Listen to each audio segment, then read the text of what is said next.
wing in the NBA every night. We're not talking about that part, right? What we should be like for instance, when you asked the question, I know it was rhetorical, but I'm gonna throw this out there. No, I it would wasn't trade. fast. I It would was. trade. It was a question. Yeah, It was a question.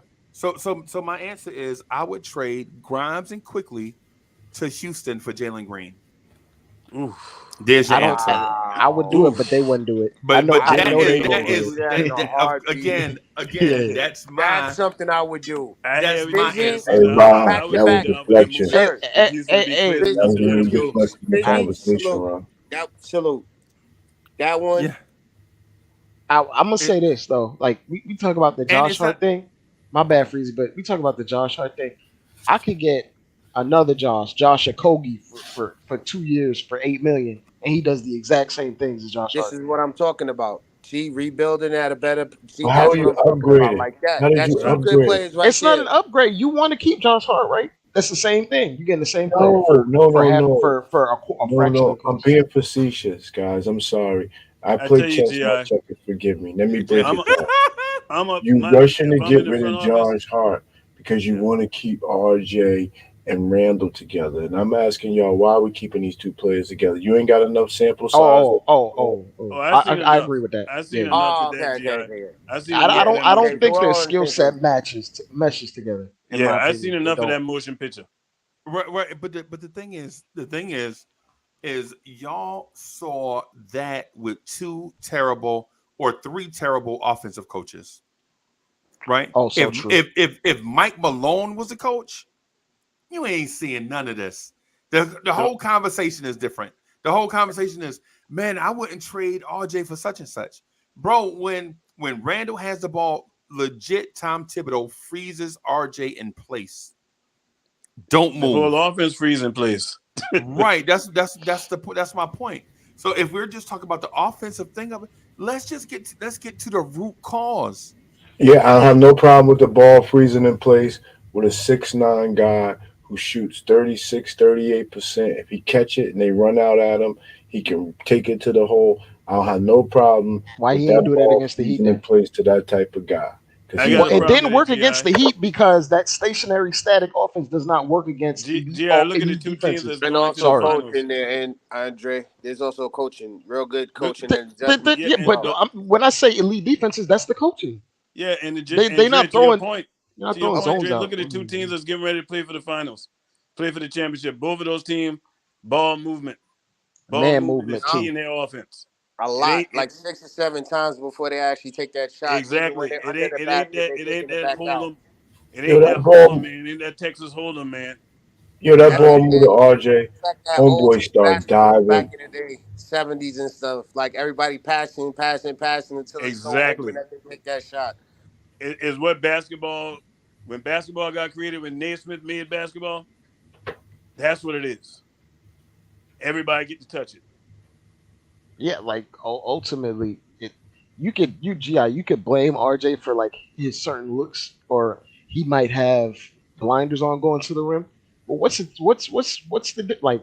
What's telling you that Tibbs is not telling him to go directly to the rim and just put up shots at the rim so Mitch could clean it up? Because that's part of what we do. That's our identity. It's not to be efficient; it's just to be effective. But when you get to the playoffs, you need to be efficient with all your possessions because you don't know if you're going to get those offensive rebounds because teams can scheme you out of the boards. Teams can scheme you out of trying to win the turnover battle, and ultimately you need to be able to shoot. You need to be able to score at a high clip. Not even just shooting from three. You have I to be see it. able to be efficient I see it. everywhere. I see it a little differently than you. I see Tibbs' approach to the game: limit the number of possessions. It works in the Make regular season. It doesn't work in the playoffs against good teams, I though. understand. I understand. I don't know that it won't not work in the playoffs if you can out rebound the team. I don't. I think he can Gi, win. I'll I say think he this. can. I'll say this, Gi. There's only been two teams in NBA history to shoot 25% and win around in the playoffs, and it happened recently. It happened with us and the Grizzlies, No, I and was then just and about. then both teams lost in the next round No, because I was just about to respond. No, we have to have better shooting. The guy that I'm replacing on this team, I said, is a 38 to 40% 3-point shooter, and he's who do you very mention? active. He's got So triple threat. you want Kevin Durant. Well, no. That's who you are. The person that you described, you said a 6'9" wing that can attack closeouts and shoot fairly effective from three. You know, man, Like The the man. Cam whole Johnson guy, like the the whole Cam Johnson possession, guy gets it done. the whole The Cam possession No, Johnson guy. battle. no, Like when we they talk won't be about the that. They won't. Jay, hold on, yeah, Jay. all right, my fault. I got you. I got you, bro. We got plenty. We got plenty of time, bro. We gonna be here. We got plenty of time, bro. You know what I'm saying? Yeah, it's open mic, Dre. You know I got you, bro. You my man, 50 grand. You know I'm a clear the highway so you can do you, right? You know that, right? My thing is though, the guy that Gi described, it doesn't come along like you can't just get it in the draft because if it was a draftable asset every year, To be every number one team would pick. have one. You know what I'm Yep. saying? Every team will have one. The guy that you're looking at specifically, the guy that you're looking at specifically is a Kevin Durant type guy. And those 6'9", 6'10" wing players, they are expensive. So regardless of because the thing, if you don't want to trade for Joel Embiid, if it is indeed Kevin Durant, think about how much the price is going to be for Kevin Durant if GI absolutely has to have that guy. GI in that situation, would you pay that ultimate Kevin Durant type price if it was the guy that you wanted? Nah, this team has made it too far to pay any steep prices for anything. This team is too So far established to have to over. When you're this established, you don't overpay for anything. all right, so I'm gonna take your 6'9" wing player thing and put it in a cupboard just for a little bit, right? Okay. Just put it in storage just for a little bit because it's an oddity, right? It's like it's the Yeah, black it's an Maserati, bro. anomaly. It's an Yeah, anomaly. yeah, it's one of them things where it's too hard to find and at a cheap price I and respect young. that. Yeah, Yeah, you know what I'm saying? I'm telling you right now, the moves I'm making that'll make this team a contender. I'm getting Joel Embiid. Boy, I'm getting feedback on somebody. Yeah, that was. I'm sounding like I'm in Oh, space. I'm getting Joel um, Embiid. I'm making a trade for Joel Embiid, and you know the other guy I'm making a trade for. I'm sending Julius Randle back to New Orleans to get Bi Oh my Brandon Ingram. God, Rob! How are we You'll be gonna the super afford this, agent. and what are you You'll doing? be the super Hey, how agent. you can afford it? Hey, get creative. Be creative. Get creative. Make it work. Then the two guys That right is there the now with most Jalen Brunson. laziest approach of anything I've ever heard. You don't have hold on, no let him backing finish you. though. Wait a minute, let him finish. Let him Hey, finish. Hey, them three. Ron. Once you finish though, you got to get him time to jump in and Yeah, because Okay. they're like a pack of wild hyenas right now. yeah. Man, when you mess around, you got them three guys. You got Jalen Brunson, you got Bi, and you got Joel Embiid. That's an unstoppable team, man. Right there with them big three right there. That's a real big three, inside and out. You can't load up on nobody. You know what I mean? And you can go get a bunch of fillers. But the Knicks got too much in the cupboard, man. If anybody thinking that couldn't happen, you're sadly mistaken. New Orleans got to make a decision pretty soon because that other cat behind Bi is coming for his position. And you talked about him the other day, Freezie. And the thing is, with Mitchell Robinson, I'm telling y'all right now, I like Mitch, but I'm tired of going in battle knowing I'm going 4-against-5 offensively every night. I'm not doing it. So if it ain't Joel Embiid, I'm upgrading that center position. It's either gonna be Joel Embiid, Big Cat, or the other cat coming out of Phoenix. I'm I agree need with some you, like offense. Ron. Like if we do get offense though, ultimately I'd still want a different coach running the offense Yeah, I with that too. because you won't be able to see like there's a certain greatness that goes with players when their skill sets gets married to correct coaching. Right. And there's like not to harp on the easy thing, but Like Jordan and that Phil Jackson, yeah, like Kobe and Phil Jackson. like like like Steph and Steve Kerr, Freezy. Like he Tim didn't Duncan and Steph Curry Papa. didn't jump to the 30-point per game guy until Kerr got there because he weaponized his skill set better. than any other coach he had before. And you need coaches that know how to do that. Like when you watch the Miami Heat, they're weaponizing Jimmy. They're putting him right at the front of the rim. They're weaponizing Bam. They're making Bam use his speed and athleticism and bringing bigs out of the paint to free up layups for guys like Jimmy and the smaller guards and let him play make. If we had Tibbs, Bam would not look like that, Freezy. Not at all. Not one bit, bro. So like when we talk about talented players, we need to have feedback. Now I agree. No, hey, Dre, I agree with you. Totally. I agree with you. So with that said, why jump out the window and lust for these players that if he comes to this system that we got going on, this culture that we live in, you understand what I'm saying? Right. I feel you to that extent, Lee. You might have to put in headphones. Yeah, it's Lee. Put in some headphones, but yeah, like I feel you to that extent. But if we're gonna keep Tibbs and Tibbs is gonna be like we're gonna run a ton of ISO, then we might as well get some of the best isolation players in the league. Like Joel is ultimately one of the best isolation players in the league. If you're gonna do the brute force approach, then you go all in. We're getting guys that can run Tibbs' system the best way imaginable.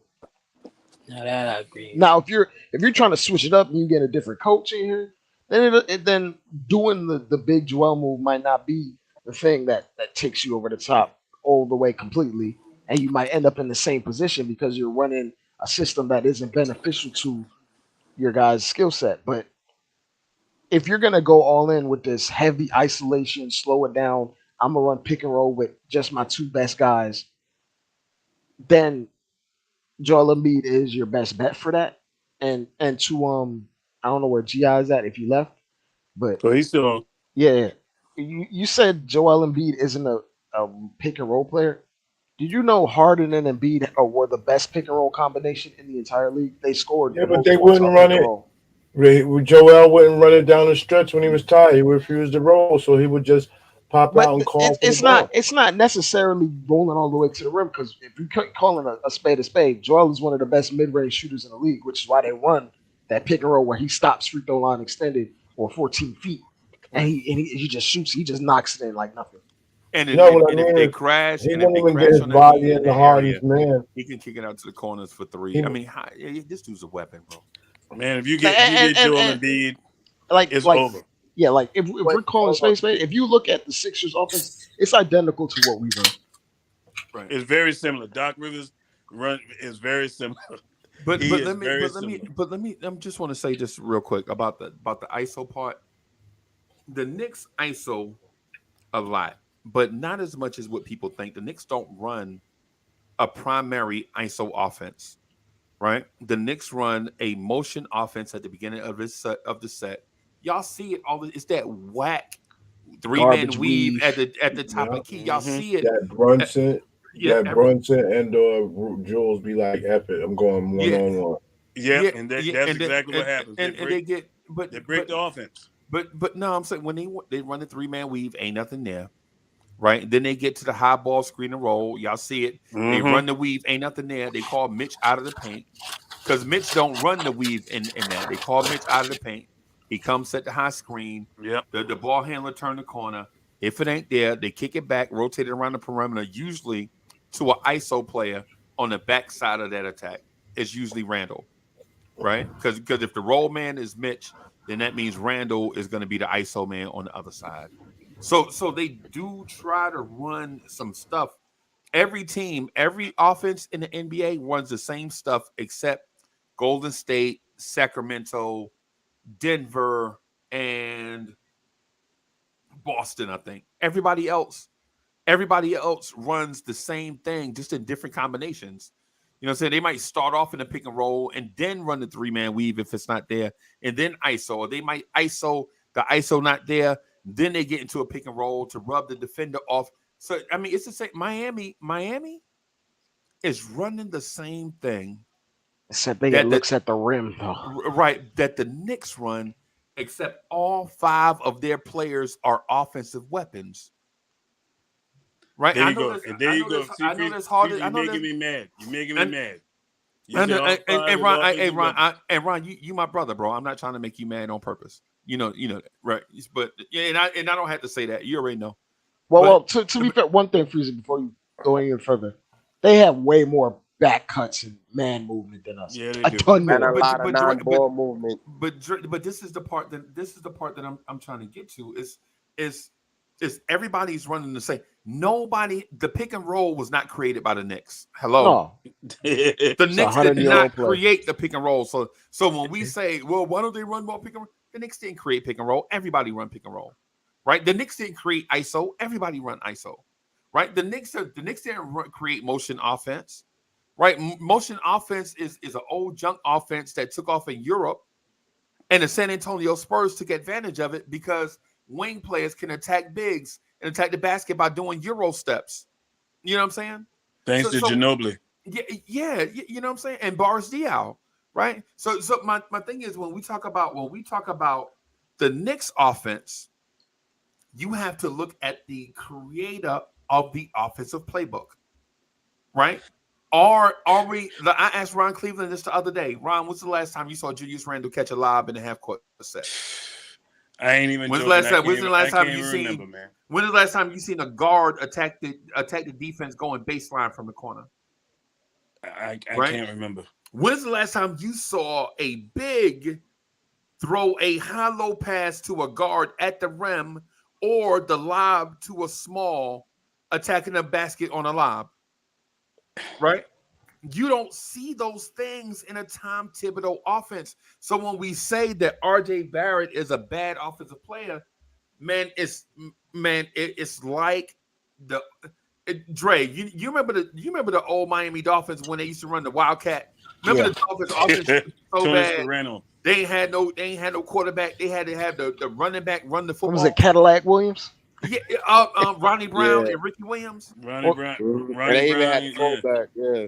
Right. Oh, it was Ronnie Brown. But I thought they had Cadillac with him. No, yeah, no, we had Tampa, Cadillac Tampa, too, but Cadillac.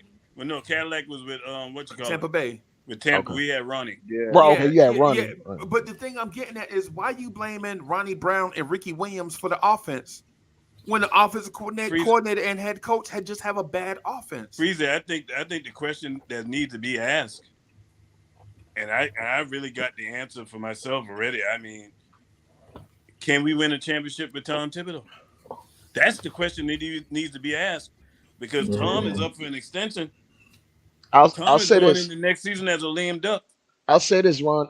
The only way you can win a championship with Tom Thibodeau is if you got 2 all-world type players at the same time. Yep. And they can delegate the offense between themselves and their tacticians. Like if LeBron had Tom Thibodeau, that's why they going. And they have to have the number 1 defense because Tibbs is not going to allow none of that stuff to fly. What Dre just said. Yeah, I totally agree with everything y'all just said. Defense. Yeah, that's it. That's and I think like Joel Embiid to pair like with Brunson. Ron, like if Tom Thibodeau coached the 2016 Cavs, they would still win because they had LeBron and Kyrie. Absolutely. And they would probably have a top tier offense, but LeBron and Kyrie would delegate the offense and they would serve around who gets what, this, that, and the third. Because they're just that level of player. They'll win in spite of him. Yeah. And their defense was good too now. And if you guys know that to be true, then why would you not wait knowing you're 1 player away? You might be able to get this deep bench. Why would there be a drastic move to get that? And he's almost there, and you know he has a style away, and he's so stuck. And now he's got 14, 15 guys, at least 11 to 10 to 8 he's got experience with. Why would you tinker with that? That's my fear. Yeah, if I can't answer that for you, for one, you're telling a 66-year-old coach to change his ways when he turns 67 or 68, right? 2, the Knicks can't be complacent with where they are as a second-round team, thinking this is where we are going to be regardless not recognizing that there are teams behind us that are trying to take our spot. You think Atlanta's not going to get better, right? Orlando's not going to get better. Indiana's not going to get better. Chicago's not going to get better. These teams are working right now to try to knock us off while we're looking ahead to try to knock Boston and Milwaukee off. And also, and the third thing, just real quick, with the new CBA rules next year are going to restrict all this movement that we talk about now, right? Yeah. All this movement, talk about, trade for this star, trade for that star. Everybody in the NBA, every team in the NBA is going to shuffle the cards this summer because next summer, all these teams that are over the cap, like the Golden State Warriors, the Milwaukee Bucks, the Boston Celtics, all these teams, these playoff teams, the Lakers, all of them, they're not going to be able to make moves once the new CBA kick in, the new CBA rule kick in. So if you have 3 Jacks and 2 Kings, you got to play it right now. That's a full house. If you got a full house, you got to play your full house right now. Right? You know what I'm saying? You can't be like, well, maybe I can find 4 of a kind. No. You can't wait on 4 of a kind, man. You got to play that full house right now. Yeah. And to your point, Freezie, to go to where we're trying to get to, and it goes back to what Dre says, man. Basically what Dre said is we got to have difference makers, man. You got to have difference makers. A bunch of role players. What Miami is doing is exceptional. I've never seen that. To get to where they're at right now. That's just exceptional. I gotta assume can I say they something knew how real quick? good Brunson was last year. If they had this roll of dice mentality, they would have rolled it already. I'm sorry. Nah, No, Ron, that's a good point. That's a good point. Good point. But I was just gonna say real quick, Ron, that if everything with the whole agreement is gonna take into effect, that means Randall on the open market is gonna get top dollar, regardless of if he's with us. We might as well get that production now out of him. That's all I'm saying. I keep saying it. I'm going to go with Randall. I don't know what it is about that guy, but that guy got something. Yeah, I'm gonna tell you, I don't hate Randall. You know what I mean? I respect him, but I got to be objective when I look at him and see what I've seen the last 2 years in the playoffs. I can't discount that. Yeah, 25-10 in the regular season is awesome. But we all know it's about money time in the playoffs, and we're trying to win championships. I can't see you regressing to 16 and 17 points in the playoffs from what I'm 25. also trying to The say same thing was said by Jim Pluckett too before he won let me get a this off real quick. championship. Let me get this. What I'm trying to say about Randall is we use him now and see how Brunson is with the big. See how he operates within the system. I get what you're saying. So you get a see big what I'm and you saying? keep Randall and And Brunson. we also see how it works and operates to where when we do get rid of Randall, we can now go get us what we need and say, okay, Brunson works better this way. This is more what he needs. You see what I mean by growing and learning? Yeah, I see what you're doing. I see what you're putting down. That's all I'm saying. And we can win even more that way. That's all I'm saying. But you know the thing is, the front office on the clock. They're always on the clock, man. It's been 50 years, bro. Time does wait for no man. We gonna get this done. You feel me? And this the closest we've been since Patrick Ewing. Yeah, I dread Ron. This is the closest we've been at least since the 54. You could say the 54 because they could have built upon the 54. You know, they known that Jason Kidd was retired and how important he was to the team, and he wouldn't be back. So this is the closest to Pat Ewing the 54. This is a big off season, which is why I'm nervous. And maybe I'll show my hand at the poker table that when my nerves, I tend to do less. Less is more at times, especially when you got a pot full of money. Because if this franchise finds itself in rebuilding and everybody fired in 3 years, man, I'm gonna have a very sad adulthood. I hope my golf game gets better. But the Knicks doesn't impact my golf game because the weather, it's not the same weather. I'm nervous. I'm nervous. I'm telling y'all, man, there's 3 moves. I don't know how they're gonna do it that I see that needs to be done for us to be that team. We have to address first and foremost for anything. We got to address that center position, man. We need points out of that position. We can't keep going to battle one man down, one man ICU basically, because we short. We can't get no offense out of that position, other than it's going to be a lob or a putback. We need somebody that's skilled that can score to that position. Oh man, You better get take another it. Iron Man because you better hope you get Get another some Iron feedback. Man because the one thing about Julius Randle It was too much hold on a second, Ron, up Yeah. until that moment when he got hurt, he been solid all year long. Up until that moment right there, when he got hurt, when he first rolled that ankle, real talk. If I'd have that Randall and went into battle and he'd have faded like this, I'd probably be right there riding with you. You understand what I'm saying? It's But two I'm more giving him pieces the for it. benefit. Hold on a second. I'm giving him the benefit of the doubt. Now, if you can't do that, then that's cool. That's on you. But my point is, I'm giving that man because I've never seen that man hurt. I seen him fade. I've never seen him hurt and fade. So, I hear All you. right. So go ahead. my two other pieces, I'm addressing that starting center position. I'm going to get me a small forward, a Embiid. legit small forward, not somebody masquerading as a small forward. And I'm getting me a point guard for that second unit that can run that offense. I'm not Who's the small asking forward? Emmanuel quickly to be that point guard in that second unit. Everybody knows we've watched Emmanuel quickly long enough. He's most comfortable when he can let that thing fly. When he has to create for other people, that's a work in progress. And I'm sick. If we ain't at the point now in this with this thing, like GI, where we at, we can't have no more work in progress. That's why, hey, we can't sit around and wait on Obi. We can't sit around and wait on Mitch, hoping Mitch get an offensive game. We can't sit around and wait and hope. Hey, I'm gonna tell you like my mama used to always say, man, wait, sink the ship. And That's that's what we're why gonna be doing, sitting and waiting. because I see so much upside in Obi, and if you're going to get it out of Obi, it's going to be the next 2 years. He's in the prime of his career. Remember, he wasn't young. He's not RJ. Obi and RJ are on the same timetable.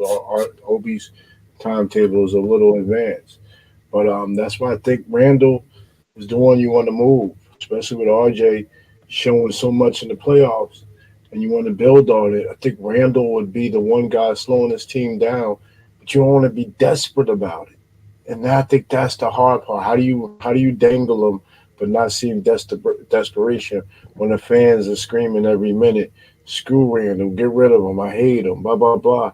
The fans, those guys, I wouldn't want to be at the poker table. I want them to be on the other side of the poker table so I can know what's going on because they're very emotional about it.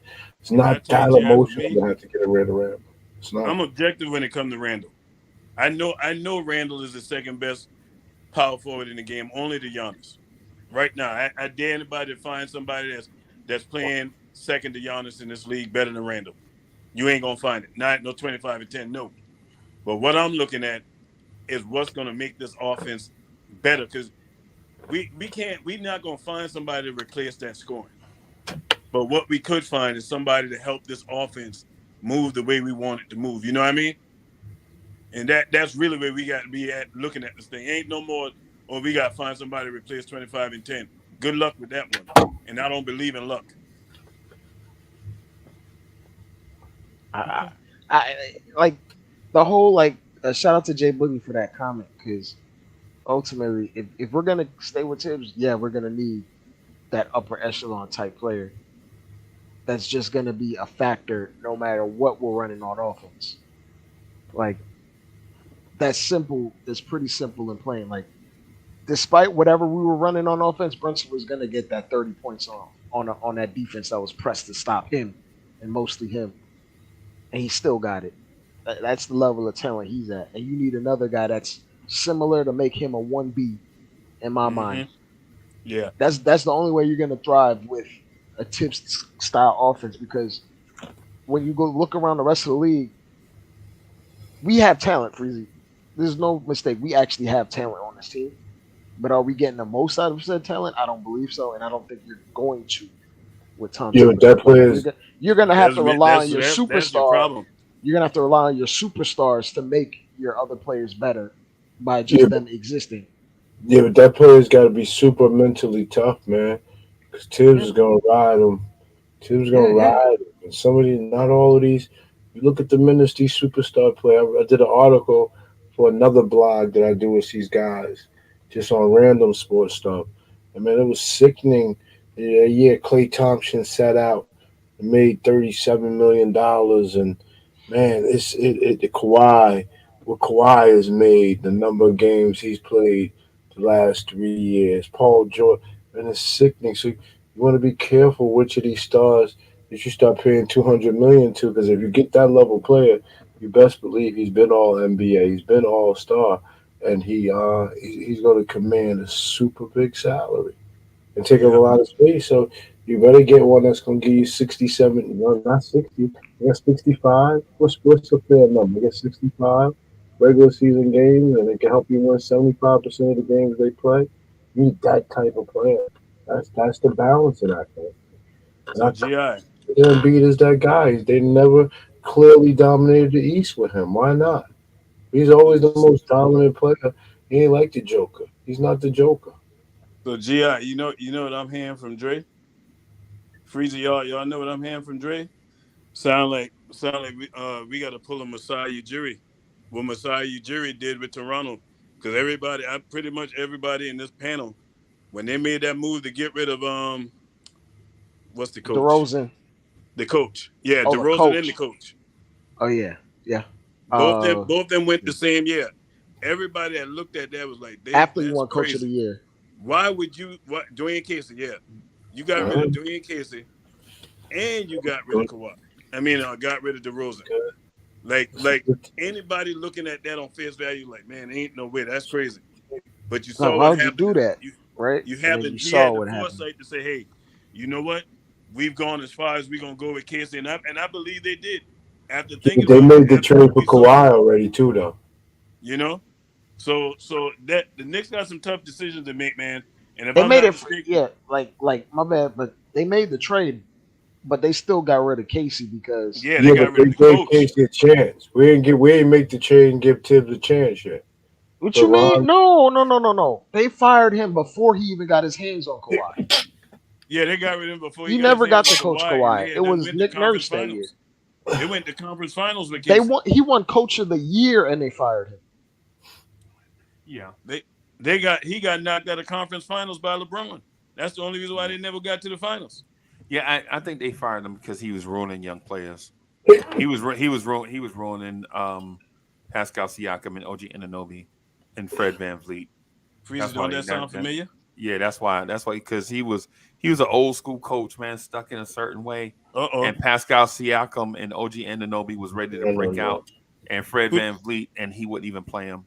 And he kept him on the bench. He started Lowry and everybody. Nah. He said, who that sound like? Yeah, he said OG. no. Remember Like they said an he sent OG anti-rotation. and Anunoby down to the G League. Yup. He Who was that sound like, disrespectful. Freezy, They when won you a say ring. stuck in their ways and old? Not Tibbs. It's worse than Tibbs. Tibbs plays way more young guys. He just started doing that. Yeah. Well, he did it though. Yeah. He did it. That might have been a mandate. If I can interrupt y'all kumbaya moment just for a moment, because I noticed everybody Oh, getting we already along. tried to turn Everybody, this- everybody getting you along, want and it's to making say me that. feel uncomfortable.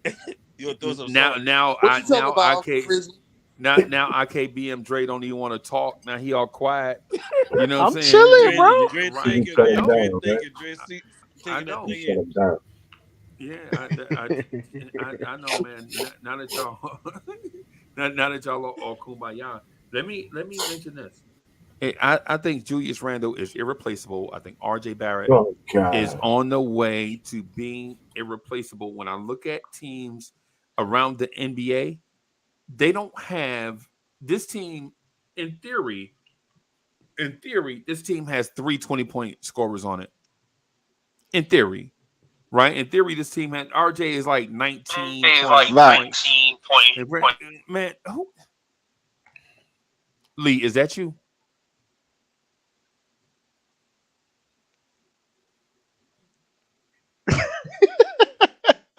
I guess the kumbaya moment went dead silent. Yeah, Lee. Yeah. Come on, man. Okay. I be asking my man, Lee, that's my dog. That's my brother. You know what I'm saying? I've been like, yo, just, you know what I'm saying, put some headphones in or whatever. He see you get ready to pull the pin on this hand grenade. He tried to stop you, and I appreciate it. The But you fragment grenade whining, too, Freezy. you Yeah, it's a whining the frag. hand Yeah, grenade up. it's You 3 a seconds or whiner. less, Ron. It's 3 seconds or less. but I understand y'all all kumbaya and everything, man. And Jay Boogie said, Jay Boogie, stop, man. Let me do my okay. let me do my thing real quick. I understand y'all kumbaya, Let you wind up but your hand grenade. Let you yeah, wind up your hand.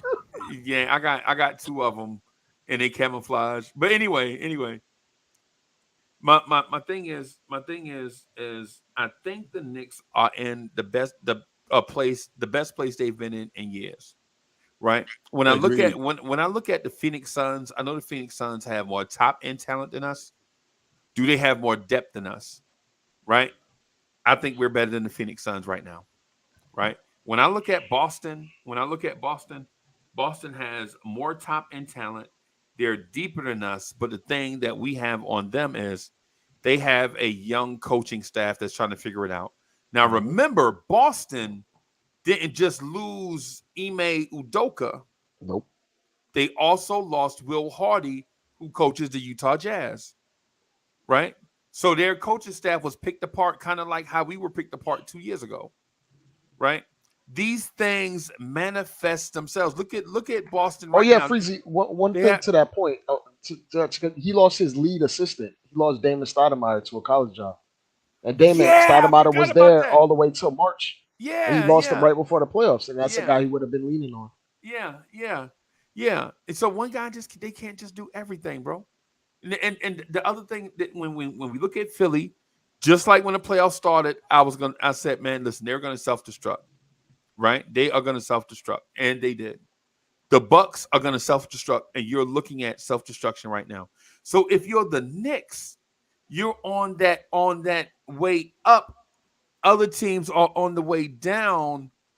But do you just take the slow climb to the top and give these teams time to bounce back? Because there's no way somebody can tell me with a straight face that let's just wait for 3 years You got to because capitalize on that void, man. because Boston won't be back. Nah, you Freezy, can't I tell just me tell that. you what Joyce used to say: "We ain't sink the ship, carry on." Yes, carry on. You know what I'm saying? You know what I mean? So I'm in a place where I think a lot of the stuff that y'all said is wrong. Right now, and I'm not trying to pick on y'all and make y'all come to my side. I don't want y'all to step to the bad side. But what I will say is just consider everything that's going on around us and not just Tom Thibodeau offense. Right? You think Brooklyn is going to be down for long? No, not with all them picks they got. They're going to be back.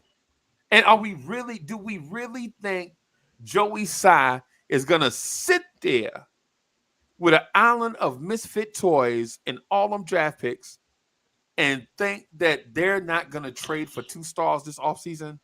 Surprise. It may even be Giannis. Now, and I know y'all going to be like, yo, nah, man, Brooklyn will never trade for stars. Really? Is that not their history? Soon as they got the Do it in a league, heartbeat. soon as they got the league, they traded for Dr. J. I mean, they traded Dr. J away to get stuff. They trade for guys all the time. And the Knicks didn't want it because they were going to try to get him in free agency because they And were truth be told, if you look at Brooklyn, you look at Phoenix, long term prognosis for them teams, Brooklyn in a better place than Phoenix. Brooklyn may be in a better place than the Knicks. It's something to consider. Are you complacent? Are you just going to stay pat where you at? I mean, think about this. Brooklyn fans are not over there talking about, yo, we need to trade for RJ Barrett. But Knicks fans are like, yo, we need to trade for Mikal Bridges. Think about it.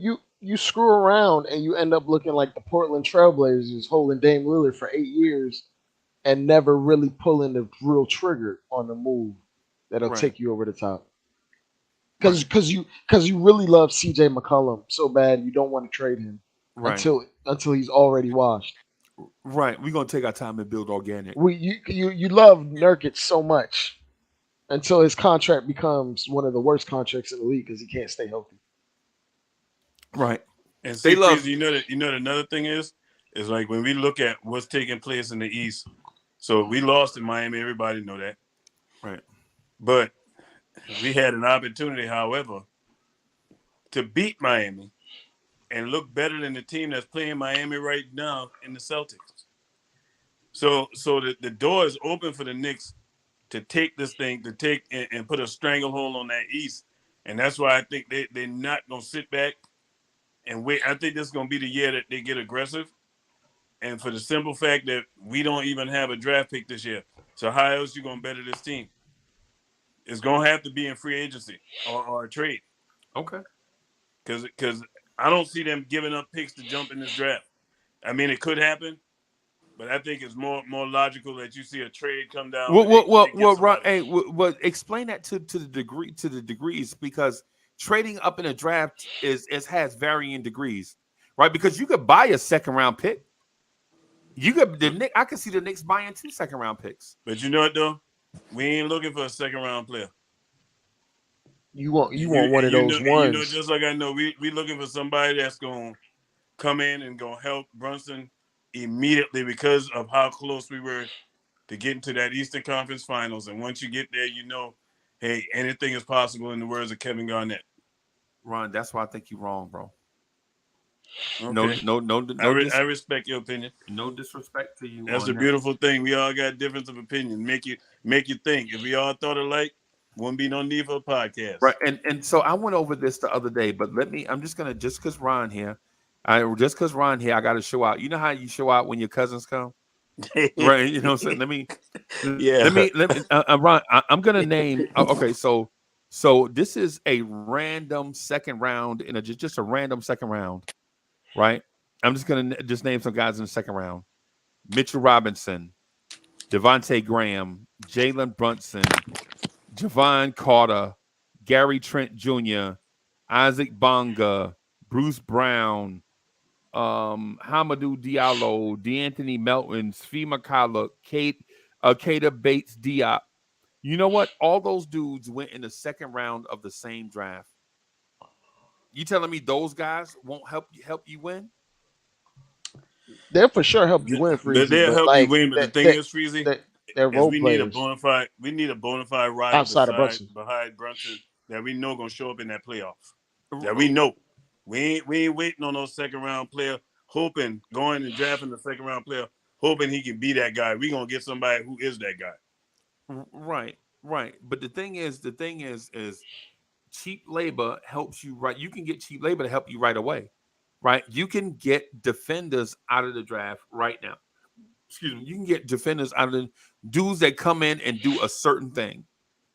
Right? You can get, there is a Sean Marion type player, the archetype. Now, I'm not saying he's good as Sean Marion, but I'm talking about the archetype. Like, there is a young matrix that could be drafted, and it's 2 young matrix is in the draft. I think it's Matra or something. Whatever the plural term for matrix is. It's 2 of those guys that could be had in the second round. And the Knicks can get them guys right now, and you can have them, Grimes, and RJ defend Jason Tatum and Jaylen Brown every year. And they'll probably there's only one matrix. It can't be plural. It's only one matrix. There's not multiple. You're in the matrix. That's it. You're in it. So what if it's 2 Sean Marions? Did I just say 2 Sean Marions? Yeah, it's 2 free. Freezy, but we got to think about this now. What was the reason why the New York Knicks went home in these playoffs? It wasn't the defense. Right. We couldn't score. I know that. So who you gonna get at that second round that's gonna come in and be that dude to put buckets up? That's why when you talked about Embiid, that's why I was all in, because I know what he gonna give me night in and night out, and especially if he got a Brunson beside him. Now you can't double either one of them. Right. Good night, Irene. But Ron, what I'm saying is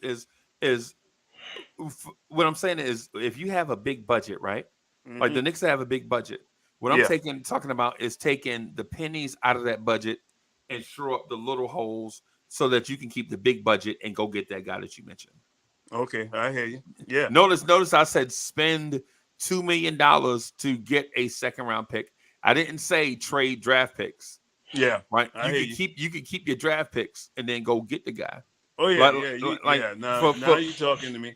Yeah, I hear you. I'm saying that the whole team building thing, bro. I think we have to approach it like school shopping, right? Like you want to be fresh every day, but your mom only gave you $400. So when you go out and buy them $300 Jordans, that means your other 6 outfits got to be less than $100 total. Yeah. You know what I'm saying? Yeah, That you ain't. need to slow down and go to Old Navy or something. Yeah. We gotta get some t-shirts out of TJ Maxx or something. You know what I'm saying? B. Willis said teams with a superstar gets players quicker than teams that don't. So yeah, you get a Joel Embiid here, you're gonna have players willing to take less to come with him and Brunson. Much Like, like oh, I what happened with see you got something over there. yeah, much like what happened with KD and Kyrie over there in Brooklyn. You have people taking major pay cuts to go over there. Yeah. Like if your neighbors notice you having a cookout and you have a nice relationship with your neighbors, they might, pop through, see what's going on. They might bring something. Yeah, I want to be a part of the party. He's gonna try to do Embiid for Cat. He's absolutely going. But I tell y'all who I'd rather have. It's funny that I'm gonna say this because I think he just fit better with Brunson, man. I think Big Cat, man, and I know he'll be extra motivated because he's from Jersey. He'll be extra motivated. He threw out the first pitch of the Yankee game today, right? And he done played under Tibbs before. Yeah. And he tied to Leon Rose. Here we go. Another one tied to Leon Rose. CAA another summer of a local boy hanging out here. So and then the rumors gonna start. Question: Who well, would you know get they got to do something because that's too much money to have. Good question. I'm not putting Randall in the trade. I was about to say, who you get rid of for Cat? How do you get better? How does Cat make you better? I'm giving. How Cat make you better? I know my center can score. Well, Ryan, he asked 2 questions. Let me answer the first one first. Go ahead. The first one I'm gonna do, right? I'm gonna tell Minnesota, give us Cat and your very worst contract outside of Rudy Gobert. Right? Whoever that guy is. Let us take that guy off your hands. If it's a guy with 2 years or less left on his contract, I'll take him. Right? If that means I don't have to give up Quickly or Grimes or a draft pick, I'll take Cat and your second worst contract, because we all know Gobert is their worst contract. Oh, right. Sure. And we're not taking Gobert because it'll present the same issue here that it was presenting there. We don't want that. Not to mention they need a center. Right. And so what I would tell them is get Cat and your worst contract. I'm gonna give you 4 picks, 2 protected, 2 unprotected. Right? And 2 young players. Take your pick. Right? But don't drag this out because we got 3 days to operate. Right? If you talking about dragging this out over 3 days, I'm out. Because we not going to have another Donovan Mitchell thing. Now you're talking, like G, I said, we're going to get down to the nitty gritty. I'm going to give you 2 young players, whether it's Grimes and Quickly or Quickly and Obi. And I'm going to take your worst contract, and I'm giving you 4 picks, 2 protected, 2 not. And we're going to rock with it. I'm taking you to the register. If you don't pay, I'm out of here. Because that's too much for Cat in the first place. But I'm trying to be fair. That's what I'm offering, Ron. Now you talk about the creativity on offense that you can have. My goodness. And you bringing Randall off the bench? Around them 2 guys. No. Lights out. Off the bench? Huh? Bringing Mitch off the bench? Nope.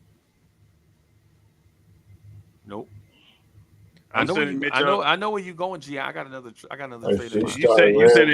You sending Mitch out someplace else in the trade? Yeah. No, I'm sending Mitch to the Clippers. Oh. Paul George. Because man, am I that easy to read, bro? Get out of here. I can't be that easy to read, bro. It ain't that it's easy to read, but it makes too much sense, Freezie. Because basketball reasons. Did you notice how I appease Ron Cleveland and I appease the ghetto intellect all in the same thing? Because those kids that I didn't give to Minnesota have a nice time, have a nice life in Hollywood because I'm going to get Paul George. I Right? can't lie. And that, Next year we had, and that's very feasible, for us to have Brunson, Big Cat, and Paul George. I'd be very happy, Nick. yeah, yeah. And now we ain't gonna have no more draft picks because we're gonna give because here's the thing. If Minnesota takes Quickly and Obi, then the Clippers are gonna take RJ Grimes and some picks.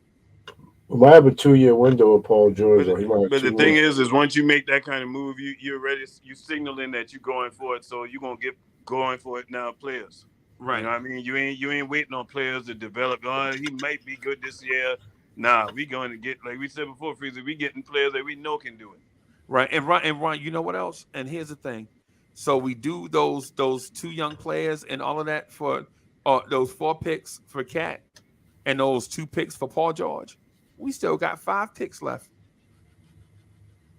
Freezie, imagine the pick and roll with Brunson and Big Cat. Yeah. Pick and pop, pick and roll, pick and share, pick and do it all. Yeah, yeah. Imagine Paul George and Karl Anthony Towns in the pick and roll, and Jalen Brunson is spotting up for 3. That ain't fair. No, it's not fair. Dre, is Jalen Brunson a pretty good spot up 3-point shooter? Golly, Dre, that got soft. He had a 6-game rough patch in the playoffs, but he had a great regular season. Yeah. So Jay Boogie, thank you for the generous contribution. Jay Boogie says, that's right. One guy can't do it himself. Never mind Boston lost. We lost Woody and Payne. Tom don't have trustworthy coaching staffs and players. Help. Jay Boogie, thank you for that. Jay Boogie, that's our guy. Salute to the hip hop legend, Jay Boogie in the building. Salute to Jay Boogie. That's my guy. Right. Hey, so Ron, you see what I'm getting at now? Now, with all those players gone, notice I said we're shipping out 4 players for 2 players, right? Yeah. Now you can go and remember the bargain shopping I said, in the second round. Go get your guys. You don't have to go get guys that are gonna be 30-point per game scorers. You just need guys that are gonna be like Hartenstein's backup. Or well, maybe you keep Sims. Right, and you just need a guy that's going to be Randall's backup. Now you need You need 3 guys to back up Paul George, right? You know what I'm saying? And you probably gonna need a starting small forward. That's it, bro. And a backup point guard. You could find. You know who my backup point guard is, Freezie? Mike Conley. Oh Lord, have mercy, boy. Hey, you just made my skin crawl. Hey man, you just made my skin crawl. Say that. It's the brothership connection. It's the brothership connection. Mike Conley. Backup actual starting point guard. Yep. Only reason why he ain't starting because of age. Yep. And my thing is I don't want to trade away the kids, right? I think every organization has to have a foundation around cheap labor towards the back end of the roster. Right. So I'm buying those 2nd round picks and filling up with undrafted guys, and then I'm gonna see if I can get them Bruce Browns that I mentioned, those Keita Bates Diop type guys to come in and fill in the roster. Now, and I know it seems like pie in the sky, right? It seems like pie in the sky. Brunson, Paul George, Randall, Karl Anthony Towns. It ain't no pie in the sky because you got them 1st round picks, man, and you got young players that showed up this year. So it ain't no pie in the sky, man. You got assets. Right. And that's just that scenario. Like if you ask what could I, you know what I'm saying, what could I do? What I'm saying is that I think it's worth exploring. You know what I'm saying? And then you can always and no disrespect to RJ and Grimes and Quickly and Obi and Deuce and all them guys. But man, at some point, you either got to step up or we got to use you as an asset to go get a guy that's going to step up. And guess what, Freezie? You might be able to keep Deuce. Yeah. You might be able to keep Deuce. Keep Deuce and Jericho. And have him as a project coming off that bench. And let him continue to groom. Put him behind a Conley. Yeah. They can teach him. Yeah. Yeah. The Knicks got so many possibilities this offseason, man. That's what I was saying. When this season ended, Freezer, I can't wait because it's gonna be It's gonna be something for us. musical It's gonna chairs. be something we ain't seen, Yeah. and it's gonna be earth shattering, man. I just got a feeling in my gut that they about to do something that's gonna shake up this Eastern Conference, Right. and it's gonna put the whole league on notice. Yeah, Because and if you notice something, that guy out in LA sound like he ready to go home too. I think he probably thought about his boy Melo retiring. And Nah, I'm father gonna say time this to be wrong. defeated, or it might be posturing to put some pressure he That's what he I think it on, is. I think on it's the posture, and Lakers. he want And Kyrie I think bad, that you know he like to do them. What's the word I'm looking for? passive aggressive. Exactly, Dre. Because Exactly. the question he asked them ain't got nothing to do with retiring. He just flipped it He into that. yeah Yeah. he volunteered that information. and you know what? I'm gonna say this real quick, and I know how y'all feel about Anthony Davis. Y'all feel like he's half a man, half a season, right? I know y'all feel. I know how y'all feel about Anthony Davis. He's half man, half toilet tissue, right? I know how y'all feel about. I think the Lakers are going to trade him this offseason, bro. I believe so too. I think he's gone. Right? He's gone. Not to the Knicks. Not to the Knicks. Now, I'm not saying he coming to the Knicks. I'm not saying that. But there are teams with pieces, bro. Like Brooklyn, they have pieces, right? I mean, they have man. Listen, if we man, Dorian Finney-Smith is so underrated, bro. For Oh what he yeah. does, right? He He's just not going don't to be get a up. Just don't ask him to shoot threes. no. Don't ask him to shoot nothing. You're right. I'm with you, bro. Don't ask him to shoot. But if talking about guard 2 through 5, Oh yeah. All night long. yeah, All night long. You know another place I can see him at, and he would fit perfectly. The team they knock out of the playoffs. yeah, He'll fit good in Memphis. yeah, He'll fit. And you know what I think for him, I think really like we know the pressures of playing with LeBron James, man. I think you get Anthony Davis away from him, you'll see a different you'll see Anthony it. Yeah, Davis. Injuries is something that's gonna come with him. You know he's gonna get injured, but I You play think he'll be defense, a you gonna get whole hurt, lot bro. better away from LeBron. hey, Dre, and guess what? I got a trade scenario for you too. Go ahead. I got a trade scenario for you. It's a simple one. It's a simple one, but hear me out on it. Right? Quentin Grimes for Brandon Clark. You say hear me out on it. Oh, I would actually like that, but I think he has an Achilles. It's rough for a big man. Yeah, but he's not a big. He plays big now. Remember, He's he's 6'8", but he plays like he's 6'8", 6'8", 220, 6'8", 215, 6'8", 220. he's Right? heavier than that, Freezy. I don't know if that's an old weight, but he's definitely not no 215. But he's not 240. He might be closer to that, Freezy. I'm being Nah, 100% serious. Freezy, I got another point guard for He ain't no y'all. 220. I know that. I got another point guard for y'all, Dre. I don't know Yeah. if he available. Tyus Jones. Yeah. Well, now that Ja's getting that suspension, you know he gonna miss like 30 games or 30 something. games. Yeah. They gonna keep him there. I would love to have him in a backup role of Brunson, playing off of quickly in that second unit, because he definitely can run an offense. Yeah, ESPN has him listed at 6'8", 215, but he don't. That's probably his draft weight, and they never updated it because he's a role player. Yeah. Like when you look at him, he's not no 215. Like Yeah. he's not. RJ is not bigger than him. Just putting it that way. RJ is not more muscle bound than him. Okay. Well. Here's the thing. How do you like Brandon Clark? I do like his game though. His game how is do you- hustle, get rebounds, get in transition, catch lobs, Yeah. do the dirty work. Yeah. Like he's like a realized version of Sims. Like he's what we want Sims to be. He's like Josh Hart, except doing something. he is like Josh Hart, except actually doing something. That reminds me of when Westbrook talked about Patrick Beverly. And he said, Pat Beverly trick y'all, man. He just running around doing nothing. Yep. I Hey, got in that another Miami center Heat for series, that's y'all. what he was doing. Yeah. I got another center for y'all, Dre. Y'all gonna know who exactly I'm talking about when I say this. Mo Bamba. A blast from the past. Blast from the past. He's older now. Older, but still very effective. Had probably his best season so far as being available. Oh, Andre Drummond. Brooke Lopez. Blake Griffin. Somebody LaMarcus we've Aldridge. had before. We've had before. Oh no, I don't know.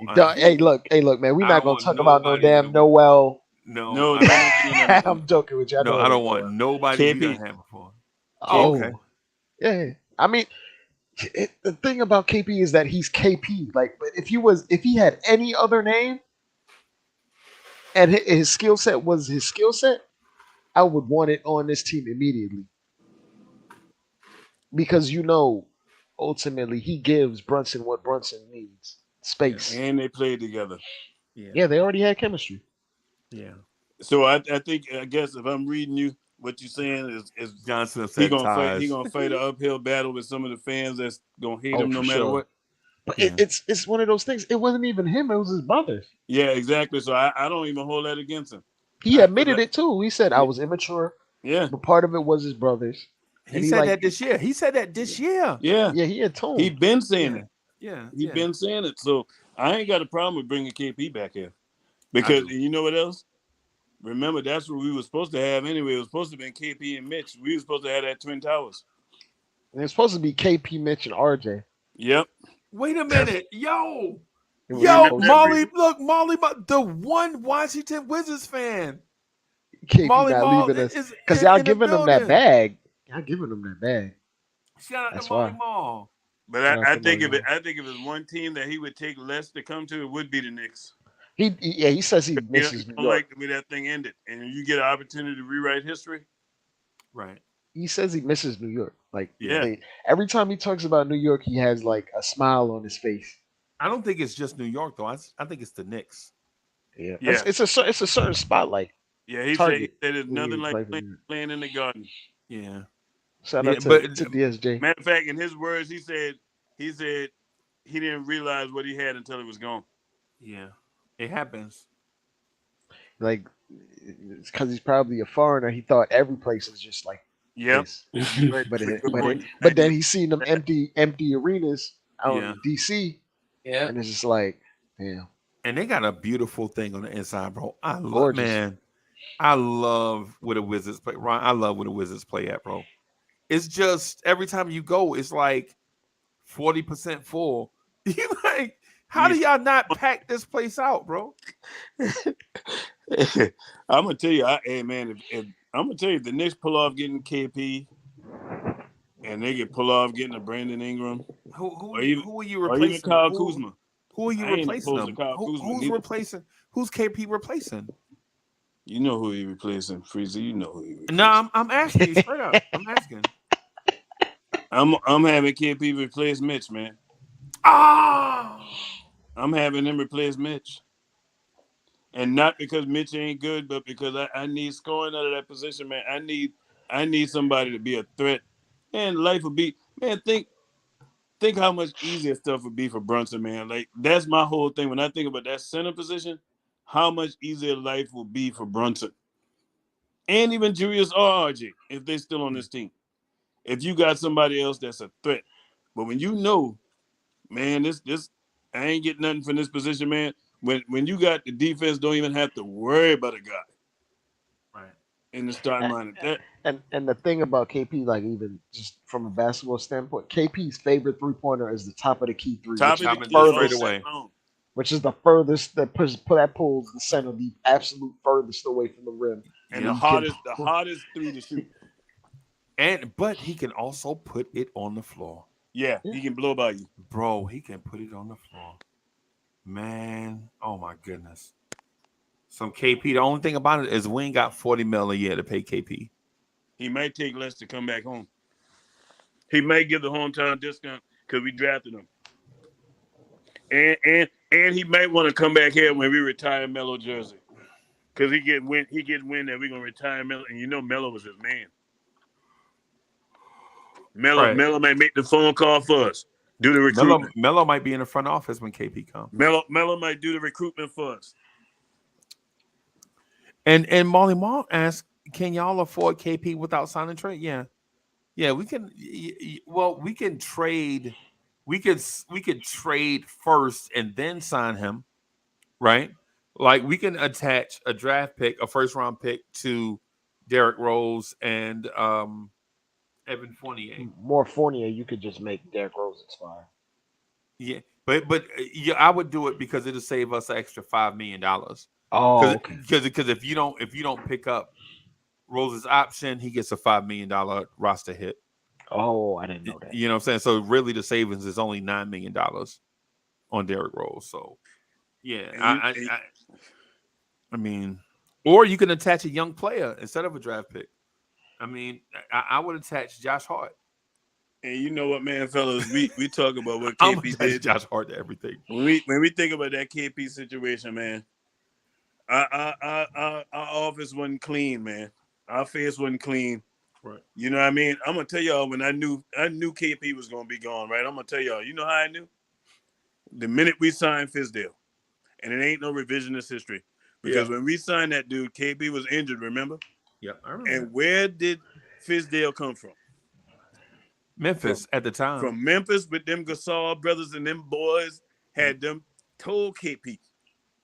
When we got that dude, I was like, because KP was tight with them boys, man. Yep. I said, "Oh, he ain't playing for dude. He ain't playing." And he proved me right. But He the proved me thing right. is, I was if not you remember, Fizdale flew over to Latvia to meet KP. Yeah, the damage control. Yeah. That was But I think they sent the worst dude. Yeah. Right. What they should have did is had the owner, Steve Mills and Scott Perry. But what happened is I don't know if I think it's still on YouTube. Y'all can find it on YouTube. But when Porzingis had his ACL surgery, Scott Perry and Steve Mills were in his room in the pre-op, right? And he was talking to him, and the look on Porzingis' face was like, "I'm only talking to y'all because these cameras here." Mm-hmm. Yeah. As a matter of fact, I'm gonna see if I can find. Oh, it. I remember that, Freezie. You saw that too? Yeah. Yeah, I remember. Oh my god. It was cringy. Yeah. Scott Perry was like halfway out the door. You know what I'm saying? It was weird. The office was not clean. So I'm like, man, this dude ain't playing for us. When things was looking up, when we got Mitch, it was like, okay, man, I was envisioning him and Mitch together. I was like, that's gonna be a problem. But I was like, man, we got this coach that he was at odds with Marc Gasol. Yeah, he was at odds with him. So I'm like, man, this dude ain't gonna be playing for no Fizdale. Fizdale and messed up. And then Fizdale went on to win 17 games, and Marc Gasol went on to win a championship. Who do you think was right? KP was right. Fizdale went on to break RJ Barrett's jumper. And Marc Gasol. Yes, him and Keith Smart. I can't fully blame KP for that situation we had going on. Now I do blame him for letting family get in his business, but he didn't know no better. He was young. But they were his managers. Like he was to do that right now. That's all he knew. Dre, if that was right now, he came to us and he pulled that kind of stunt thing. The gloves off, man, bare knuckles. I'm gonna eat him up. Yeah. But for him to be as young as he was, coming into a whole different country and all that, not knowing the business, relying on and he even admitted it. So that's his brothers was asking for an office and all that. Like, come on, bro. Yeah, come on, man. Yeah, but the one thing KP and Frank Ntilikina asked for, they should have at least tried to get it for him. Right? KP went in there and told them about the prodigy kid Luka Doncic, right? And like, hey man, we take 9. We should trade up in this draft in order to get Luka. And they was like, whatever. You talking about the dude on the grainy video? Yeah, we already went through that with Ricky Rubio. Ricky Rubio ain't really turned out to be that guy. And then Luka turns out to be every bit of that guy. But the Knicks, You in know my why? mind, Because we got Mario Hazonia. That's oh why we yeah, were that's like right. that left a bitter taste in our mouth. Like, oh, why would we get another 6'8" European With fancy alleged handles, point supposed to be forward, the next such and such. Yeah. and But he ruined the whole idea for us. yeah, I still, Dre, I still believe the only reason why the Knicks didn't make that or didn't try to trade up because I think they knew they were going to tank this season with KP hurt. I think they came into the season with the mindset that they were going to tank Yeah. and thinking that they would get Cam Reddish or RJ Barrett at the time. You know what I'm saying? No, at that time that I'm speaking of, nobody knew Zion and Yeah, Zion but and RJ was buzzing. yeah, RJ been buzzing by the time he was 15. yeah. So nobody knew Zion and John Morant was going to be something, especially John Morant. Yeah, John Morant just popped up on the Yeah, radar. he was like I think at the time I saw a mock draft that had him in the 20s. Right? They had John Morant. Only because of the conference he played in, the Ohio Valley Conference, OVC. And that dunk he did in a tournament. He takes off from the dotted line and dunks on. I think I forget who he dunked on, but once he did that, bro, John was so explosive. He was getting like a weekly highlight on ESPN. Like, what did John do this week? Yep. Hey, Freezie, now you know why he felt. I mean, you think about it. Like, this man was playing in a conference where a military installation, one of the teams they was playing against, was in that town in Clarksville. Austin Peay was in that same conference. Yep. But Ron, you know what though? The best athletes come from South Carolina. So as soon as I heard his name, I was like, yeah, he gonna be something. Yeah. The freak athletes come out the Carolinas. I hope he gets it together, man. Yeah. I hope the young fella get it right, man. Because it'd be a shame, man. It'd be a shame. Yeah, man. Hey, but you know what though? If they would have just listened to KP and just did that deal for Luka, just trade up. I mean, because think about ultimately we got Kevin Knox and RJ Barrett for them 2 picks we'd have traded for Luka, right? And anybody looking at that would give that up in a heartbeat. Yes, I mean now that it's over, hindsight. Right? But Sacramento we could have did that trade with Sacramento, and Sacramento could have still got their guy. You know what I'm saying? I don't know, Freezie. I still get kind of perturbed with the front office, man. When that last draft in particular, man. When I look at Keegan Murray, man, I get mad, boy. I'm like, we could have had that dude. Yeah. Chris Murray right there. We punt out of that draft. We straight up just say, hey, we straight. We don't need nobody. We can wait till next year to draft somebody. Well, to be fair, we were trying to get one of the high end talents. After that, look who went before us at 10. Johnny Bryant. I mean, not Johnny Davis. And we wanted him, and he is legitimately one of the worst players in the NBA. Dre, all our chips was on old boy from Ivy. Yeah. We were trying to get. When we couldn't get Ivy, they said bump it. Which I understand. It almost come across as like I wasn't doing homework on nobody else. Yeah. Or we like they were trying to value a particular fit more than just best talent available. But you knew they, and that's why I think they're going to get an explosive athlete this summer. Yeah. Sometimes you got to read the tea leaves because how long have the Knicks been attached to Zach LaVine, Donovan Mitchell, Jaden Ivey? You know what I'm saying? The Knicks know they need athleticism in the backcourt, bro. You got to have it. Still talking about Zach LaVine. His name's still being whispered about. I want no parts of that contract. Right. And the Bulls are not going to trade him to us because that's their franchise piece. But at the same time, I think in this draft, don't be surprised to see the Knicks trade up in the draft. Because I first of all, I don't think Portland is going to trade their pick. I do think Charlotte's going to trade their pick at 2. Right? For a number of reasons, right? First of all, the team sucks. and you got to start getting people in seats. You know what I'm saying? Well, I tell you what, it won't surprise me if we get DeRozan because they were saying that DeRozan was coming here. If it was someone else was supposed to have come here, and if they would have came, DeRozan was coming. Oh, the trade for Damian Lillard. Yeah. Had we gotten Damian Lillard in the trade, DeRozan was coming. I thought it was had we got Kawhi Leonard, DeRozan was coming. That's what I thought. Yeah, but I heard Damian Lillard. They were saying if we had traded for Damian Lillard, that what you call it was going to sign with us. Okay. Yeah. But the thing is, man, you got to have two, man. You got to have two stars, man. You got to have them. Look at what the team that look like they're going to win it in Denver. They got two. Right. Murray and Jokic. Would you consider doing Obi Toppin for Jalen Suggs? Absolutely. I wouldn't even hesitate. Right? Hesitate. Oh yeah. To that point, Obi Toppin for Kevin Porter. To that point, Wow. like you said, Murray and Jokic, we could have our own Murray and Jokic. Yeah. And you know exactly what I'm talking about, Ron Cleveland. I don't want to go there, Dre. It's so early in the morning, bro. This conversation about to give me a headache. I'm just saying.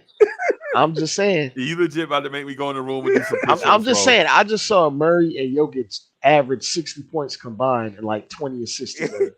Yeah. And like 20 boards over the series together. Oh, I thought you. Oh, my bad. Okay, I read that wrong. I read that wrong. I thought. No. I thought you were saying that Hartenstein was going to be Jokic. No. Okay, no, I was going to say, bro, I'm gonna jump in. This.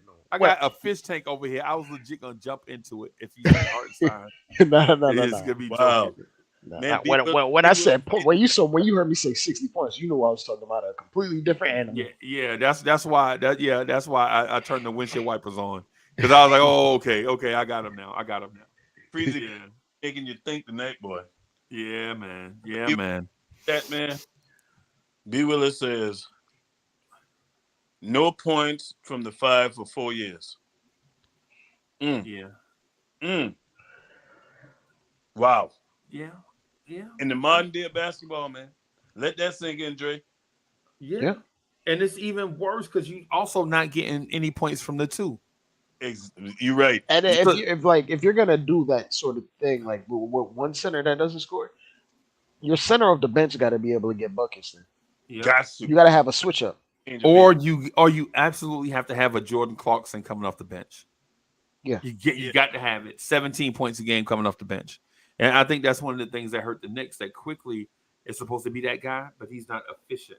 He was that guy for 3/4 of the year. Yeah.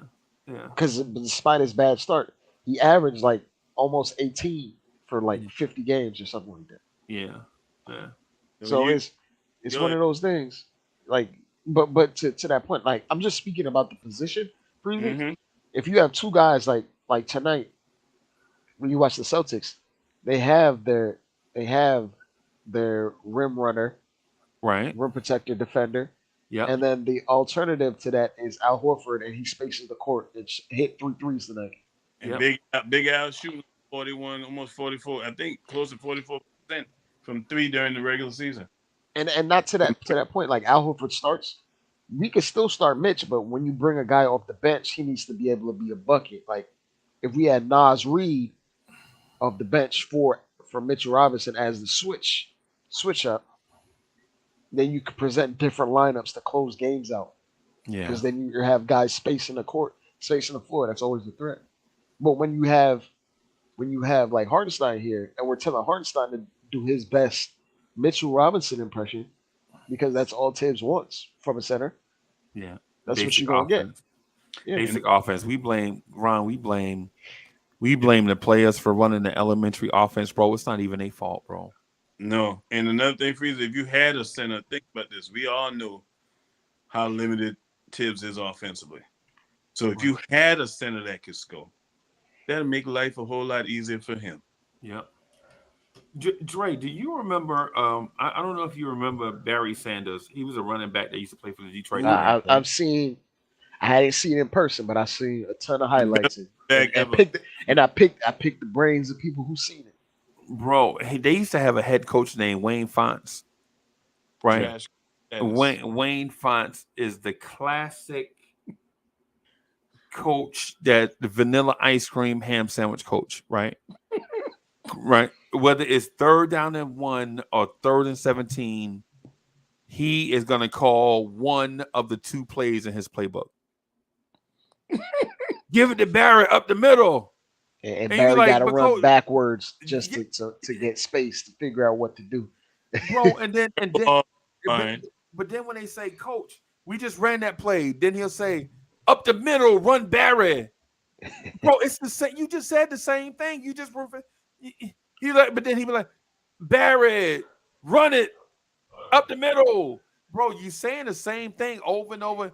Barry, up the middle, run. Bro, it's the same play over and over.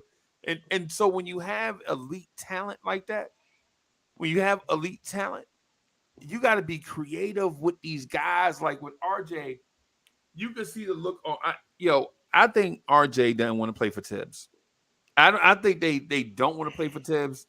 I think this thing is getting old. The only thing about it is you can't complain when you're winning.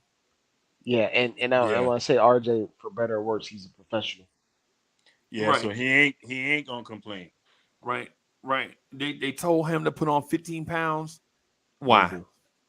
You put it on. No. Make him slower. Right. Make him He was slower. already slow to He begin told with. him to do that because Tibbs was like, okay, I need a big wing to guard these big wings. Yeah. So RJ put on the weight right now. Right. And all it does is it breaks you down. Like people are saying when RJ turned 25, RJ's gonna be this and that. No, he ain't, bro. RJ's gonna be broken down by 25 under Tibbs. Hey, Dre, I'm telling you, under The best Tibbs, thing for Jimmy Butler was to get up out of Tibbs 2 Right. dope times. Right. And Dre, when RJ Barrett at 27, RJ Barrett is gonna be that wild free agent on 2K. You're like, wow, RJ Barrett's a 71 overall. What happened to him? Because of Tibbs, bro. You got it, man. Freezie, you just made me think of something even more. You remember Bum Phillips? How Bum Phillips used to run Earl Campbell? Oh yeah, man. Oh man, that's painful. I'm having flashbacks. They had a quarterback named Dan Pastorini. Dan Pastorini threw the football 13 times a game. They ran Earl Campbell 40 times a game, bro. Oh my Criminal. God. And the only reason why they didn't run them 45 times is because they didn't have the football that much. You saw what happened to Priest Holmes and Larry Johnson? Yes. When they got 400 touches a year? Yeah. Off a cliff, bro. Freezie, can y'all imagine, like, y'all making more of a case why the Knicks need to move on from Tibbs, and not because Tibbs is a bad coach. You know what I mean? Because I hear everybody got their opinion on the Tibbs situation. Right. But sometimes when you move away from a coach, it's not because the coach is bad. Right. It's just because he's ran his you course. Want to go. Is what's best for the team. Right. It's the same thing we say about with Julius. It ain't about Julius' game because we know what he gives us. The point rather why. It's about the fit and what's going to make the team better. And I'm sitting here and I'm thinking, man, Jalen Brunson did this with Tom Thibodeau. With no spacing. Imagine if he had an offensive-minded coach. And no shooting. Freezie. Imagine if he had an averaged offensive-minded coach. 30 on the Heat with damn near no help, no spacing. I understand. Just getting to where he needs to get to. Right. Hitting his floaters. Tough shots, hitting threes. night in and night out. And with about 77 shots a game, 75 shots a game. Bro, that's early 80s offense right there, bro. He was essentially doing to Brunson what he did with Derrick Rose on them teams. I'm gonna tell you what would be perfect for Tom, but I know it won't happen. But in a perfect world, Tom running that defense, Mike D'Antoni running his offense, or Terry Stotts. I was with you. I'm with you on it. I like Terry Stotts. That would be ideal because what it remind me of. Remember when D'Antoni was coaching us, and he didn't have no defense, so he went and got Mike Woodson to run the defense. Right. That's when we took off. Right. And I think for us to take off, if Tibbs gonna be the coach, you need an offensive minded assistant. Because we all know we got Johnny Bryant and all these other guys, but can we definitively say that these guys are contributing to this offense? Because I can't sit there and say that because it looks the same way It's it's been. hard. It's hard because like you can see sometimes these guys just they can suggest, but they don't have full on autonomy. Like you'll see like certain things that pop out, like how we will switch our screens and things like that. Tibbs will give them little input that way, but like drastic changes, like adding new plays and new sets, all those things require a training camp. And you can't just be like, "Yo, Tibbs, we should run this." You got to get your timing right on them plays. Yeah, you got Yeah, like it's like when you look at the Miami Heat and then what they run, that's years, that's 10,000 hours. Yes. Like Spoelstra said himself, when Bam runs them dribble handoffs with Duncan Robinson, that's 10,000 hours of work in chemistry. This is why Duncan Robinson gets open underneath the rim for layups randomly, and he's just finishing layups of back cuts and screens and perfect time and plays. And it's something that you need to implement. You can't just like have these guys implement things that are so drastically different from what we came into training camp with. exactly. Think about this, Dre, and it's just as basic as it gonna get. Man, think about us when we try to run a fast break before we got Josh Hart. Oh my God, it was so bad. And then when we got Josh Hart, Josh Hart is running the break himself. he's running the break himself. Yeah, Anybody else that tried to run the break, the spacing was terrible because we didn't do it enough. Bad floor balancing. Mm-hmm. Guys hesitant. Like how many times we see RJ throw like a weird pass in the transition, or even Grimes? Mm-hmm. It would happen Ill-timed pass frequently. And then when you go watch the Denver Nuggets, every time down they make the right read. It's poetry in motion. Guys know where to be. The spacing is perfect. Even if it ain't a layup, they're gonna get a wide open three. They're gonna get it. They're gonna get the ball to the man who's supposed to shoot it. Right. Right. Ain't gonna be no forcing. They don't. That's one thing I like about watching, good basketball, man, is when that ball get to the man who's supposed to take the shot instead of the man that's forcing the shot. Because like when we get to the finals, and if the Heat make it there, it ain't gonna be no narratives. It ain't gonna be this superstar, this that and the third. It's actually basketball we watching. Exactly. Yeah. It's what San Antonio used to do. Yeah. In them Tim Duncan years. Yeah. They chew up the clock. Because I'm gonna tell you, watching that series against us with Miami, man, I said hot dog, man. I said every time they get the ball, they chewing the clock down, completely down, making it hard, making it even harder, and making the shots. Every time you look at somebody wide open, why? And we would rather give Brunson the ball so he can get pressed 94 feet instead of just making Grimes bring the ball. Nah. They're not even trapping anyone else. It's just right. Brunson they're trapping. Yep. Right. Yep. Because they don't respect nobody else. But like, even if they this is the thing, they want to play a zone, so they can't full court press everyone. They can only do it for Brunson. Exactly. If they full court press, their zone is already like compromised. As soon as and then look how good they run that zone too. Yeah. Yeah. And that's years. That's years of work. That's years of work right there. Yeah, it reminds me of how back in the day I used to drop 40 on these schools in lower state. like I used to drop 44 on Berkeley or drop 50 points on James Island. So these are some schools. I don't know if y'all know anything about this. Berkeley, you might not know, Ron. You might not know anything about this. I'm just saying. Well, you know about Wade Hampton, Goose Creek. What you know about Goose Creek? I don't know that. Man, hey Freezie, I'm gonna tell you though, that's man. There's no price you can put on fundamental basketball, man. Right. There's really no price you can put on it, and I'm tired of people disrespecting these Miami players, man. I'm sick of this narrative about they undrafted players. Man, do you know why they undrafted? is because there's only 2 rounds in the NBA. Right. Right. So you're gonna have more players to pick from that's undrafted than players that you're gonna draft. And they pick Come the on, right man. ones and develop them. Exactly. Exactly. Come on, man. Stop. They get on my nerve and then don't be wanting to give them guys their credit. They keep trying to talk about, oh, they're undrafted players, so they're supposed to be trash. Man, these guys played D1 basketball. Right. All of And them at a high level. Caleb Martin looking like a number 1. Yeah. Going up against Tatum and Brown. Yeah. I'm looking at him. He's slashing to the rim, getting layups, doing reverse layups, hitting damn near every three him he with the puts wrong up. hand. Yeah, finishing with his left. Go out on the left side, finish with that right hand. Right. But this is what happens when you empower guys and give them confidence and include them in the offense repeatedly. Then they develop rhythm, and then the confidence just grows from there. Exactly, because it says a lot. I mean, think about it. Them guys could have went and got anybody, but they went and chose them guys to come to their program. Like when the way Jimmy Butler plays, even during the regular season, Jimmy knows he could get his whenever he wants. But he resides within the team concept.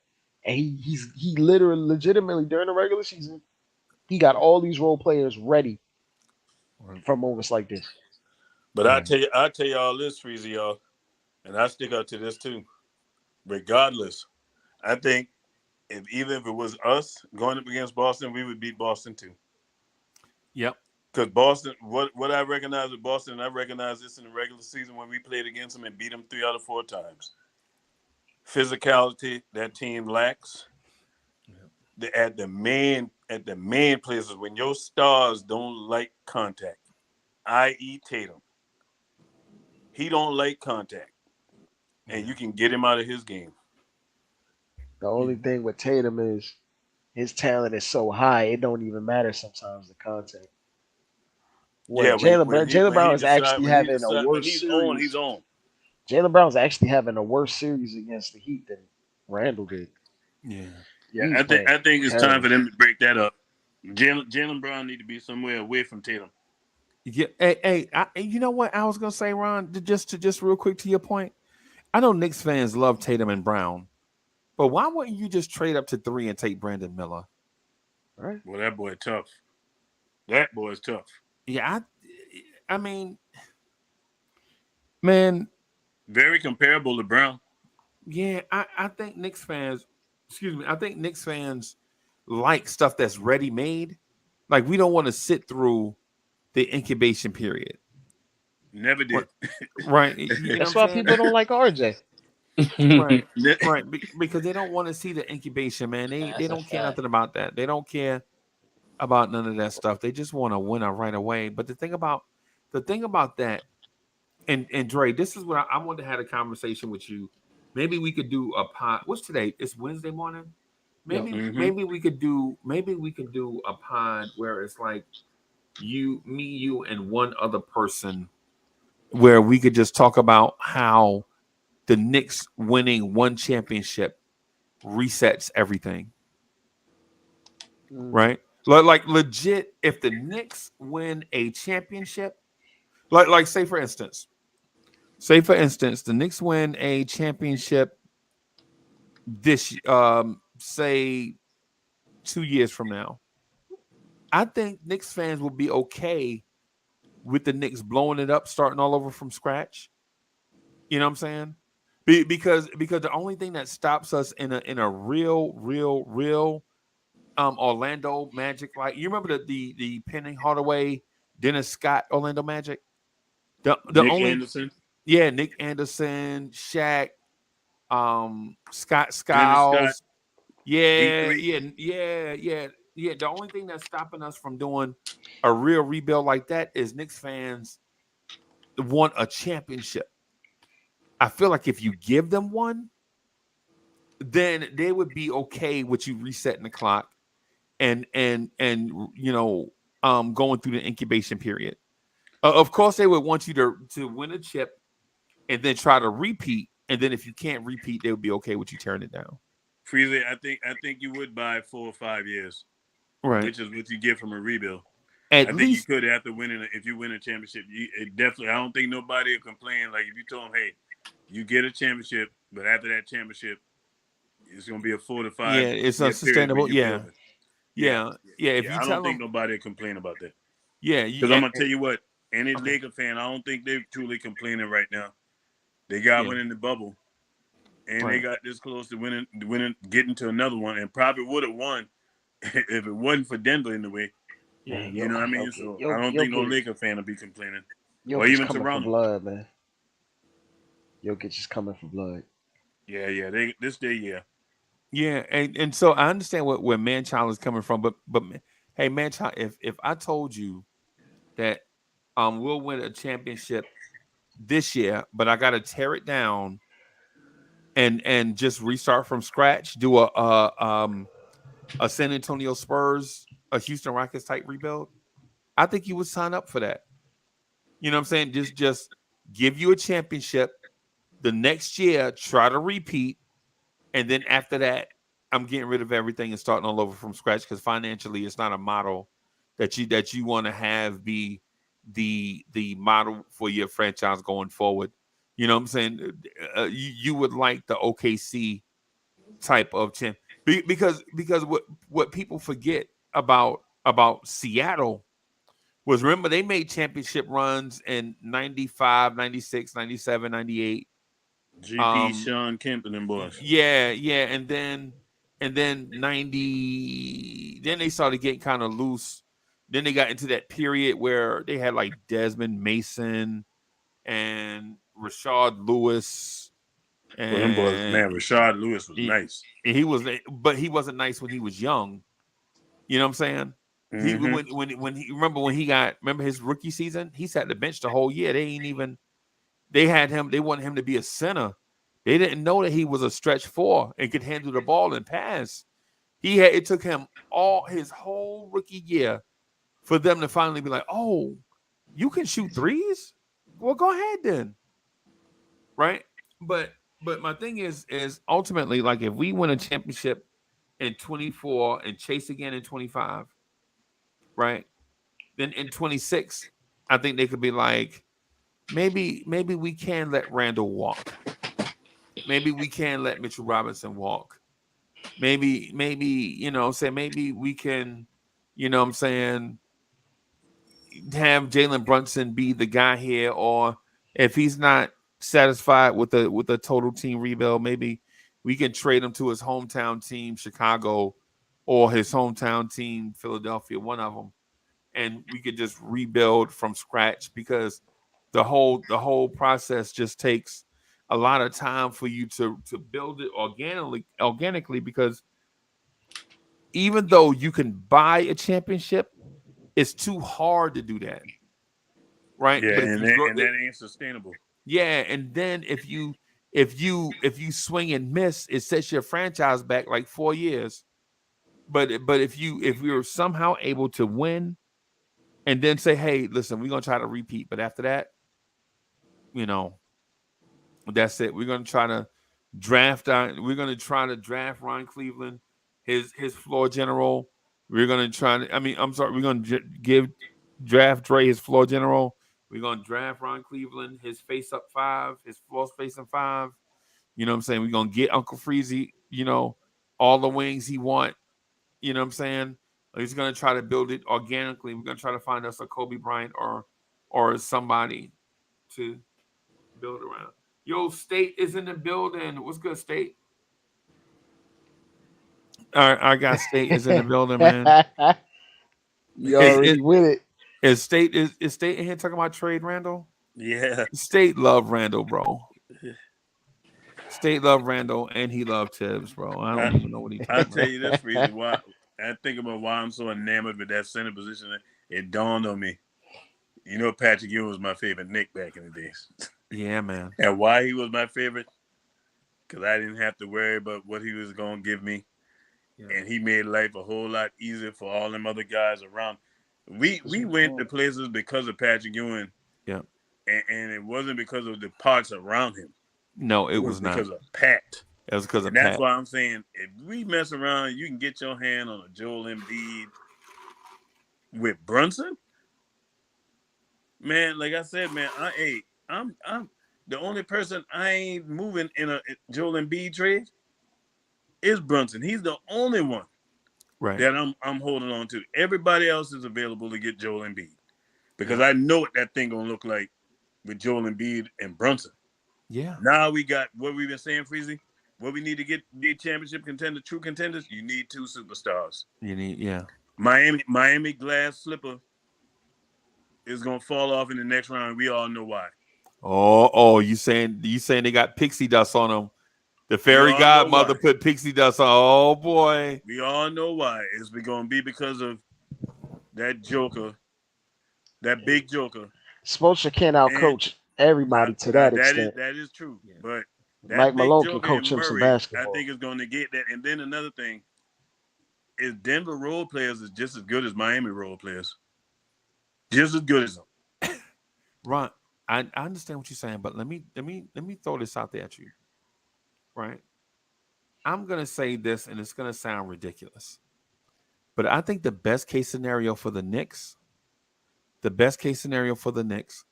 is that the Miami Heat sweep the Denver Nuggets. That happened. We ain't making no moves. No, because what it does, we need Miami to finish off Boston with one win, right? And we need for them to sweep the Denver Nuggets, right? 4-0.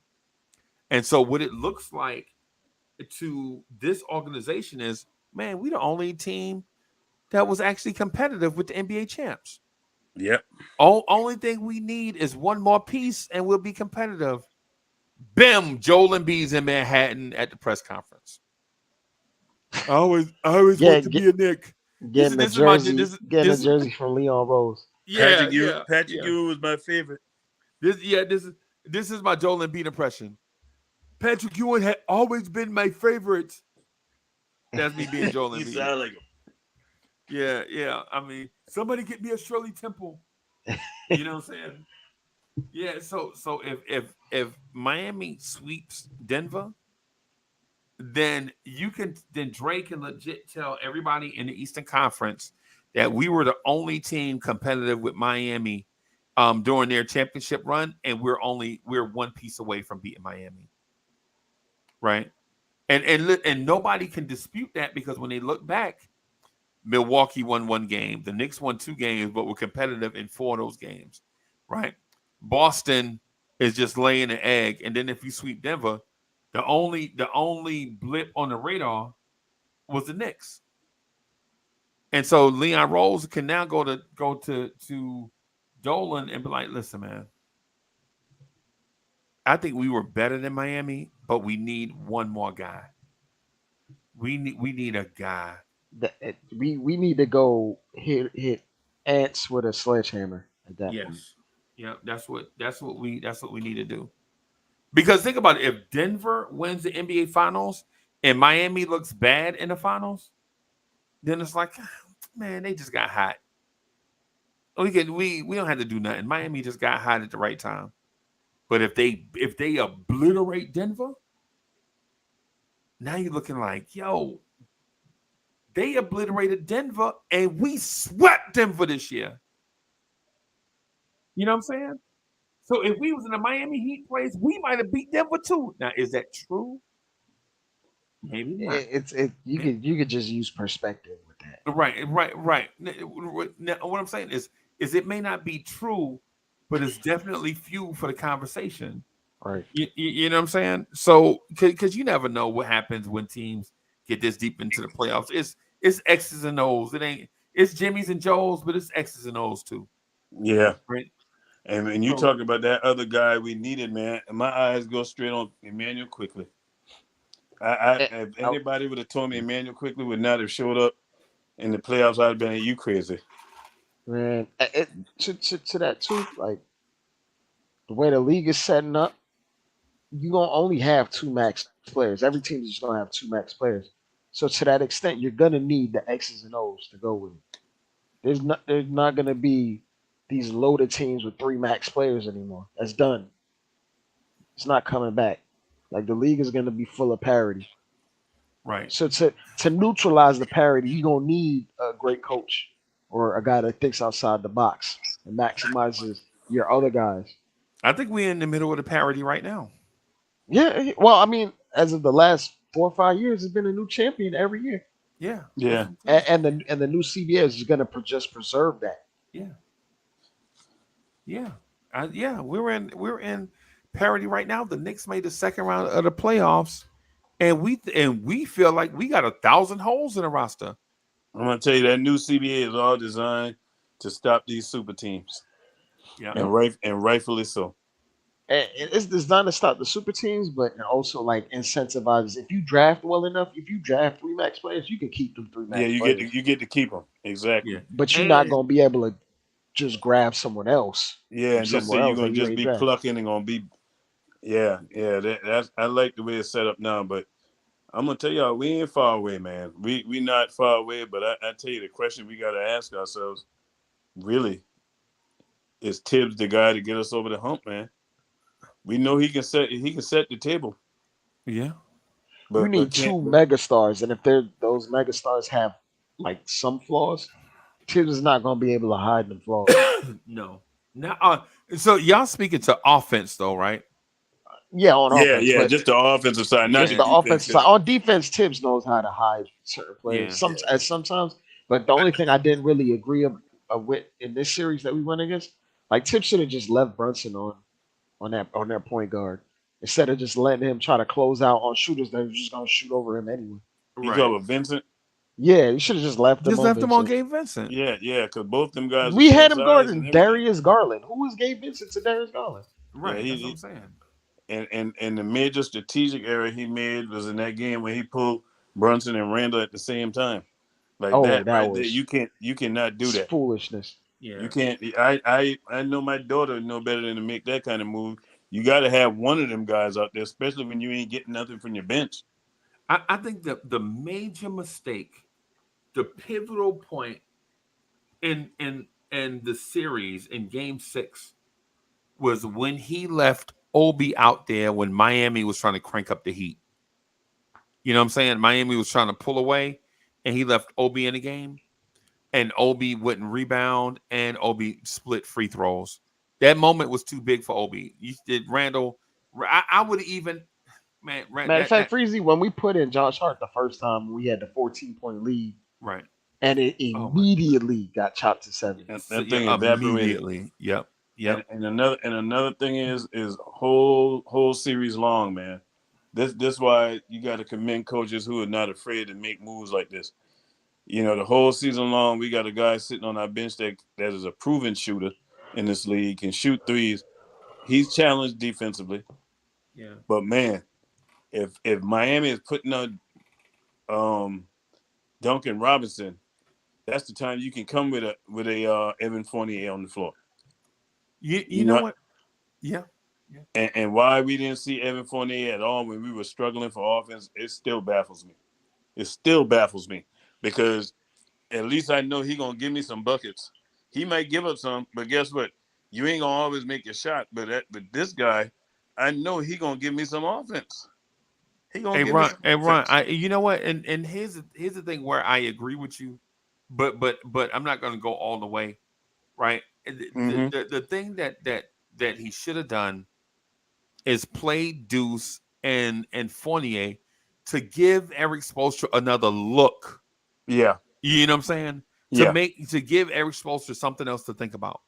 But he didn't. Yeah, because Deuce, every time Deuce got the very limited time he came out there, he was effective. Yeah. He was effective. Yeah.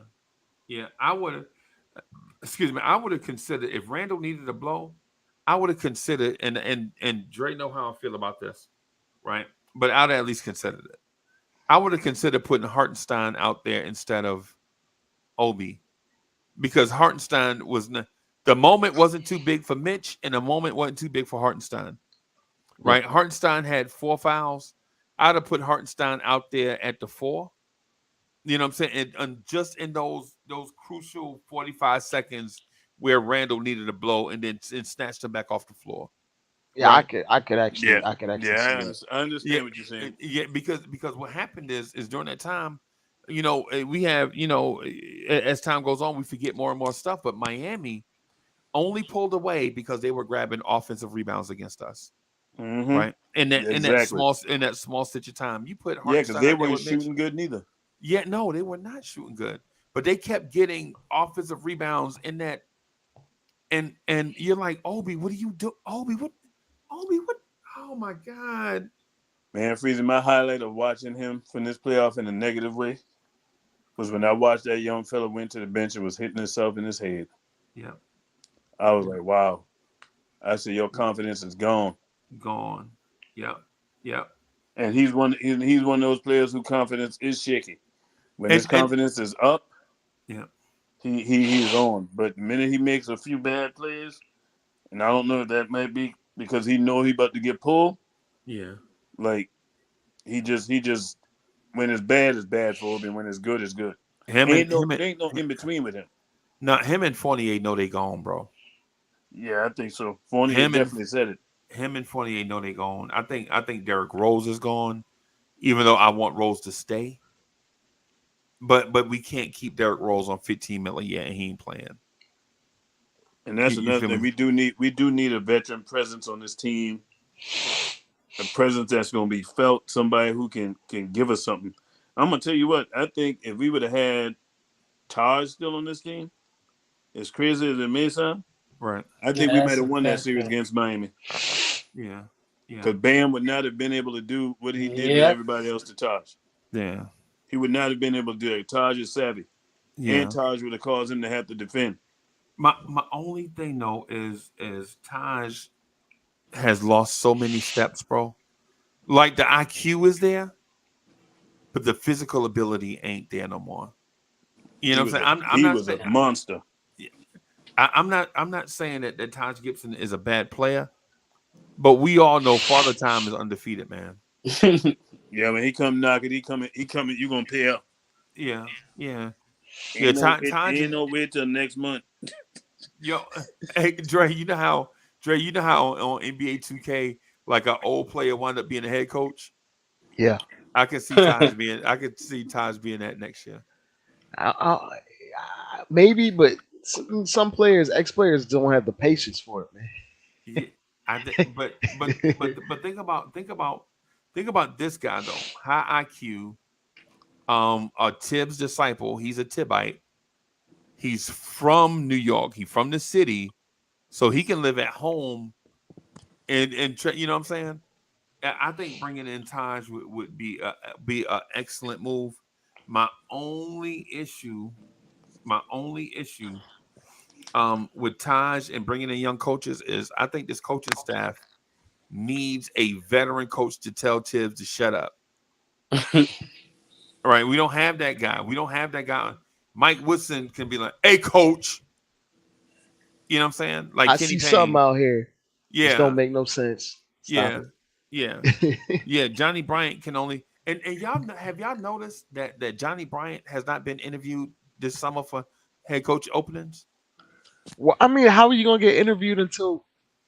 Well, I think you know what? I'm gonna put it this way, Freezie. Mike Brown interviewed same time last year, bro. I was gonna say teams that are looking to like compete, like the most of the openings right now are teams looking to compete right this second. Veteran teams, yeah, and they want veteran coaches, which is why like the Suns are looking at Doc Rivers. Freezie. Oh my God! Yeah, I saw that. Another team. It's funny. And all I can my bad, Ron. But all I can say is that's you know Isaiah Thomas in the front office already when you see something like that. That's a bad hire. No, I just think they're doing an interview process. I'll tell you this though. Doc Rivers. You know what I was sitting there thinking today. Where I can see Doc Rivers going. I can see Doc Rivers going right back to Boston. If they would have got swept tonight, I say it would not surprise me at all if Doc went back to Boston. It wouldn't surprise me if Brad Stevens comes back down to the bench. Came back on some Pat Riley type stuff. Yeah. And that's the last comes down the mandate. Yeah, he comes down like Pat Riley, like guys the shit back to a championship like in 06 and then goes right back. And then goes right back up. Yep. Yep. The name that I would love to see on our coaching staff is Brett Brown. Right now, if you're not from New York, his thick Long Island accent might throw you off. You know what I'm saying? Because it's like the Long Island accent sometimes can sound like another country. You know what I'm saying? It's like how some people say, "Man, where you from?" "Man, I'm from Charleston." You know, you know, people from Charleston speak a certain way. I ain't gonna get into that. That ain't Just like they do where I'm from, Freezie. Sound almost identical, man. Right. Right. Yeah, but I would love to see Brett Brown or Terry Stotts on the coaching staff to go with Tibbs. If we replace Tibbs, I would love for it to be Caleb Canales or Jerry Stackhouse. And you know, it's a shame. Another guy that ain't got a job yet, man, is Sam Cassell. It's a shame. Yeah. I don't know what it's gonna take for him. Yeah. I don't know. I don't want him though. I don't want Sam. It's nothing against Sam, but the coaching staffs that he be on, they always fail. Like every time you see a head coach fail. Yeah, every time you see a head coach fail, you look his head assistant is Sam Cassell. You're like, oh, you a jinx. Being with the doc supposed to be good for your health. Yeah. But being with this doc is bad for your health. Yeah. You remember who else was on Doc Rivers' staff? The old Boston Celtics, Seattle Sonics point guard, Dennis Johnson. Dennis Johnson was on his staff? Yes. And didn't he have more cheeks at one time too? Why it seem like Cheeks been with him too at one time? I think Mo Cheeks was with Terry Stotts.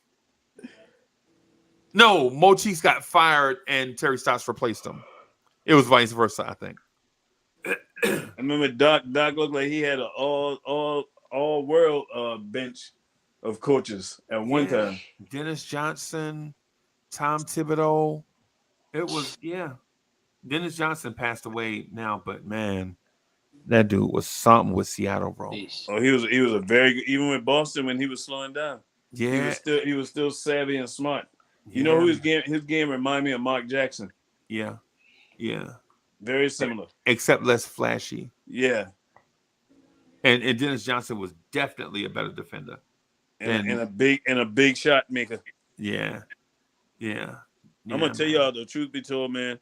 Only reason why Boston won this game tonight, man, watching that game is they got hot, man. It wasn't because of the coach.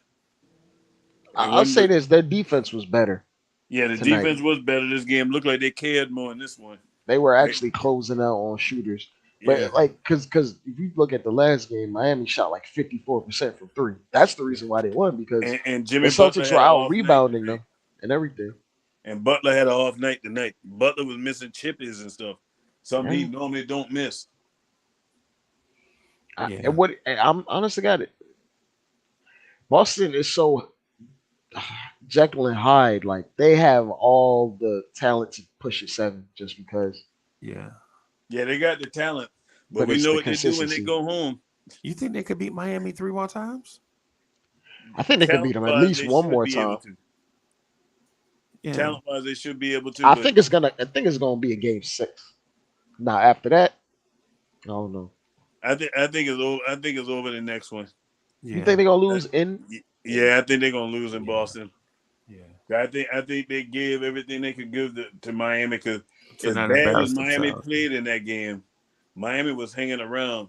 If Jimmy Butler would have had his normal game, because he was inefficient as I don't know what, they lose that game. Because I mean, they got what they wanted from them role players. Okay. They got what they wanted from them guys. Okay. But they were shooting the threes tonight better than they have this whole series with. I don't see them shooting like that the next game against Miami. But that's their calling card. Like, they have like maybe 40-something games with 18 or more threes this year. Something like that. And they're like 36-4 when they hit 18 threes. The reason why I think Miami gonna close it though, because you don't want a chance getting to no 6th game with Boston. Right. You don't want a chance. Because then you know this game 7 is gonna be back in Boston. It'll be back in Boston, right? And you know they came back and won a game 6 against the Sixers. Yeah. In Philly. You don't want them to get it. You don't want them to get it to 3-2, because Doc and them lost that series up 3-2. Mm-hmm. Yeah, man. You don't want. Yeah. You don't play around with your food. No, not at all. But Not at all. Spoelstra's gonna have them ready. So. Freezie, I'm predicting it's going to be a draft night trade with the Knicks, Okay. bringing in a center. And I think it's going to be either one or three of them guys, man. If Joel Embiid, Big Cat, or the cat out there in Phoenix. Ooh. Hey, look, I don't want no parts of that guy in the Phoenix, though. I'm not gonna lie to I you. think it's going to be one of them three. Hey, man, I think DeAndre, the only thing that's preventing DeAndre, in my opinion, this is just my opinion, the only thing stopping DeAndre Ayton from being a league MVP is his reluctance to shoot the three. Right? Because he's got better handles than Embiid. He's got better handles than Cat. Right? He got a serious mid-range jump shot. And he's got and for of all the top 5 centers, he by far has the softest hands. Now he can't pass for nothing, right? He can't pass for nothing. He don't process the game fast enough to be Jokic, right? But the physical ability is there, and you know this because you don't draft a guy with the number 1 pick if he's not talented. So when people say Ayton's not talented, they bugging out. The thing about him is he's a finesse big in an era where bigs are rare, so you need them to be beast bigs. That's the only thing. If this you need to be able to be finesse and need the power, like and yeah, to be an elite big. Yeah, and you know that thing is too for him. It's about opportunity to be the number 1 guy. Yeah. Yeah. Because we think about what happened. I mean, hey, you in Phoenix, DeAndre Ayton, man, with Booker and Chris Paul coming over there. Right. You ain't gonna be the number 1 option. You know what I mean? I think if he was to end up in a place like Detroit, now you'll have something. If he ain't wound up in a place like Indiana with guards that can fight, man, look, Ryan, I'm with you on that. Yeah. Right. That's the thing. Right. That's you know who he reminds me of? And it's gonna sound odd because they look nothing alike. Who? But he reminds me of Rick Smits. Oh, the game wise. Yeah, the game reminds me. Big guy, finesse kinda. You got to put bullies around him. Yeah, you know what I'm saying? Protect him. Yeah, but he's a man very soft. Dre, this dude is like very skilled. Wayne Corbett type hands, bro. Yeah, y'all know who Wayne Corbett is? Yeah, Jets. Wayne Corbett is arguably one of the best ever slot receivers. Jets slot in the receiver from Hofstra. Man, hands, bro. He didn't wear gloves. Catch everything and caught so many concussions. Yeah. He has a podcast, which is a pretty good one too. Oh, okay. Oh, he does? Okay. Yeah, I might have to check that out. They go in there and troll him. But yeah. Man, Ayton has like these innate things that you can't I'll give you an example. If Mitch had some of the tangibles or intangibles that DeAndre Ayton has, we wouldn't even be having this conversation, bro. Like how to position your body to catch the ball in traffic. We wouldn't be talking about we need another center to upgrade. Right. That wouldn't even be coming out my mouth because when I talk about upgrade, it ain't because of what Mitchell Robinson is. Because I understand he's a very good center. Yeah. It's about what he don't give me is the reason why I want to move out of that position. It's about team needs, right? Yeah, man, and we didn't win. Man, B. Willis said it best, and I pictured that mental picture. 4 years of this, man. 4 years. Right. Be right back. Yeah, Dre, do you want to see another 4 years of that? Nah, bro. That's you gotta. Sometimes you gotta strike while the iron is hot. Because if you keep waiting and you top out and your ceiling is a 2nd round team, you basically did what Portland did with Dame and his talent. And guess what else? The guy that just retired, yesterday today, with Melo. We wasted Melo years. We wasted Melo's years, and we just the made the same thing wrong would happen moves with Brunson. over and over. Same thing would happen with Brunson if we don't get him no help. ASAP. Brunson is an All NBA type guy. Yeah, You the need Knicks. The to. Knicks right now got one superstar in my You book. need. Yeah, you need to supplement. Like, hey, you make your name in the playoffs in terms of being a superstar, and ain't nobody averaging 30 on a Spoelstra defense, but No, he did. He did that on man, that. that's huge. That just shows he steps up. He steps up. No matter what they threw at him, they was not able to stop him. Yeah, man. This the idea of like poo pooing on on on Joel Embiid, I don't get it, bro. I can't believe that. That I that mean, you talent talk. level speaks for itself. You know, Joel Embiid is the only center to drop 30 points per game in back-to-back years since like Wilt. Yeah. Wow. Now if you saying okay, your concern is his injury, that's fair. I can take that. But the game ain't no way. What he puts out there on the court is something different. Ain't no way anybody can have a problem with what he does on the court. That right there is, you know what I mean. And truth be told, the reason why he didn't get out of anything with the Sixers is the supporting cast If and you look bad at the coaching. teams that he lost to, it was multiple teams that went to the finals. Yeah, yeah. The only team that didn't was the Atlanta Hawks. And that was because Ben Simmons had a mental breakdown. Thank you. This guy was dependent on Ben Simmons, who wouldn't shoot, couldn't shoot, and then They you got took away his Tobias best. Harris, They took away his best Robin, which was Jimmy, Jimmy Butler. to pay Tobias Harris. Like, come on, what are we talking about? Yeah, And if they would have kept Horford, Jimmy, don't forget Al Horford. yeah, Oh they my had God. Holford too. You're right.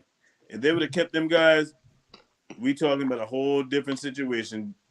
Them guys probably would have been hoisting that Lombardi. They would have been hoisting that Larry O'Brien. Larry O'Brien, and he would have been ringed up. Then people would have been saying, "Yeah, let's go get Embiid." Man, hey, all I know is that guy is a top 2 center in this league every year. Ain't Easily. one center better than him. And then it depends on what you want. The only center better than him is Jokic. That's And that's it. not an indictment. That's just what it is. That's it. But it ain't no miles above better. No. The margin is very close. It's 1-2. What if I told y'all I think Joel Embiid is better than Jokic? I won't. I couldn't even discredit that. I won't say he is better, but he is a top 5 NBA player. Like, what are we talking about? The reason why I say I think he better is because I think Jokic is a liability on defense. I think Mike Malone and them have to scramble and scheme a defense. The cats around him defensively have to do a lot of work. But the trade-off is he makes it very easy for them on offense. Yeah. Yeah, his The offensive trade-off skills is like they're the only team shooting 50-40 from the field in the playoffs. Right. Against the Lakers had a top 3 defense this year. Yeah. I mean, they were slicing them up like butter. Yeah, his ability to run that offense, man. Watching him, I ain't never seen no big man like that, man. That dude, you know how we said we won't see another LeBron, somebody to be able to do everything like that. I don't think Freezie we'll said that's see Bill another Walton. big like Jokic. Freezie said that's Bill Walton 2.0. Yep. Yeah, you won't see another one of them, man. It's like something that we never seen before. His IQ is different. Like, you can't. Either way, there's no winning. You double him, you lose. You let him go 1-on-1, you lose. You lose. Yeah. And he always finds double open if man. you double away. Like if you double away from him, you definitely lose because he's gonna find an open man. Yeah, but like he for always instance, he always know to make the right play. right? You He don't- does. you He don't ever does see him make the casual wrong no play. look passes and half court offense. And then when he throw the passes, it'd be right in the shooting pocket. Yeah. Yeah, like if you double Jamal Murray away from Jokic, like if you just put like for us, say if you ran a defense where Randall guards Jokic, right? Just in the post so that Mitch can guard away, you know what I'm saying? Like have a 7-foot up, like blocking his vision. He will hit dudes like cutters behind Mitch and they'll be dunking. And you now know you're the like, crazy damn, thing you is, can't do Freezie, nothing. when you look at the dude game, like when you look at how he moved, Right. you would think, man, people supposed to be eating him up. Yes. But this dude know how to position his body. Right. He catch you leaning too much one side. He gonna spin off of you. He feel your body. He gonna spin off of you. Bro, you remember Sabonis? Oh yeah, Remember yeah. Arvydas That's Sabonis? you know what, Freezie. I ain't thought about that. Arvydas. Not the son that's playing Not the right son. No, the son is I. The son now. is Because I. somebody tried to say the son better than Julius Randle, but no way. No, No way. no, he ain't. No, no. He's a better fit for Sacramento, but yeah, apples to oranges, no. Head up, no. He ain't better. He ain't better than Julius. Nah, he's a terrible defender. Right, But but I even watch him in that series because my nephew, he was watching the game, man. He was so mad talking about dude, and I couldn't dispute it because everything he said was spot on. He's like, why he got this big man on him? He won't shoot over him. Right. He won't take him. Right. He got small guys guarding him, and he won't take him. Right. Oh my God. Yeah, man. I don't know, Freezie. I don't know if you've been watching the Western Conference Finals, but the shots this man is hitting, like step back 1-footers, 1-footer with the Larry Bird form See, now over the top of the head. But that ain't fair because he's been doing this for like 5 years. Dre, 1-footer behind the 3-point line. Yeah. But he was doing a 1-footer behind the 3-point line, contested by Anthony Davis in the last 3 minutes of a closeout game. Splash. Nothing but I'm like, nah, that's fake. No paint, no paint on the basketball. Freezie, nothing but It looked like a 2K animation, son. Like really. It looked like 2K cheese. That's what it looked like. And then when he get a small man on him, it looked like a grown man playing with their kid playing keep away. He don't even play with it. He just, I'm a bully, and get this little touch floater over you. Right, and the referee whistle loves him too, bro. The referee whistle knows how to draw a foul. Love Jokic. Yeah, because he'll flop.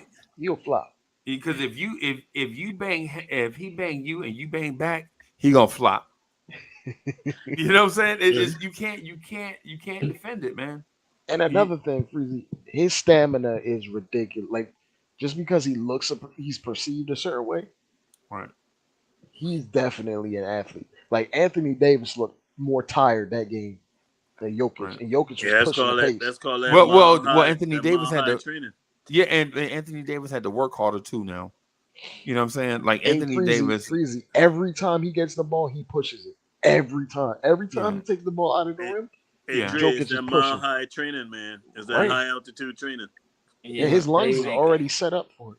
Yeah. Yeah. Hey, do y'all believe the Denver Nuggets are the next dynasty? I don't know if they're. I don't think they're a dynasty. But I know they're going to be contenders consistently. Ain't no team in the West beating them, bro. I don't think they're going to be a dynasty. I think they win this year, and I think they might make it to conference finals next year and get knocked out by somebody. I don't see them going and winning no 2 and 3 or 3 and 4 years, stuff like that. Nah, that's not. I'm gonna make a bold prediction, bro. I think the next 5 years, the next 6 years, is Nuggets and Knicks. The next 6 years. And the reason why Knicks fans can't see it, I understand that when Knicks fans say take a step back from it when they hear that, they're like, man, we got so many holes. Bro, you don't think the Denver Nuggets complaining about the holes that they got in their roster too? No, you know right now they not. well, I mean, but they do. They do. Them, man, trust. I'm on YouTube looking at stuff. Denver fans like, man, we need more shooting, and man, more. And they crazy. They think they need more shooting the way them boys shoot. Yeah, but I'm gonna tell you. You know who's one of the key to really make that offense run? Oh boy, that doggone Michael Porter, man. Yeah. Michael Porter is something serious, man. Yeah. He is serious. Yeah. It's like watching a stronger young Kevin Durant shoot the basketball. Not as skilled, of course, but in the early stages is what I'm seeing is like very similar. He definitely has. He's not scared to put the ball up. No. Yeah. No. Very similar. No. Yeah. So what? Let me ask this: what do y'all think the Lakers are going to do this offseason? Blow it up. What they can do. If I'm the Lakers, bro. Lakers GM said they want to bring back the young players that they acquired. Yeah, so talking about Rui and Reeves. They're gonna have a problem with bringing back Reeves. They only want to do that because they can't get their hands on better talent. Yeah. If they can get their hands on better If talent, they could get Kyrie, they both going. Y'all didn't see? Yeah, Yeah. they said they Yeah. they were trying to say Kyrie for AD. We're gonna do a sign and trade. Yeah, I to seen that. Dallas. Yeah, I'm gonna tell you what, it makes sense because they I need seen that. LeBron need that type of player beside him. Hey, We know what Kyrie is with him, but the problem is Austin Reeves gonna be a problem for them to resign. Austin Because he already said, is a you read good the player. article when he was talking? But- This is what his words. He says, with his age and stuff, that he is behind the 8 ball on contracts. Yeah. So he said, as much as hey, this is a business. At the end of the day, Send that and bag. he trying to. So if somebody comes with more money, hey, it's a business. If it's me though, Trey, I'm doing an architect approach, right? If it's me, I'm telling LeBron, I'm asking LeBron where you want to go, right? Where you legit where you want to go? You want to go to the Clippers? You want to go to Golden State? You want to go to you know what I'm saying? Because I know this you can't win with LeBron, AD, and listen, you can't win with LeBron, AD, and then Ronnie, Bobby, Ricky, and Mike. Yeah, You just can't because LeBron ain't that guy no more. No, he And can't carry the team no AD more. was supposed to be Batman, but he just never took the role. I think he is Batman as long as LeBron ain't around. Because you notice that when LeBron ain't around, he plays better. He played better. The whole team played better without LeBron. Bro. Yeah, that's what I'm saying. That could I think what it is the Lakers are Titanic, right? And I think Rob Pelinka understands this. But the only thing about it is when you're talking about the greatest player of all time in his final 2 seasons, you got to be careful about how you end your relationship. Now, with that said, the Lakers have not always been the best at ending relationship with stars, right? you got that right. Right. You remember how they did with Kareem? They like, Kareem, we just drafted this kid Vladi. What you gonna do? That's how it went. Yes. Yeah, that didn't end well. Yeah, that didn't end well. And then Magic, the whole thing, Magic basically had to retire and then come back all later. They made him the coach. That was terrible. They gave Kobe a 2-year max at the end of his career. They were getting $40 million a season, I think. Yeah, something crazy. They traded Shaq at the end of his career. They didn't even try to patch it up. Mm-hmm. You know what I'm saying? Wilt Chamberlain and the organization fell out. Bro, Wilt Chamberlain don't even consider himself a Laker or didn't even consider himself a Laker. You know what I'm saying?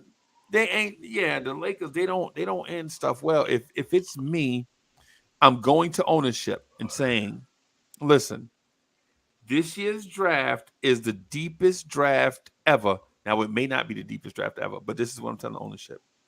This draft is the deepest draft ever, right? What I'd like to do is take Anthony Davis and offer him to either Charlotte or Portland, probably Portland, to, you know what I'm saying? They are going to give me everything I want for Anthony Davis because they want to win with Dame right now. Right. If you can get that kid next to Dame, and that starting lineup, what's his name? Simons. I'm talking in both of them. Him? I'm talking in both of them and the number 3 pick. If you can get both of them, getting him, Shaden Sharp, and the number 3 contenders. pick. They contenders, bro. Off rip, right? Well, what I'm saying is I'm trying to get a kit and caboodle for Anthony Davis, and then I'm asking LeBron where he want to go, and I already know where he want to go, right? And he not coming to the Knicks because he's clutch. Are you gonna send him to Cleveland or back to Miami? Cleveland. It's the only realistic fit. Cleveland, right? Because Cleveland needs a small forward. Yeah, and right? they need a veteran presence on that team. Right, and I'm gonna tell Cleveland, listen, I know you guys, have a salary issue. I don't want none of y'all young players, right? Y'all keep y'all young players, but I want all the draft picks you can give me for LeBron, right? And they go, but LeBron is washed. But what LeBron James means to Cleveland in terms of packing the stadium and selling merch and the overall franchise value, it's way more than any of them draft picks they could ever have. Oh yeah, Because they're if ticket sales go up and business start booming again. right. And I'm gonna take all that asset, all that draft capital, and put me together a team like they did before LeBron got there. Yeah, D'Angelo Russell, Julius Randle, Lonzo Ball, Brandon Ingram, Josh Hart, Larry Nance, Kyle Kuzma, um, um, Ivan Zubats. I mean, Like that makes sense, Freezie, because at this point the Lakers got to hit a reset. It ain't gonna be no more patchwork. Right. You got to reset it, man. You got to refill those draft picks that you missed out on. You know what I'm saying? You got to do that. You got either trade him back to Cleveland or to a team that needs a 3/4 to help them on a championship run. And then Man, LeBron, because who he is knows? LeBron, Maybe you ain't gonna just Miami. send him anywhere. Maybe Miami. Yeah, Miami. Yeah, Miami back with Pat or Cleveland. With Jimmy, but then it'd be Jimmy Butler, Bam, and LeBron. And you talk about serious contenders. Right. LeBron's still a stud. He just ain't the guy to carry it. He ain't the guy to carry your team no more. Yeah. He can do it for half. Yeah. But not no whole game. If I'm the Lakers, man, I'm just hitting the reset button because clearly we don't have an answer for Jokic. And not saying that I'm giving up and letting Jokic have his way, but you can't build a sustainable product every year at the trade deadline. You just can't. No, what you're doing is you're gonna set your team back because you clearly in a win now mode. And when you're not winning, at some points you got to get to the point where you can have flexibility again. And the only way you're gonna do that, you're gonna have to trade somebody. You're gonna have and the to only trade really somebody tradable else. person you're gonna trade where you can get something back is AD. Yeah. Yeah. Hey, Dre, what do you think about AD to Portland?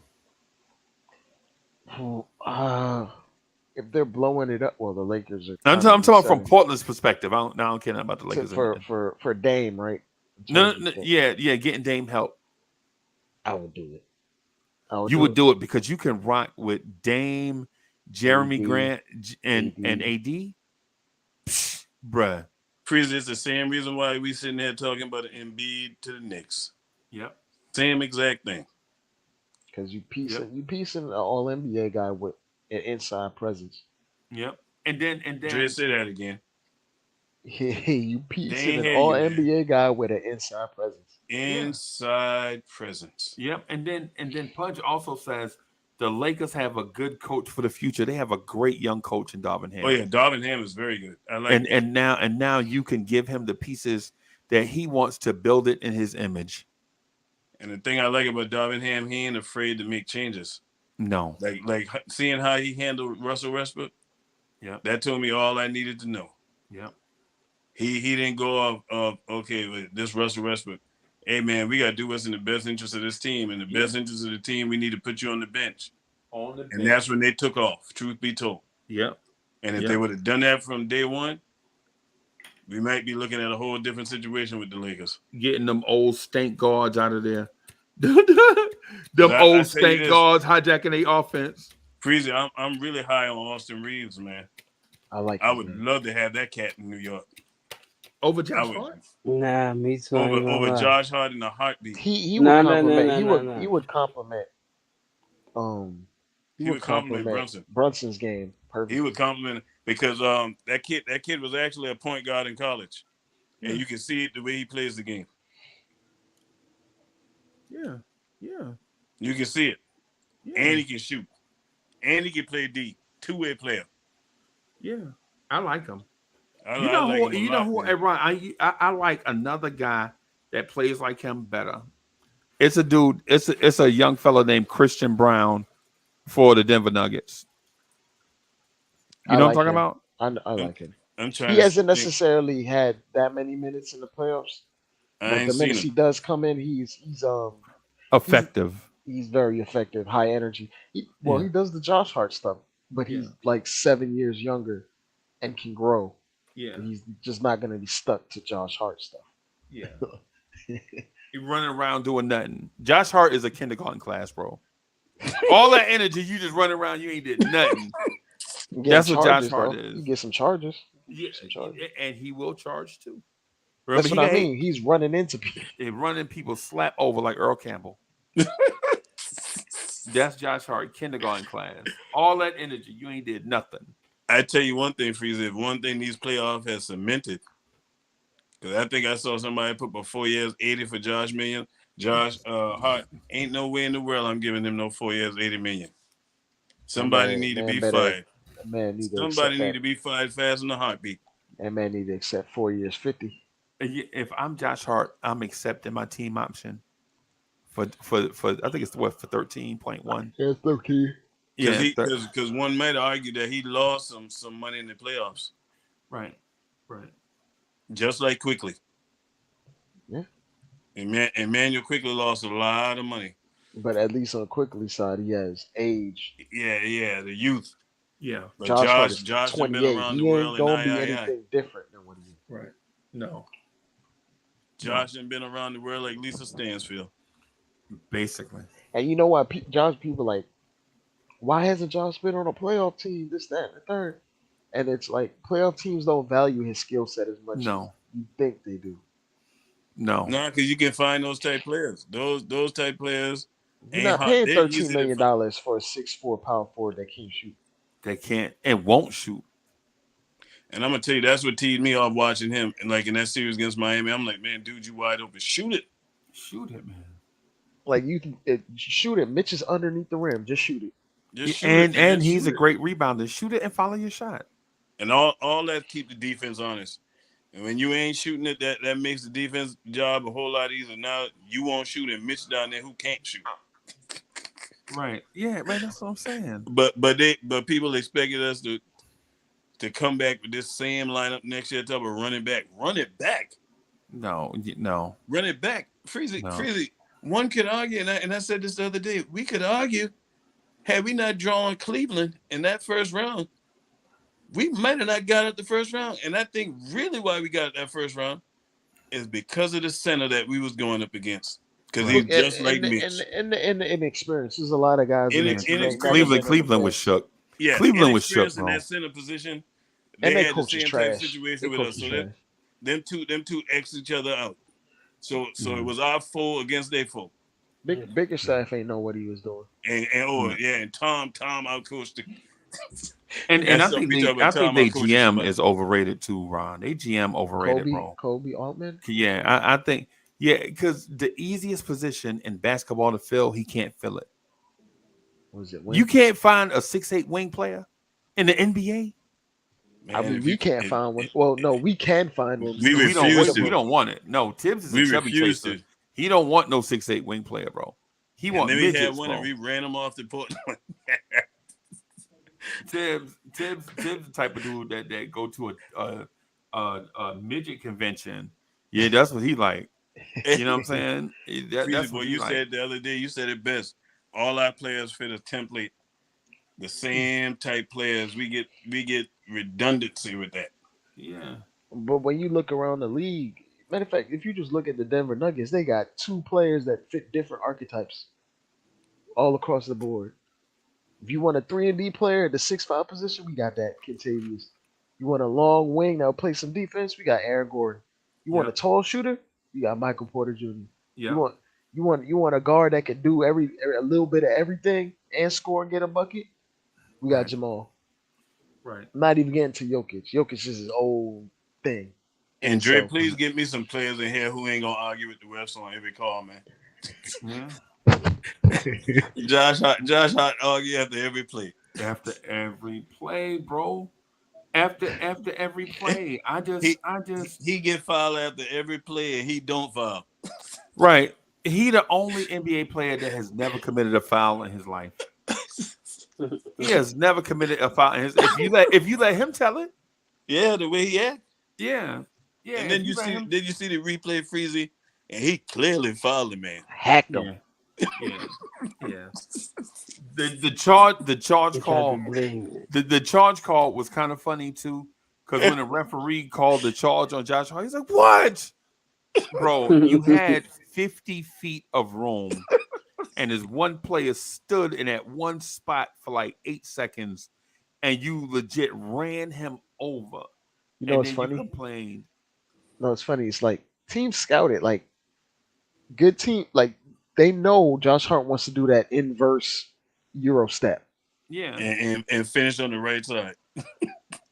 and they take it away from him. Miami Heat, to Spoelstra's credit and film guy, he knows he wants to do that, so they just took it away every He time. And gonna they put know he his can't head in that pass chest too. like a bull, the raging bull. Yeah, and when you saw Max Strus take off, he took off from the corner and left RJ Barrett wide open and ran and stood right underneath the free throw line, and Josh Hart barreled him over. How does a guard not know RJ Barrett is in the corner wide open? Because You he's know what not I'm a saying? guard. Because He's a power he's not forward. dribbling with his head up. Yeah. No, He a power forward. head down. Yeah. One Yeah. tunnel vision. I only see one thing: the rim and me. Yep. I don't even see the man standing up in front of me. Bro, it's frustrating. And then it frustrates me even more that he thinks he's big, but he's little. You know what I'm saying? He He be like little. attacking 7-footers like He he like gonna do Scrappy on something. Scooby Doo. He be attacking 7-footers like he could dunk on them or something. He like Yeah. Scrappy on. He like Scrappy on Scooby Doo. Yeah, he's like Scrappy Doo. Yeah. Hey, and you remember Dre, you remember the meltdown I had like 2 weeks ago on the play that Bam Adebayo got the dunk because Obi went to guard the wing player and Josh Hart went and guarded Bam. And they Yeah. side by side. Clearly, Obi should have guarded Bam. And clearly Josh But Hart Josh Hart was like, "Yo, I got this. Move." I got it. Oh, but Ron, I had a meltdown, bro. I legit had a meltdown, bro. Yo, it's two Miami Heat players, a big and a little, and two Knicks players right beside them, a big and a little. Our little takes their big, and then our big, who can't guard on the perimeter, takes a little. Let me at him. Let me at him. Yeah, you like Obi. Put him you up. know Put you him can't- up. Yeah, you like Obi. You know you can't guard guards, bro. And Man, you gonna let that little guy guard Bam Adebayo, and then he get dunked on, and then he go crying to the roof. What? He hooked me. Freezer, the only jersey people better buy in the offseason is Brunson. Yeah, because I think it's gonna be some people get their heart broken, man.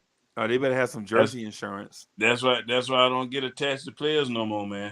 Yeah, man. I'm looking at the progress because if you mess it up, then I can get on you. But the players you get up out of here, or the ones you bring in here. But I ain't attaching to no RJ stock players no might more, be man. going up though. RJ stock might be going up.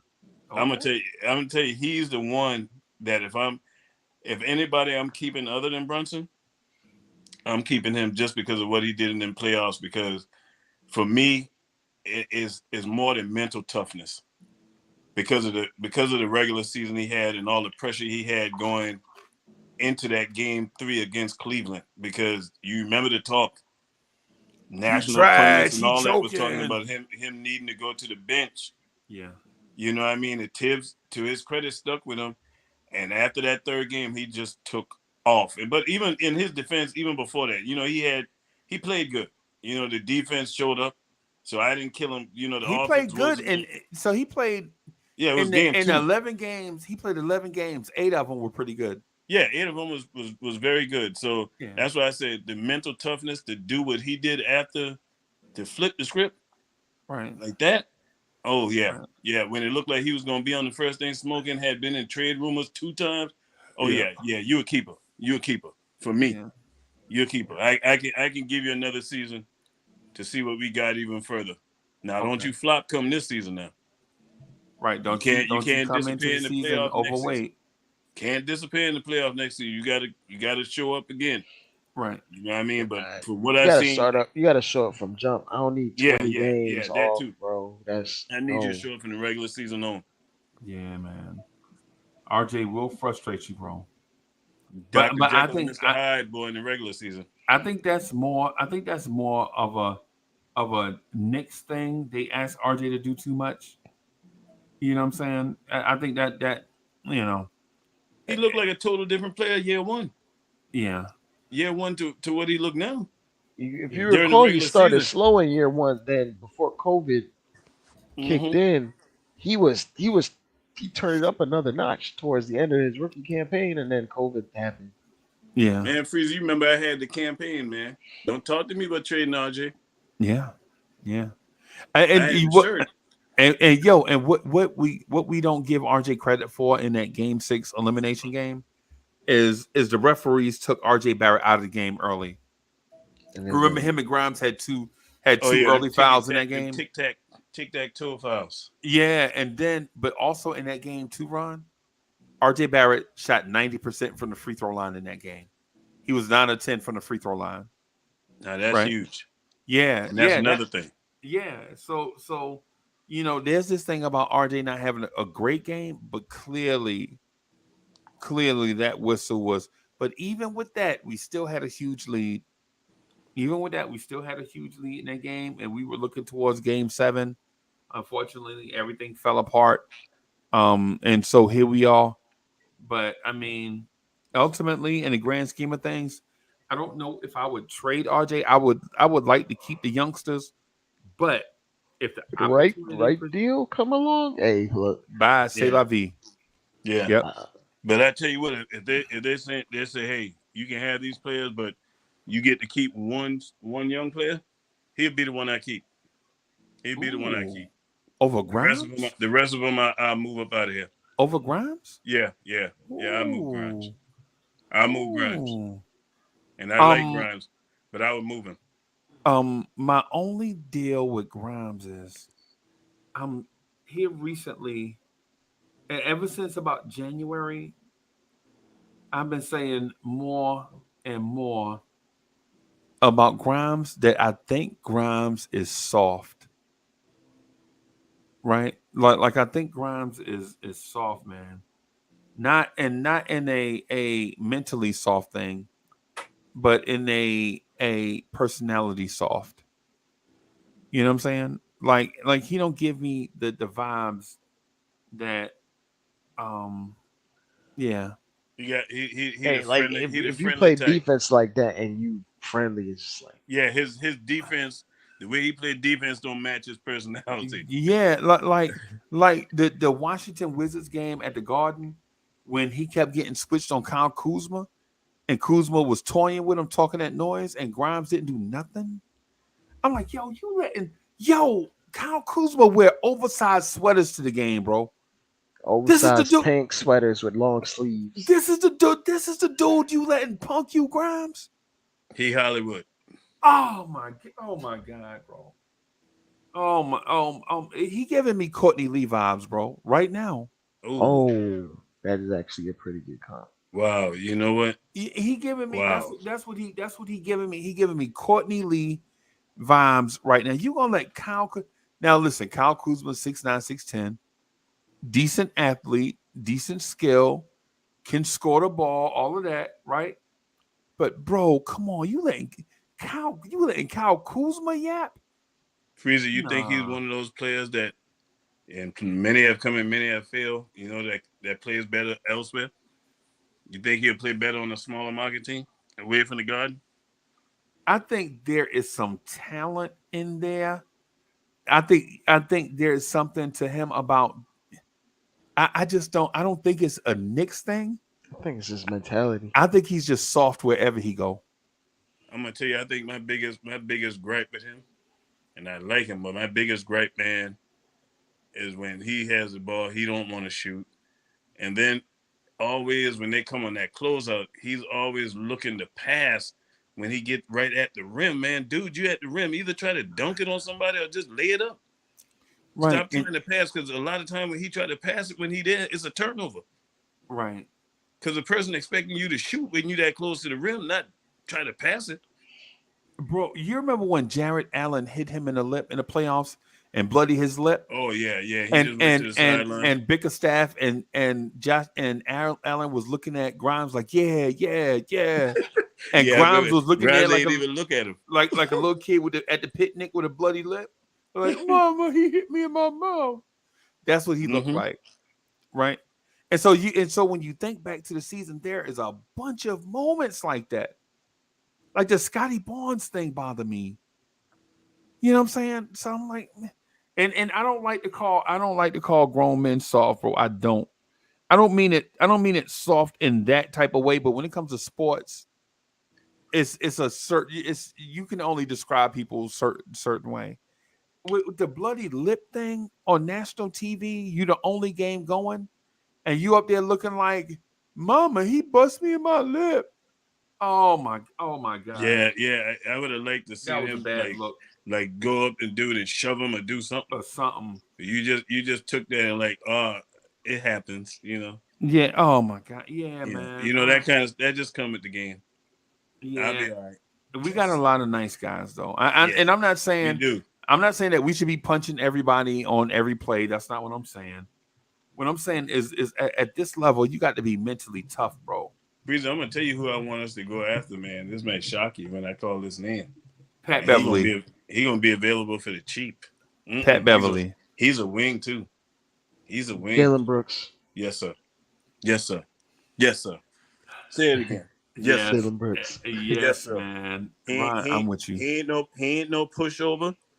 No. He's an enforcer that the Knicks do not have. But they're gonna sign him back. They're not letting him hit free. No, agency. Memphis done said they are not touching him at No, they didn't. circumstances. No, they didn't Did it? run out. No, That was a leak. Somebody That was a leak. somebody reported that, but it wasn't accurate. They'd be a fool to do it to let him go. Yeah. Because I tell you what, if they do, he's people keep talking about Hart is the perfect Knick. Nah, that dude. Yeah. That dude ain't afraid. And he can guard 1 through 4. But he can't shoot though. Hey, we got a lot of that on the team already. Yeah, I know. I know. Hey, if I got him coming off the bench behind RJ, I ain't got a problem with it. I think he would start. I think you're gonna start him over Grimes, and then put RJ to his natural position to 2. or something. One of them two. I think both of them will be just wing players. So one of them it don't really matter. Yeah, they interchangeable. Yeah, but I think really I like Grimes in the second unit with Quickly. If we keep Quickly, that would make your bench better. I like Grimes in the trade for Brandon Clark. Well, hey, they need some nice guys over there. But my ultimate wing, man, I'm looking at is Brandon Ingram, man. My eyes are on New Orleans because I'm interested to see what they do with that kid behind him that looking like Trey Murphy. Yeah. He's looking like Brandon Ingram. Trey Murphy, I'm gonna say this, it's gonna sound ridiculous, but Trey Murphy, I think, is gonna be the next Paul George, Kawhi Leonard type, impact type player. I don't think his shot creation is there, right? But I think he'll be able to do it at like 18 points a game if he's ever able to start. You know what I mean? Like if he's ever able to start. Like his shot creation may not be there, but his shot making is there already. Because I think he was shooting like 40-something, or maybe even be 50% from 3. I know it was a ridiculous number from 3 he was shooting. His 3 ball was ridiculous, bro. But it was like that coming out of college. That's the reason why I was upset on the show when they traded the 19 pick to Charlotte. Right, I was hot. I felt like the Knicks should have drafted. I had 3 players in mind: Kai Jones, Trey Mann, Trey Murphy. The you top didn't guy like on Book Night. I think Book Night. No, was really, I don't like Book Night. I don't even like drafting 6'3" shooting guards. Nah, I ain't. No, I don't like that neither. The idea of that Freezie, because that typically, I mean, in today's NBA, even in the old NBA, 6'6" man is the size you look at for a shooting guard. Yeah, them 6'3" combo guards, bro. Nah, that only have one. They just buckets. I think you can get them from anywhere. At the lowest, you're gonna go with maybe a 6'5" shooting guard, but you ain't going no 6'3". Yeah, no, 6'3" to me is a point guard. Ooh, and we saw him, Rob. We saw him in Charlotte. He is trash. Book Night. Oh yeah. Oh, garbage. Oh my God, he is trash. he is Grimes. You talk about one contract dude and off to the Shanghai. Yeah, bro. You know who he is? Alonzo Trier, that doesn't make shots. Oh wow. So he take them, but he don't make them. Oh, you know who he is? He's the guy out of Arizona State that went to the Rockets. Dre, what's the dude out of Arizona State that went to the Rockets? Arizona State. Yeah, he played for Bobby Hurley. What was his position?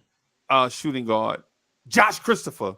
Oh, Josh Christopher. Josh Oh, Christopher. right. He was trash. Oh my god. He was trash. Oh my god, man. But I tell you this, the Knicks, depending on how they do this thing this summer, man, there's really no excuse for us not getting better. Because they got everything they need. It's no excuse. This the one time, Freezie, nobody can make no excuse for the front office. You're right. And hey, let me ask you this though: how do you feel about BJ Boston? Boston. Brandon Boston Jr. How you feel about him? Man, I ain't even paying no attention to him. Okay. I ain't gonna even try to fluff. I wouldn't mind. I don't even know what is he. Dre, he still with the Clippers? I think he's still with the Clippers. Yeah, he's still with the Clippers. Right. So Ron, he is 6'6", shooting guard, wing player, athlete, tremendous athlete. I think he is just raw. Right. I think he raw, but he played over the last 2 seasons. He's played about 70. He played 73 games. He's averaging 8 points a game. He's coming along, or 6 points a game. I'm sorry. So he's coming along. He's not a great shooter. But from what I remember, he's like a great athlete, a rotational wing player. Would you agree, Trey? Yeah. Well, to fair, like a lot of his minutes, because the Clippers are constantly trying to contend. Yeah. He gets like a lot of garbage time minutes. Yeah. So you never really get to see him in high leverage moments. I would, but like a handful times. I would love to have some Brandon Boston, some BJ Boston.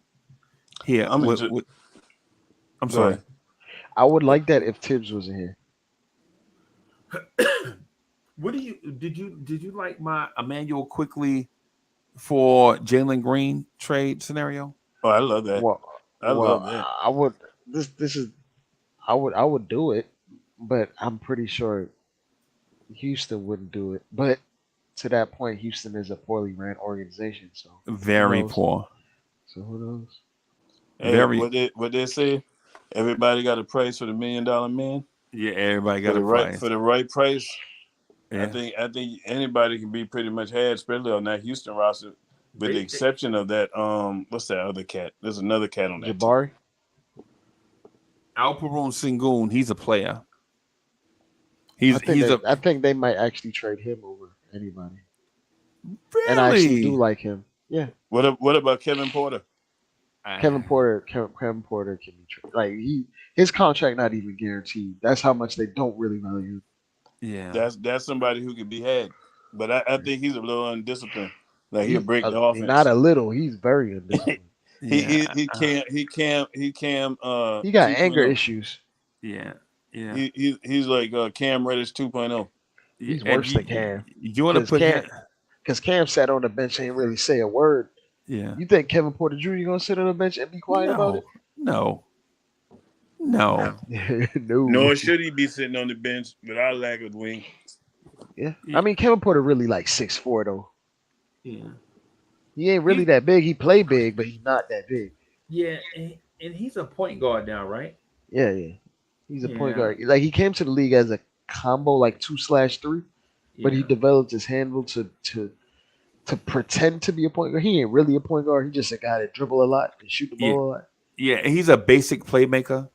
Yeah. You know what I'm saying? He make one read passes. He don't do nothing else. Nothing special. Like quickly. You know what I'm saying? Like one read. Even to that point, quickly can hit the skip pass if you let him. Yeah. I tell you another team I'll be looking at to try to poach off of. I try to look at Orlando, man. Oh man. Orlando got an length for days, embarrassment of riches, man. They got length for days, man. Yeah. And they got skilled players, man. They got a 6'10" 2 guard. Man. Look at Bull over there. And his handles are nice, bro. In real life, like when you see him in person, his handles are You nice, can't bro. strip him. You can't strip him like that. Nah. And he's sizing you up. He's sizing. Man, listen, I love Grimes, but Wagner went by Grimes so fast, bro. I was like, man, both them Wagner boys. Yeah, man. Both them boys tough. You got Suggs over there. You got Fultz. You got Anthony's son. Cole Anthony still in. You got, and they still got Jonathan Isaac. Yeah, they gonna That's trade him. Gonna be a problem next year. And they got Gary Harris. I think they're gonna trade him though. They're gonna trade that. Who, Isaac? Yeah.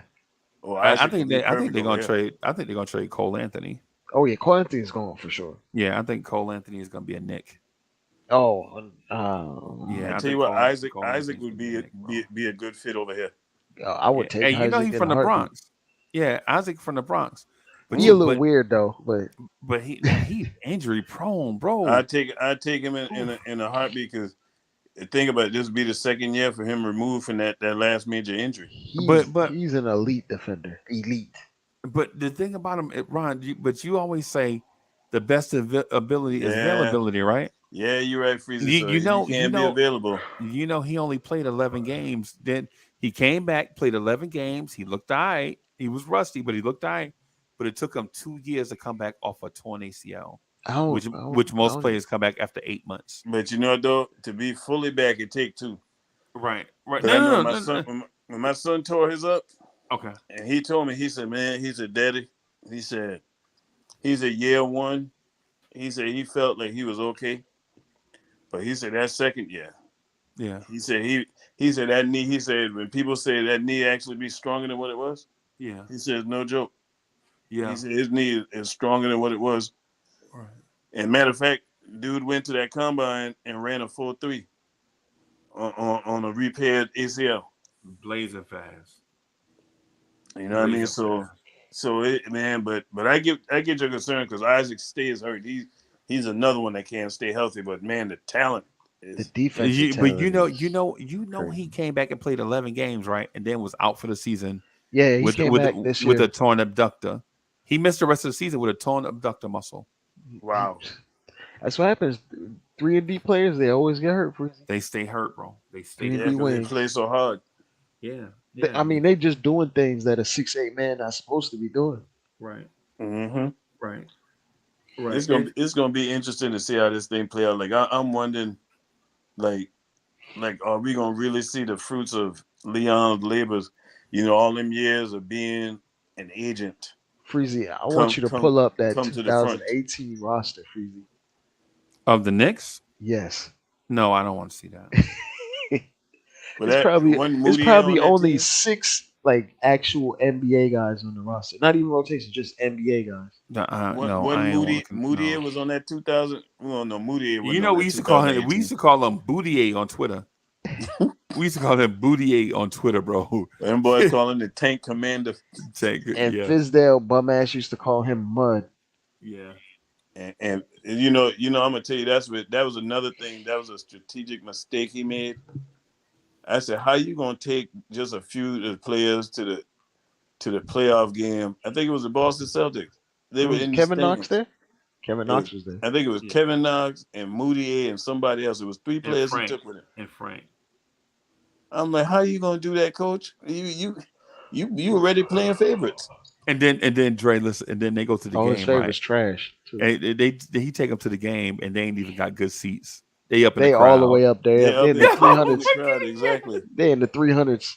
Yes. And oh my God, that dude is an idiot, bro. And then on top of that, in your press conference, you mean to tell me you talking about kid? I'm gonna get you right. So you come in there, the only person you think about is Moutier? You got a whole team to get right. Right. Every press conference he said before the season, I'm here to get him right. Right. Right. And all he as did soon was as break as RJ soon shot like coming out of look, college. as soon as Jamal Murray as soon as Jamal Murray got to Denver, Moutier was up out of there. Out of there. He's like we don't really know if Jamal Murray's a point guard or a 2 guard.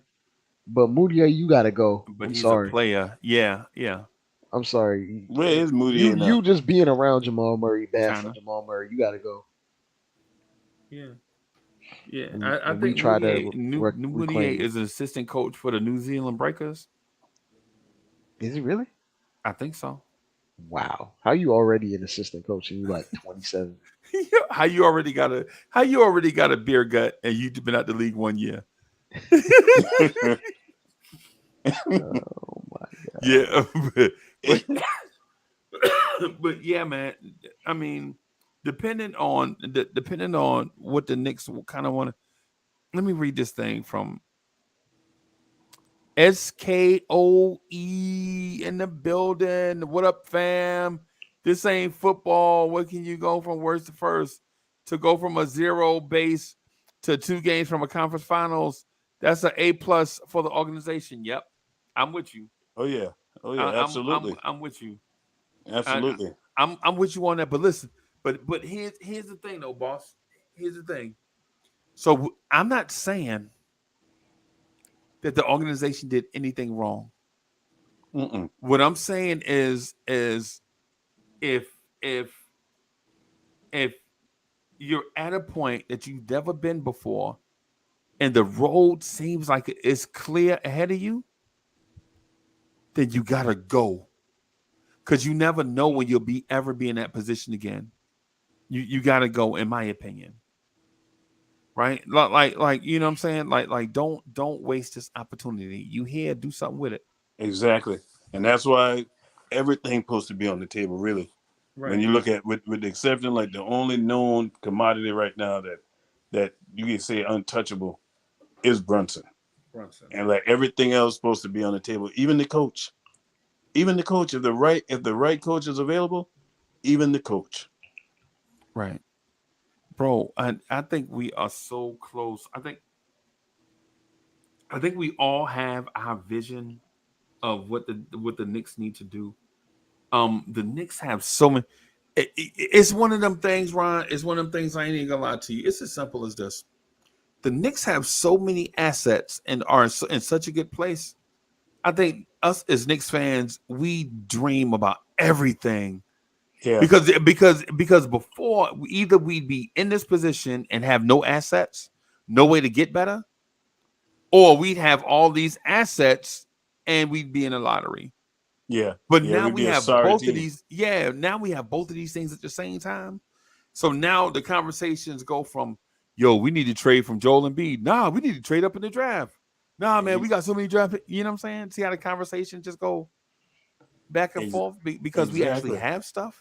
Exactly. And the crazy thing is had the front office did not get Brunson, I'm 100% convinced we don't make the playoffs. I think they would have pulled the trigger on Spider. They probably would have put, yeah. Yeah. If we didn't have, they would have definitely, they would have definitely done that. Yeah, because I don't see a world where they just run it back with that team they had last year. And then I'm not even sure if him. Do you think that get us to? We would get to the playoffs with him and Jules.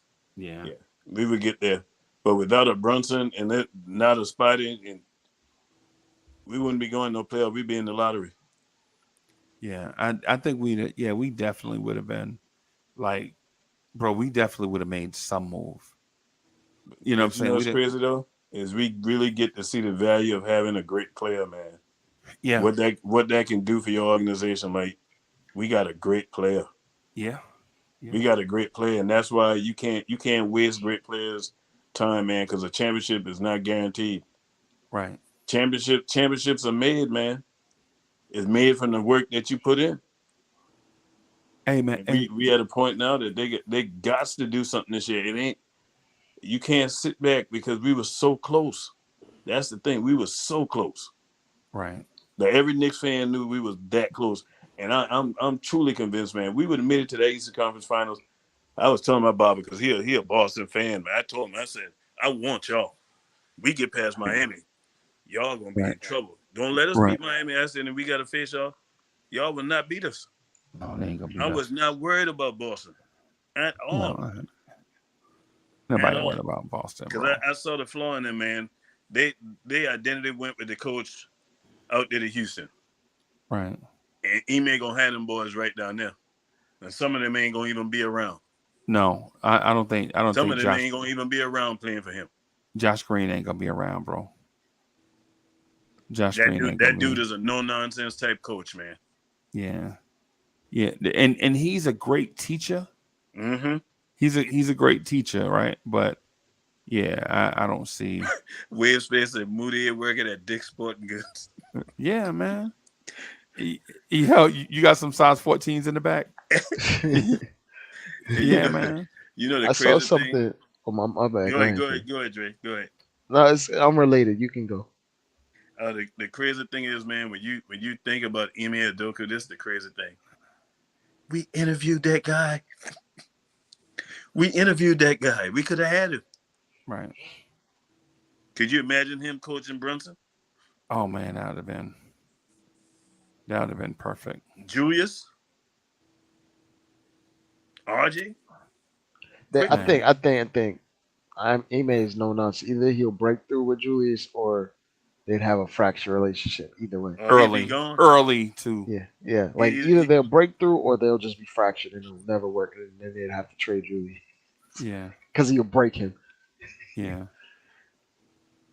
Yeah, man. But you got to be mentally tough to play for that dude, man. Yeah, I think Boston lost their mental toughness when that dude left, man. Because they were tough. They seemed more fragile this year, man. Yeah, as they played, it was more about putting up threes. And my Baba was talking about. He said, "Man, he said I've been the first one to tell everybody, this coach we got, he ain't no good coach. He don't even worry about defense. He just wants them guys taking 50 threes a game. That's all he worried about. And it's not really a gripe on him. He got thrusted into his position because of the Ime thing. Yeah. He only been an assistant 3 years. Yeah. Yeah. Yep. So, oh man, I saw something funny, and it said when Jokic plays, it looks like he's playing with flip flops on.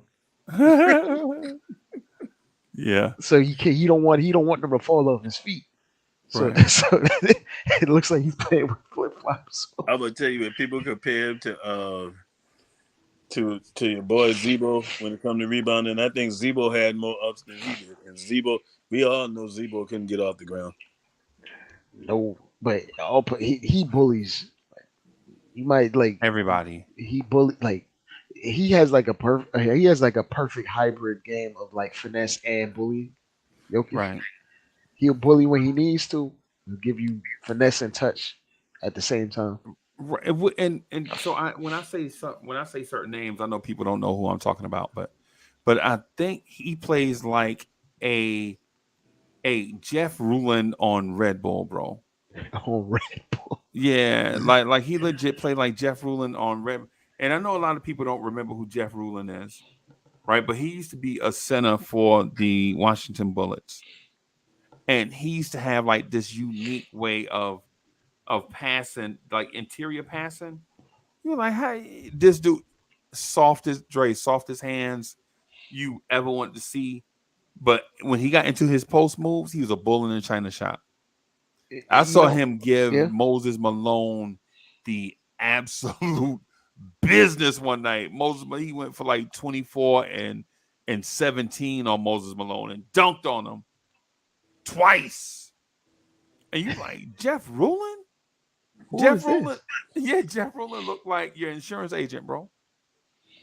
You know what I'm saying? Because he wasn't right. How big was Jeff Rulin? Like 6'11", about 260. They had him listed at 235, and it was the biggest lie in DC since Watergate. Right? There ain't no way that man was no 235. You know what's funny? I was gonna say, like, well, along with the bullying, he's a little slippery in his post game too. Like he'll throw out a McHale move on you if you let him. Yeah. He just spun off of AD and got to the rim faster than AD. Yeah. Just spun off of it. He deceptively fast, especially in the open floor. Because I'm watching him now. He in better shape than he was before, man. That dude, I'm like, is crazy. You know who a center that I wouldn't mind like low key having on the Knicks, and he's not your big name, but he's skilled. Who? Valanciunas. I like Valanciunas. I like Valanciunas, bro. I like his skill set as well.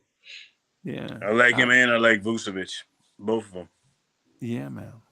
I like him, and Vucevic just wasting away down there in Chicago too. They're gonna resign him. Yeah, they're gonna He's wasting away down there. They're gonna give him the unnecessary bag, bro. We could have had we could have had a center like that on this team, man. Man, don't get me started again. In my mind, that's all. I think I'm probably gonna start dreaming about centers on this team. I would, man. Dre, you know what? Here's my trade offer for you. If you're the Charlotte GM, right? You have 5 picks in this draft, 2 firsts and 3 seconds, right? Would you not consider Obi Toppin for 3 second-round picks? Yeah. I wouldn't even think about that. You said Obi Toppin? For 3 for 3 second-round picks.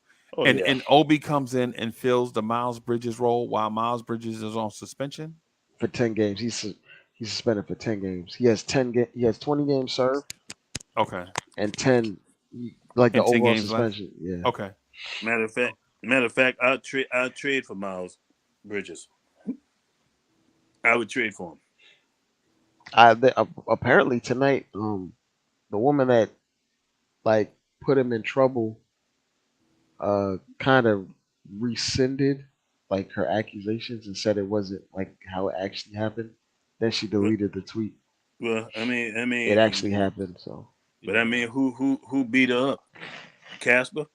Yeah, no, and that man did it, and they probably trying to work something out, bro. But yeah, she's trying to like secure some sort of child support type arrangement or something, man. You never they might be trying to get back together, bro. Yeah, when you know what I'm saying? Married, I think were they married? They were married, right? No, I don't believe so. I thought they were married with a kid. They had a kid. They had a but kid, they were but not married. They weren't married. And then when you see Miles Bridges' parents, you like, yo, wait a minute, you left them. It's like the John Morant thing. Wait a minute, you left T and them, and then you acting like this out here, and you got your parents looking all crazy.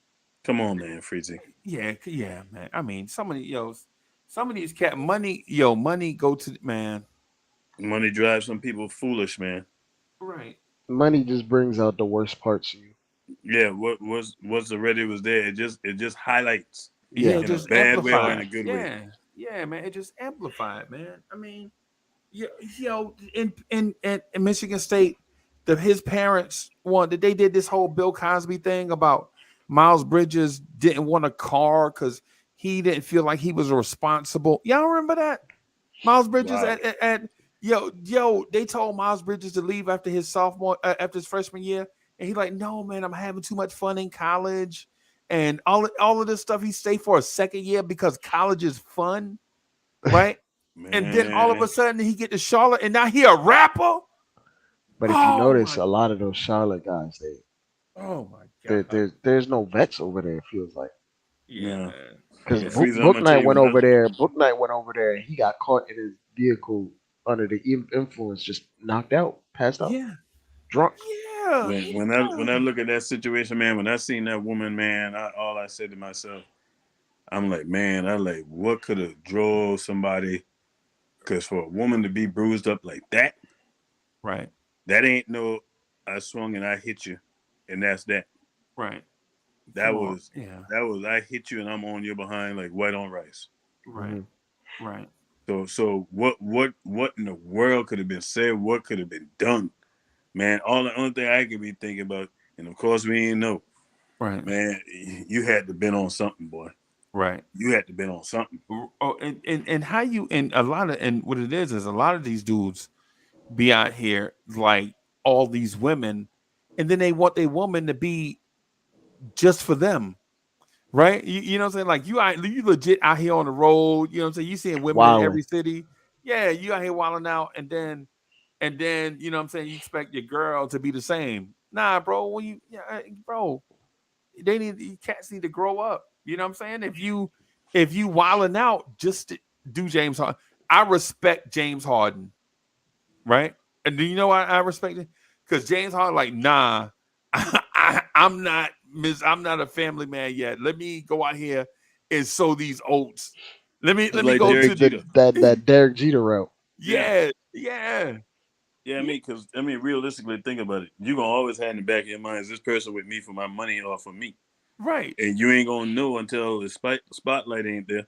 And if the Yeah. spotlight ain't there and she's still around, Yeah. or she come around after the spotlight gone, hey, then you know that's when you can deal with it. If it ain't somebody you was dealing with before you got in the spotlight, Right. that'll always be a question. I know I always said, man, ain't no way. If I was in the NBA and in the sports, that'd be the last thing on my mind. Yeah. I would not be trying to start no family being. For one, it's too much of a demand. Right. You You're know what not I even mean? gonna be around.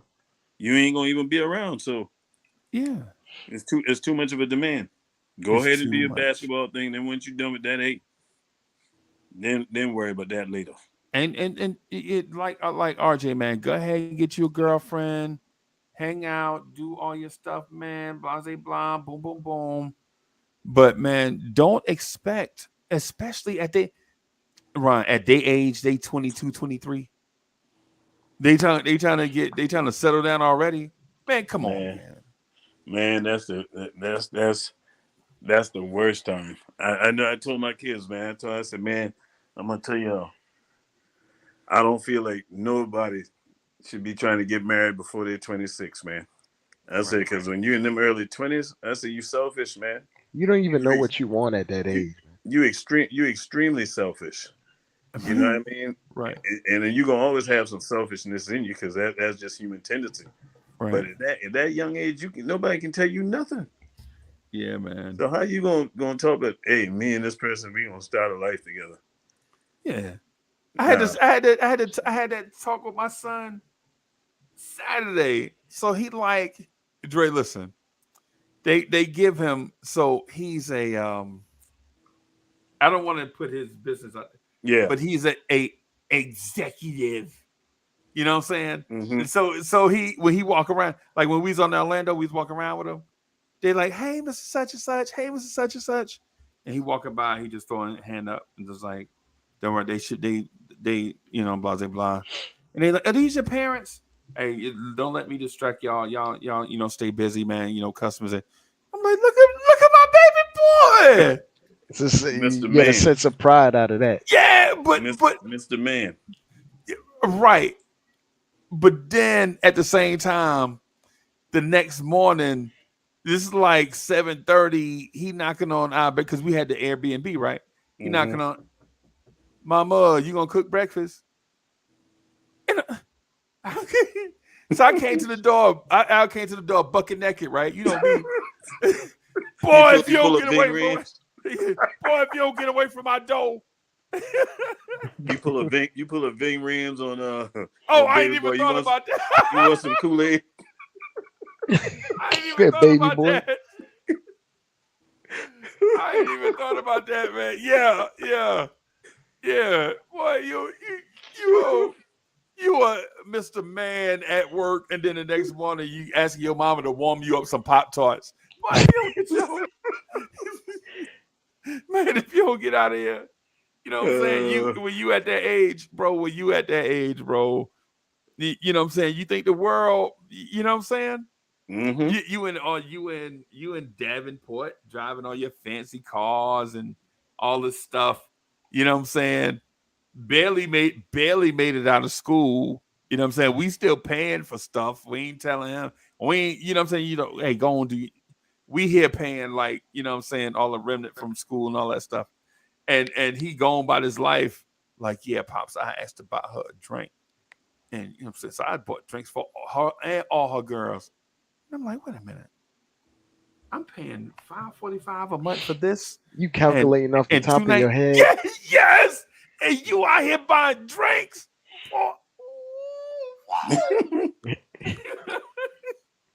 Yeah, man. Yeah, Boy, I man. tell you though. When Yeah, when man. you at that age, you do be selfish, right? Man, you super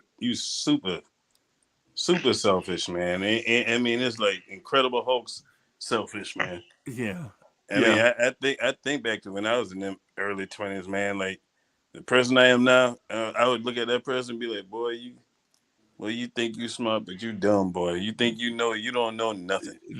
Hey, all You I'm gonna just as say, you just all as I say green on as the that, grass outside.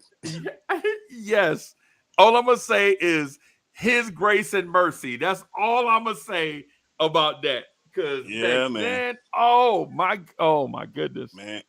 But You just right. You just your emotions, man, is where your emotions get the best of you, and your thinking ability don't be there fully. You nah, know what I mean? You move off emotions when you real young like that. yeah, man, And you that's what I just remember go. when I was talking to my son about that, because he about to pin on Captain Freeze. Oh, Matter of okay, fact, Thursday congratulations. he about to pin on Captain. Hey, He was talking to me about his little relationship situation. yeah, And I told him, I said, man, look here. I said, you getting ready to go to Hawaii, man. yeah, I said, you're gonna be yeah, over there for 3 to 4 years. yeah, I say, hey, just chill, man. If relationship come. I say, when the right one come along, you know. you know it. I say, Yeah, you'll know. And yeah, you won't even You have won't to even ask be your daddy asking me nothing. questions like that. I said, yeah, you won't even have to ask your daddy nothing. When the right one come along, you know what you'll be doing? Hey, Pops, this the girl, and you may call me and tell me y'all ain't got married. And yeah, I won't even be mad with that. yeah, That's man. about marriage is about y'all two. It ain't even about me, man. Yep, You know what I yep, mean? I yep. think, and that's another thing, man. A lot of time when people them wedding days, man, people get carried away with that stuff, man. Hey, that thing about y'all too, man. Just like when my niece got married this weekend, right? So we had, and she got married at my sister church. So Okay. I'm sitting in the back. My family members, they came to me and told me, Ronald, come on up front. I said, no, I'm good back here. Yeah, yeah, I ain't gotta be I ain't gotta be up front. yeah. I'm in the building. Hey, Right. that's good Yeah, enough for me. If I had to stand up, I'm fine. yep, You know, yep. I ain't no better than nobody else because it's my niece getting married. Right. You know what I mean? People get caught up in all that kind of stuff, man. Yeah, Save that money that you're gonna spend on a wedding, man, and use that towards your life together. yeah, man. You got people be spending. Just like I heard, it was somebody that was telling me about just spent $36,000 to get married, and then 6 months later they got a divorce. 6 months At later, least save it for the honeymoon. Yeah, man, take that money and go and use towards y'all buying a house or something. a house. Thank you. Right. You Yeah, know what I mean? man. So the house payment You can won't. go on down into the nearest chapel and get married for cheap. Yeah, Take man. that cash you would have spent and go on, buy your house and stuff. Yeah. Get that. Start your Get, bank account. yeah. Get that house payment down, man. Yeah, man. Yeah, man. Yeah, man. Right. I ain't gonna lie, bro. When you watch these young NBA players, that's why I'm kind of glad the Knicks have high caliber, high. You know what I'm saying? High Character. character players. Yeah. Yeah. I think that I'm glad the Knicks have high character players. And that's why when Julius Randle kissed his wife and Kenyon Martin said something about that, That was weird. yeah, that was too weird, bro. Say that again, Drake. That Yeah, was weird. yeah. When I said the first thing I saw it, I was like, if I was in the room with Kenyon Martin and he said that, I'd have asked Kenyon Martin what kind of perfume he had on. I would have got up and left the room. Like, Yeah, why you thinking that hard about that man with his wife? yeah, man. But you know, that just go to Yeah. show, boy, you're under a microscope in New York by even for everybody. People who ain't even in New York. Yeah, and think about Who Randall have got no people who don't even have a vested interest in the team, not even fans. they just hating. They just have that hate in their heart. Yeah, they just You got that hate built up in their heart. They just got to say something negative. Because you know they hated the fact that we got to the playoff, right? You Yeah, know they hate that. yeah, They were just waiting for that Brunson experiment to fail. to I fail. told y'all overpaid, Yeah, and the storylines, yeah, and then they yeah, still didn't want to give a man his credit. yeah. Man should have been an all-star. I think that's got to be the worst snub in all-time history. Right, I think it's just like paying your dues. Like Dame Lillard should have been an all star earlier than what he was, right? right. But Mm-hmm. he had to pay his dues, and it's also a popularity thing and Yeah, changing the minds and when you play on the biggest stage like the NBA playoffs, that'll change people's minds right. Oh immediately. yeah. He definitely gonna already come in next So season with. he's gonna be all star next year. Yeah, That's he a gonna be given. in the all-star watch from day one. From day one, he gonna be all NBA, probably all NBA second team, just Yeah. because of this. right? But Julius Randle got a donut on his eye. He got an eye jammy, right? The team lose. He out there hobbling. You could tell he was hurt from the Jared Allen thing, right? But he Oh tried, yeah. but he tried to play through it. And like what people say, if you out there playing, it means you're not hurt. So hey man, I mean, I for one, like Ryan, you remember I used to box, right? So I used to box, and I remember a dude hit me so hard that it started getting hot in here. Right, he hit me right. I'm on the mat, and I looked at the ref. I was like, man, is it hot in here? And he was like, man, get up. I'm like, man, I got a boxing glove on. Like,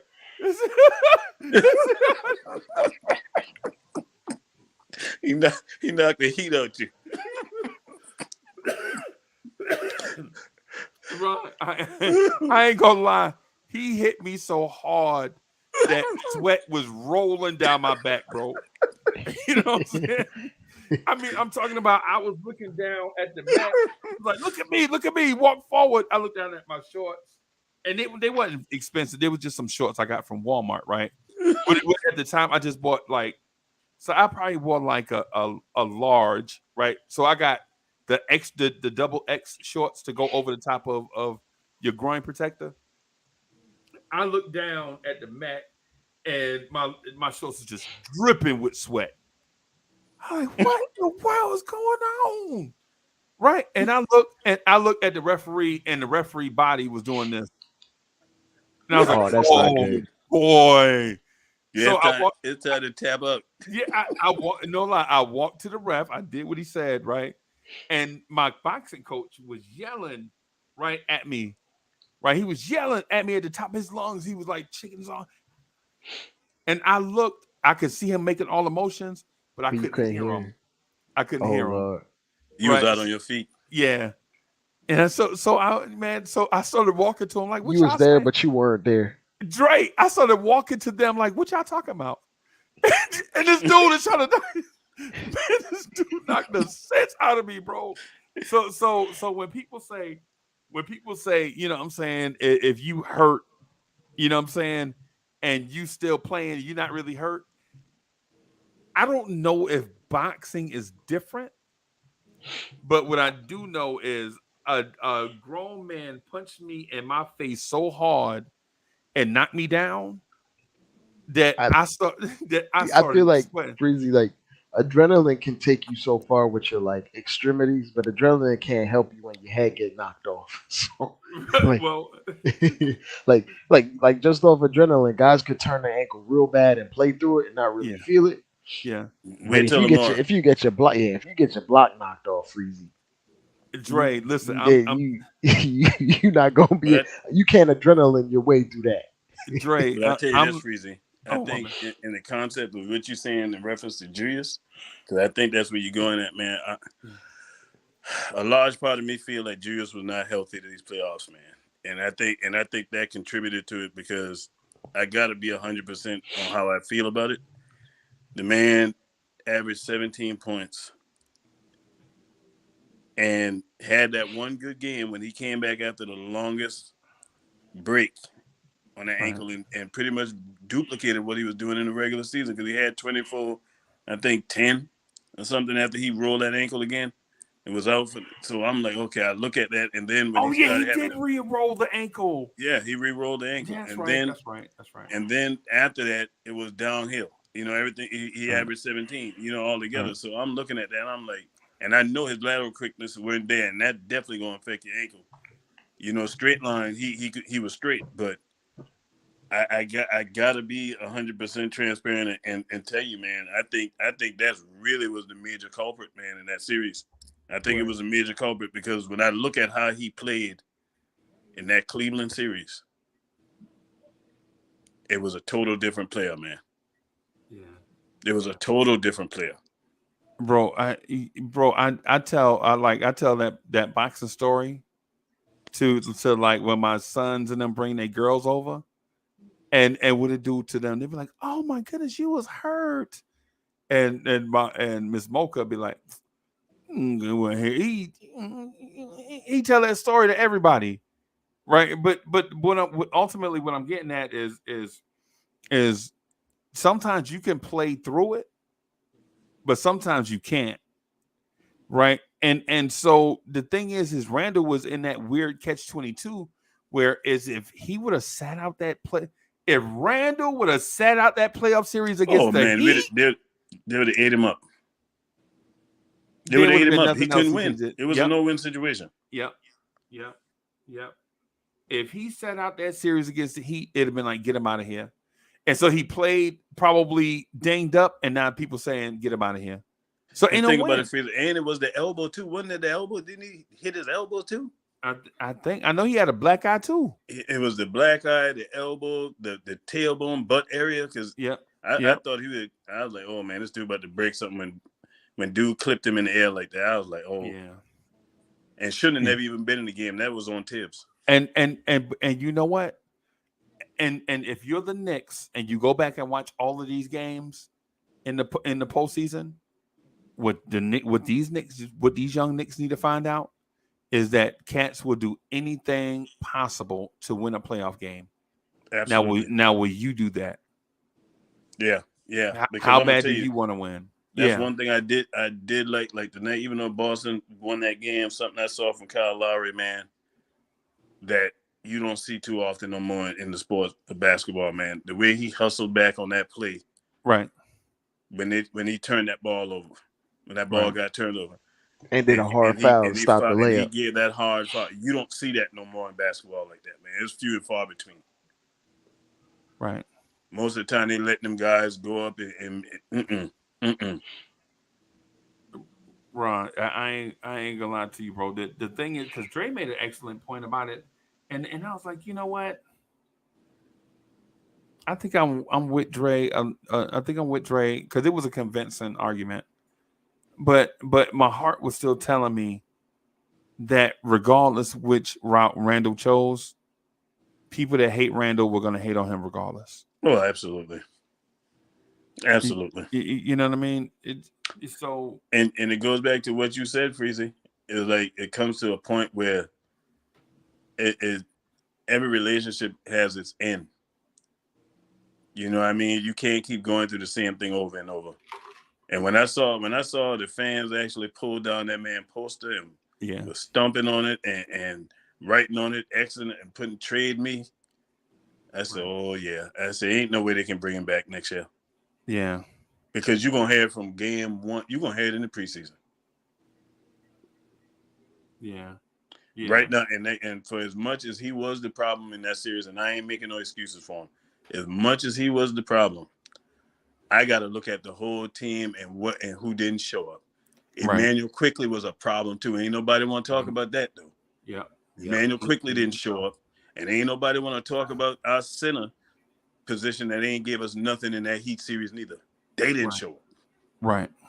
Nothing offensively. So that's why when people hear me out here saying about that center position, I want that to be upgraded ASAP. Right. I guess my thinking in line with the front office because they sure is looking at trying to change that center position. Right. If I was a betting man, I'm pretty much 100% sure, and I don't gamble. I'm but 100% sure that they're gonna change that position. We are not coming back with that same setup at center. There's no way. Yeah, I can't see them doing that. I can't see them not upgrading the shooting guard and not upgrading the center. I can't see it, and even a backup point guard to Brunson. Right. I can't see that neither because, man, this thing would have looked a whole lot better, man. Right. A whole lot better. I don't know which one is more important, that center that can score or small forward nine. And if I got to go with it, I think I'm going that center position before I go small forward. Ooh. That's a good question, Freezer. Which position of need most? Yeah. Right now to take us to the next level. Oh, that's small forward or center. I don't know. I think shooting guard probably needs to be. I think we need a shooting guard that can shoot and guard.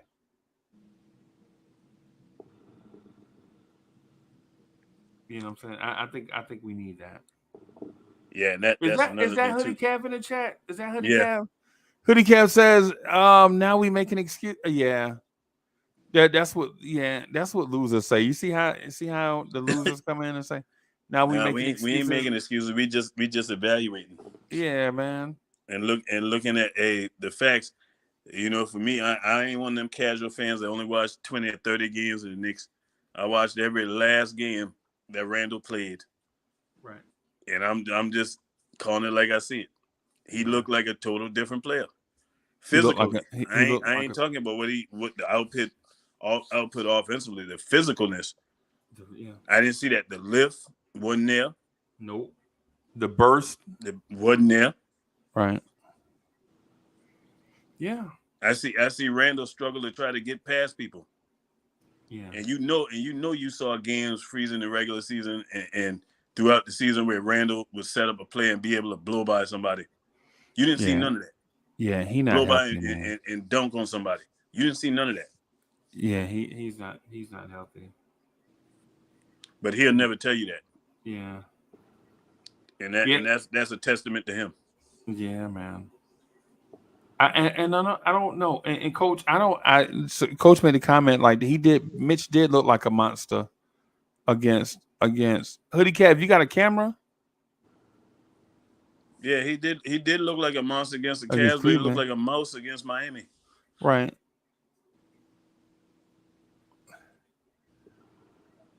Bam snatched his heart. Yeah. Yes, I have a camera. I'm just laying down in the bed in the dark. Ew. Ew, man. That's a little bit TMI. Like the kids say, TMI, TMI. So for one, Karl Anthony Towns is trash. Oh my Lord! Hello to you also, Uncle Freezie. I like Big Cat, man. I think Big Cat will work wonders with Brunson, man. Ron Cleveland, this is why I have always I'd rather have nothing Joel but Embiid. love and respect for you. I need a man. I need a man down there. I'm pretty sure he's a monster. I'm pretty sure a monster is someone who gives you 25 and 12. What about 20? What about 20 and 8? He had a down year in 29 games. Yeah. So that's like a third of the season. Not a third. How many games is that? It's almost a third, not a whole, close to a third. So he didn't even play a half a season this season to get his numbers up. He came off, and the funny thing about Cat is, and I had to realize, he's never had anything structural, right? So he's never broken anything, right? He's never had any serious major injury. Yeah, he's had some knickknacks. He had a calf strain this past season. That kept him out. Wait a minute, he missed 70 games because of a calf strain. You know that's kind of delicate though, Freezer. You don't want to mess around and blow up no Achilles. Yeah. Especially on a big. Yeah, right? you can't take no chance. And I think they learned that from Kevin Durant. Remember, it was the calf with him at first. Yeah. And Ron Cleveland, what if I told you that I believe that if you trade for Karl Anthony Towns, you can still make another trade for a perimeter wing player. Oh, I believe it can be done. It can be done. The Knicks got enough to do it.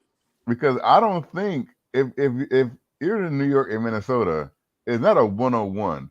But the main pieces of this trade is Julius Randle and Karl Anthony Towns. No, it is not those two. It is, and I'll tell you why. No, it's not. Because it's Mitchell Robinson and it's not. Why in the world would Minnesota?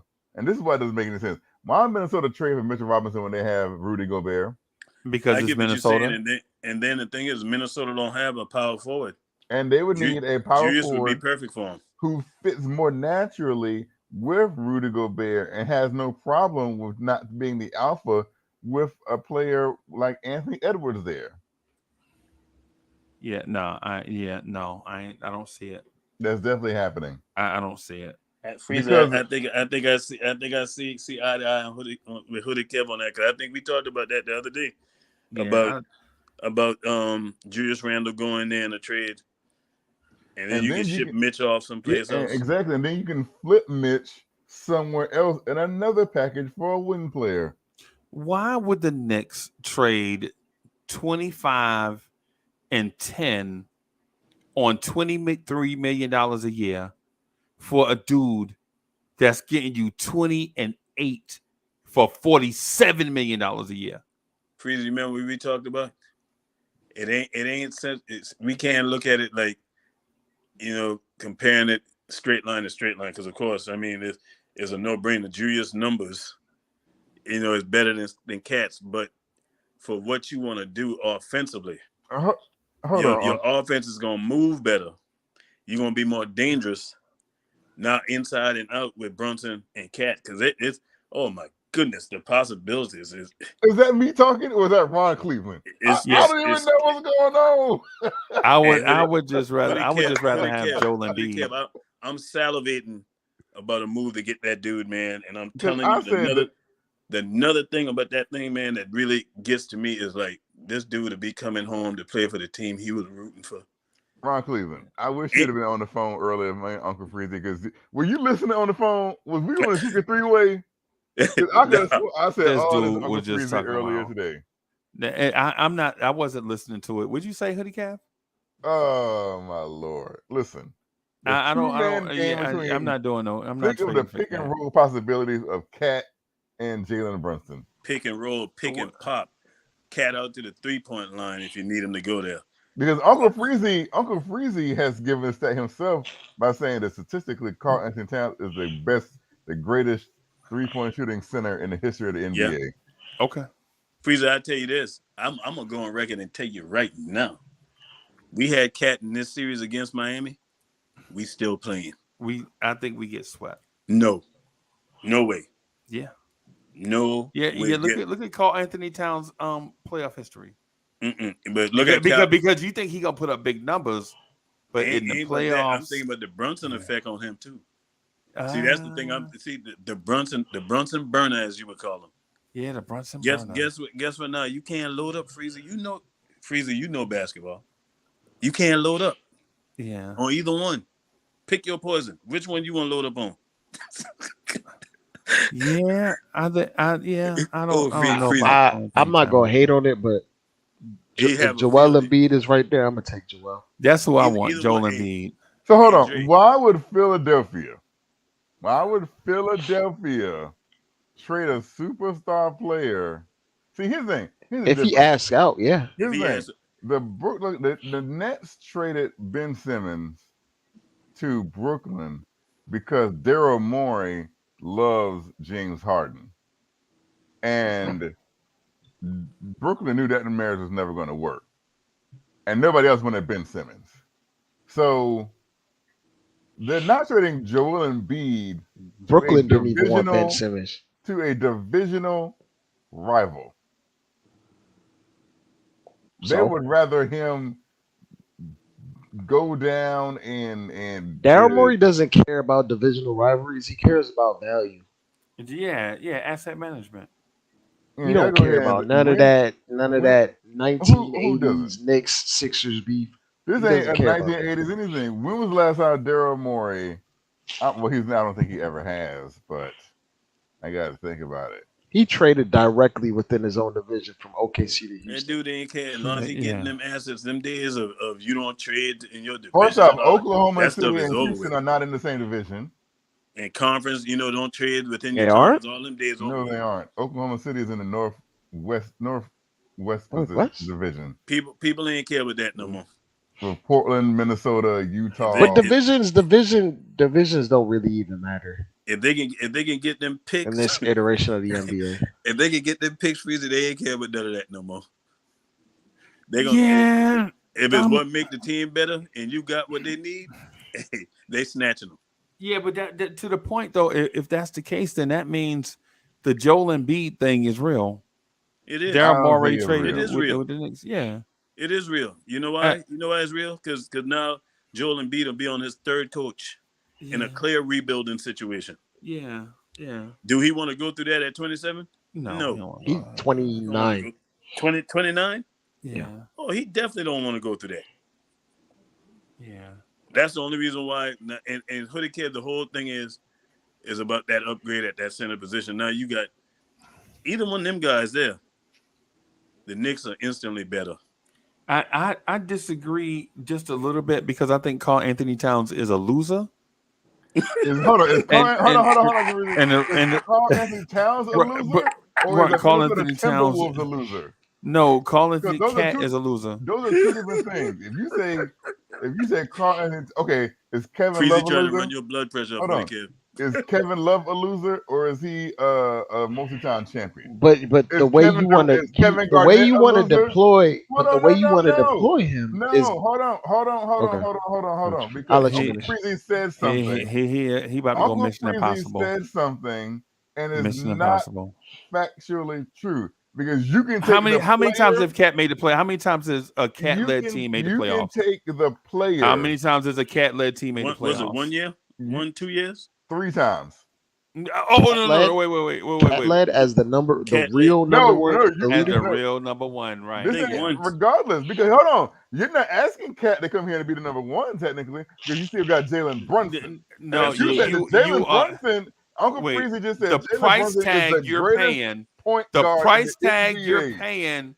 He has to come here and elevate this roster because you're not going to give up all this stuff to be a second round exit. And you're not going to give up all this stuff for Karl Anthony Towns, and then he come here. And then we lose to the Indiana Pacers in the second round. For him to be a bus rider, he supposed to drive the bus. Karl Anthony Towns came here next year, he would lead this team in scoring and rebounding. Nostradamus, listen. You want to know how I know? Nostradamus has been dead 700 years. Every full season of Karl Anthony Towns' career, he averages 23 and 11. Well, from this point forward, he's not going to be better than Anthony Edwards. So no. Better than Anthony Edwards? And then no. But Dre, here's the thing that Hoodie Cav is failing to mention. This dude has number 1 overall pick talent. And his team has only made the playoffs 3 times with him. Right? And 2 of those times, or 1 time, he had Jimmy Butler. And you know what Jimmy Butler can do. Jimmy Butler got hurt. Karl Anthony Towns' team fell off the map, right? And then they go get Rudy Gobert. How young was Cat then, Freezie, when he had Jimmy? He was a kitten? How long ago was that? So Cat was a kitten? 4 years ago. How long ago? Yeah, that was 4 years ago. He'd been in the league 6 years, so it was his 4 third years. year. So he was very young, very young. Right, very, very young, very, very young. But what I'm saying to you, Ron, is this team, for what we'll have to pay to get Karl Anthony Towns, you bring him here for Joel Embiid prices, and we finish as a second round team. Ain't that Hoodie Cav can't go nowhere on the internet. Well, that's a failure. Yeah, that's a failure. Anything short of the Eastern Conference Finals is a failure. So I wanted before you even get to it. Hold on, you mentioned Kevin Love, right? When Kevin Love and Kevin Garnett. Heck, I can go back to George and Mikan. No. Time out. You mentioned Kevin Love, which is more so what I compare him to.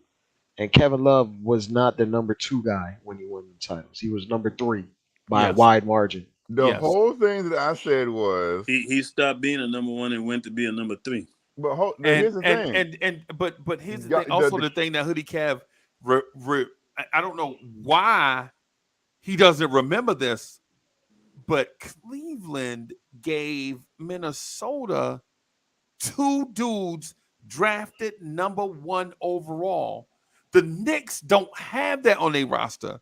The Knicks are going to have to piecemeal a deal together to get Karl Anthony Towns. They're going to have to give up 4 draft picks and 3 young players. That's not true. And we to get knows. Well, if Cat is not true. If Cat is not worth If Cat is not worth 3 young players and 4 draft picks, then why are we trading for him? I definitely don't want him. Because hold on. So here's the thing. This is and I want to go back to something that Dre had said. You're looking at the roles that they're playing. I'm saying the culture in Minnesota is awful. And when when big men leave, they win championships. Someone once told me, I would rather it not be a coincidence. I would rather say this is a trend. And so if it's a trend and if we get Carlton Towns, we're winning a championship. And with it, Kev, you know what I thought you was gonna go when you said about culture. The culture in New York is definitely better than what it is over there. I mean, Minnesota. I believe someone on this panel said that Minnesota is the worst sports franchise in sports ever. But so can we trend. lump the player in with 30, 40 years of losing culture? If it's that's a what trend, the culture has always been. If it's a trend, then it means the players that left. Okay. Go ahead, Dre. I was gonna say if it's a trend, that means the players that left went and joined a big three or a big four. Right. Dre, you know where are we gonna get that big three? It's gonna Freezie, be you 1, know 2. what you missing though? You know what you you missing?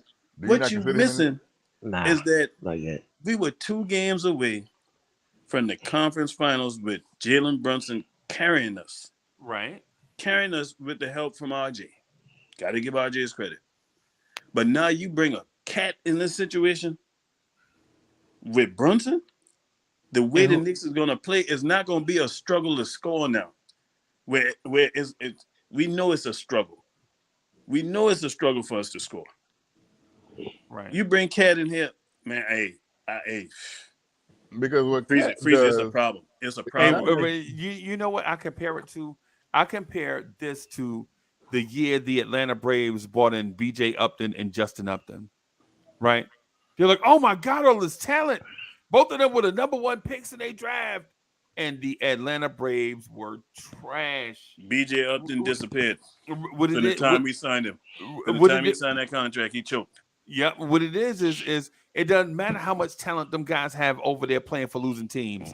If they bring them losing habits over here, Freezer, that ain't gonna happen. Yeah, I can't. Did Kevin Garnett bring in losing? Are we forgetting the fact that Tibbs doesn't even like Cat like that?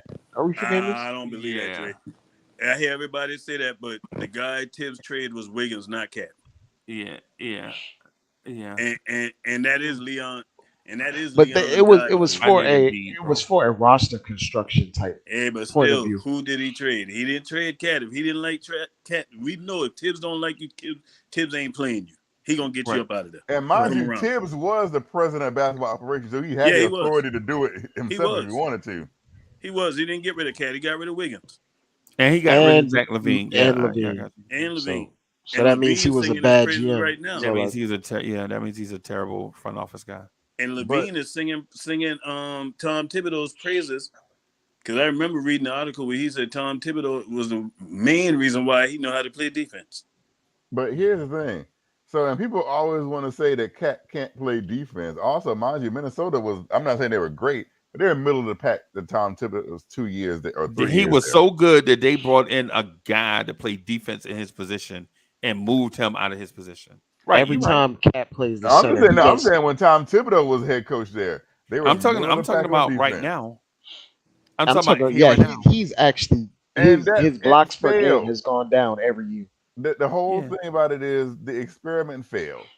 And we knew it was going to fail. Rudy Gobert failed, and we knew it was going to fail. I don't think it failed. I think they knew Cat wasn't the future. I think they know Cat. But I tell you what, if you think Rudy Gobert then fine. Let him get rid of him for cheap. Something wrong with you too. Mm-hmm. That front office guy need to be fired. If he think Rudy Gobert is going to be the future of a Cat, he need to be fired. Yeah, I think they Matter know of fact, he Karl do need to be fired because he messed up the trade market. Is damaged. Yeah, I think they know that Cat is damaged goods, bro. They know Cat is damaged goods. They like, yo, we got to. Leon Rose is smart that we can swindle him then. Okay. I tell you this, Freezie, when you was talking about Cat with his losing mentality, man, we got Jalen Brunson on his team. Jalen Brunson gonna demand from you on that floor, man. You know that. Stop that. Jalen Brunson is an extension of the coach. Well, if the coach is out there, Grimes is gonna keep shooting 3 shots. And guess what else? Dre? Cat gonna buy in. Guess why? Because we was that close to going to the Eastern Conference Finals. He ain't got to deal with that trash over there in Minnesota no more. Who was the point guard that was leading Minnesota last year with Cat? Did someone this season just pass? Yeah, who was it? Mike Conley. He was a They starting point guard. traded. They traded Yeah, for they him. traded D'Angelo Russell and they brought him back. D'Angelo Russell. There you go. Yeah. D'Angelo Russell. Right. We may as well bring him in too. Come on, man. D'Angelo Russell and ain't even in Brunson wheelhouse, man. No, we don't. Yeah. If Brunson was over there with Big Cat, they would be in the playoffs. They would have been in the playoffs. But you're forgetting Anthony Edwards exists. Like, yeah, I mean, and Edwards. So I just like Edwards. to say that Edwards is a in problem. he's Carl tough. Anthony Towns' 3 playoff appearances, he played one of the greatest offenses in Houston one year with Harden and Paul. He got shut down by PJ Tucker, by the way. That was Clint Capella, actually. So okay. Then he played against the top defense in the league in the Memphis Grizzlies. Ooh. Who's their center? Hey, who did Kev? I believe they have Steven Adams and the defensive player of the year now. When last year? He wasn't last year. No, this year. I mean, so he just learned how to play defense this year? So he wasn't already good. Okay. I didn't know that he just literally learned how to play defense this He was one solid. I'm not paying Ferrari prices for a Honda Civic, bro. I'm going to get Joel Embiid if I'm paying that price. I'm gonna steal a line from you, Freezie. Dre, don't this sound familiar? Who are we as Knicks fans? Turn away talent, especially at a position where for the last 4 years we ain't been getting nothing offensively, and we can get a guy in here that's gonna give you 20 plus a night. Yeah, every night. And can shoot free throws, Freezie. Yeah. And can shoot free throws. Yeah, you got a guy on our team right now that didn't brought back the Hacker Shack. Bro, Karl Anthony Towns is a 7-foot Evan Fournier.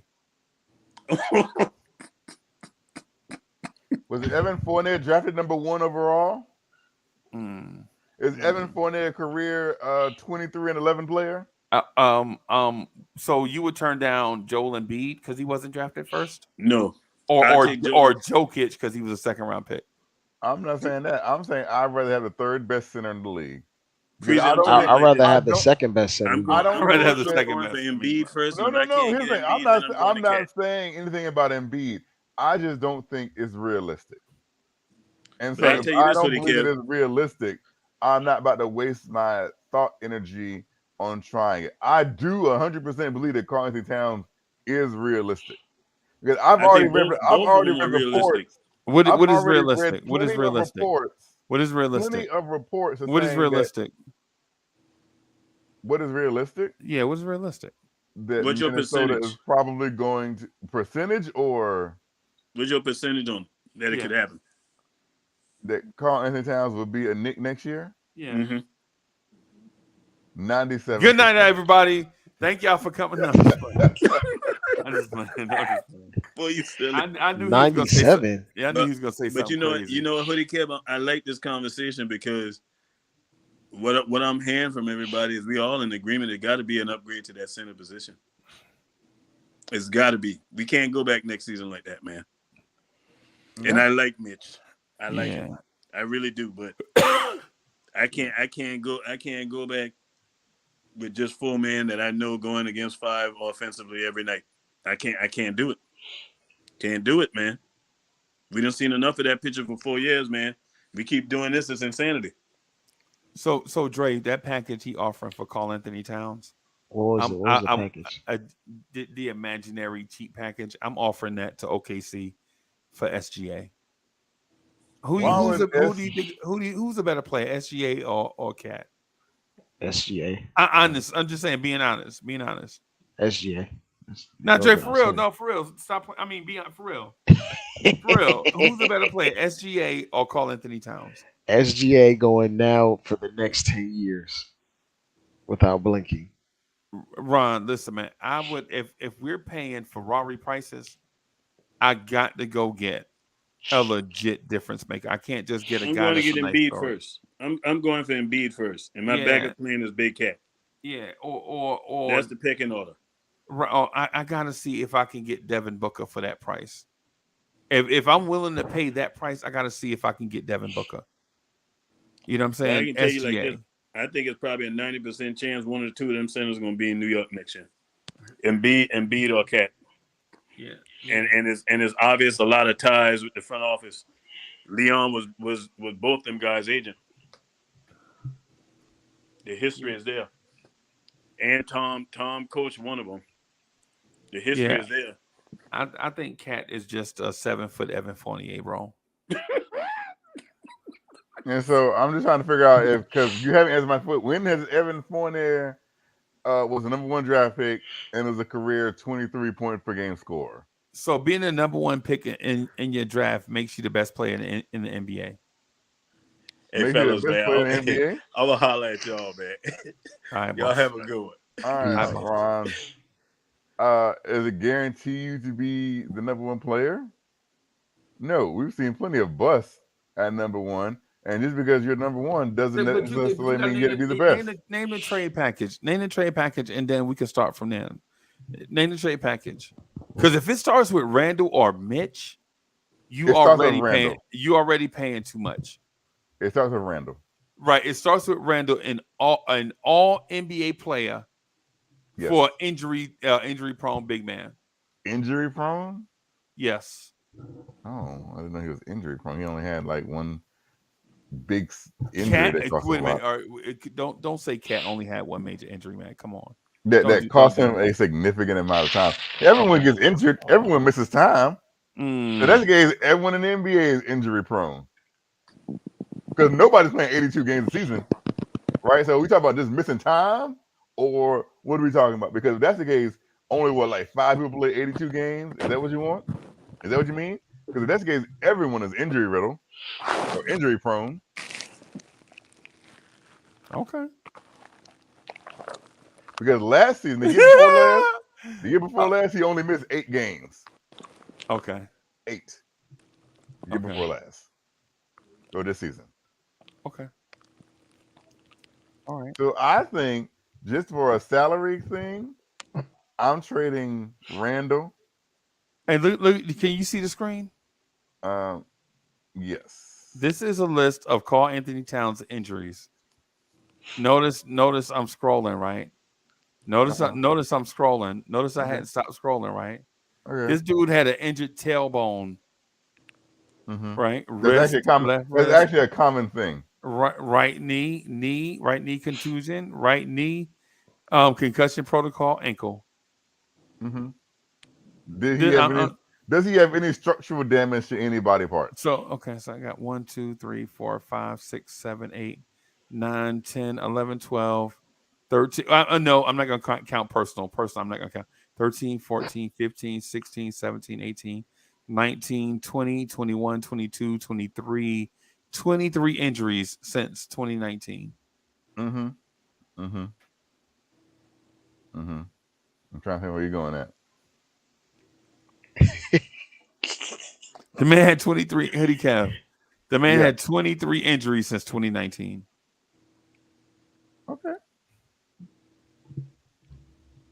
He had 23 injuries, and which resulted in how many games lost? 100. You know, I told you how many games. It was like 121 or something like that. He's lost that many games. Okay. It's around 30-ish a year, relatively for the last 4 years. Let me pull it up. I just want to see something because I want. So 23. That man had 23 injuries. I didn't count the personal injury one. The personal. I think that was his mother situation. Yeah. 23 injuries, bro, since 2019. You saw it. You saw the website yourself. When was the COVID shortened season? 2019. I don't care. This dude had 23 injuries, bro. You know what I'm saying? Was that 2021 or 1920? I think you're reaching, bro. I think you're reaching. No, I need to know when the COVID shortened season. Wait. So why you need for me to tell you when? You don't know when COVID was?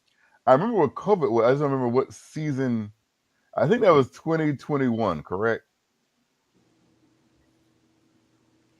I'm not helping you with your cat discussion. You got to help yourself.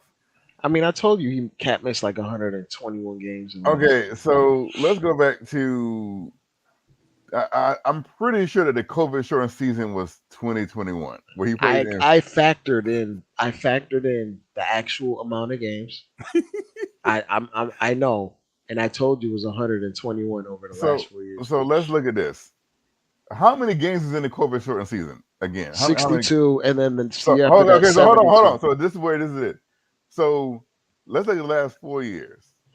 2 of those 4 seasons where the majority of those games came from, because he missed 12 in one season and 8 in the other one. But 2 of those seasons, 2 is where the bulk of those games came from, where he only played in 29 and 35 games. So he's really only had 2 seasons. That's not even where what I he's said. missed a majority I counted of all time. the injuries. I counted all the injuries and put them on the screen. If you picked a random player, we're not talking about random players. We're not talking about 2K guys. Yeah. So we're not talking about NBA 2K guys. We're talking about in 21-22, he missed 8 games. But I'm pretty sure he had plenty of injuries that might have been listed in those 8 games that he missed, right? But he has all of them injuries. And then the season before that, he only missed 12 games. So the man had 23 injuries. Yes, in the last 4 years. But in 2 of those 4 years, he only missed combined 20 out of 164. Right. Or no, out of 164, 144. So 20 out of 144 was Is Karl Anthony Towns a good defender? No. Okay. He was an all right defender when Tibbs was his coach. But he's gotten worse. He was an okay defender when Tibbs was his coach. He's regressed in blocks per game. Every year. Tibbs played Taj Gibson at the 5. I don't remember him playing Taj Gibson. But how would he play Taj Gibson at the 5 when his minutes per game were at the highest he's ever played under Tom Thibodeau? What's the center out of Louisville they had? They had a center 37 out of Louisville. minutes. Gorgie Jang. Yeah. So he was playing power forward then.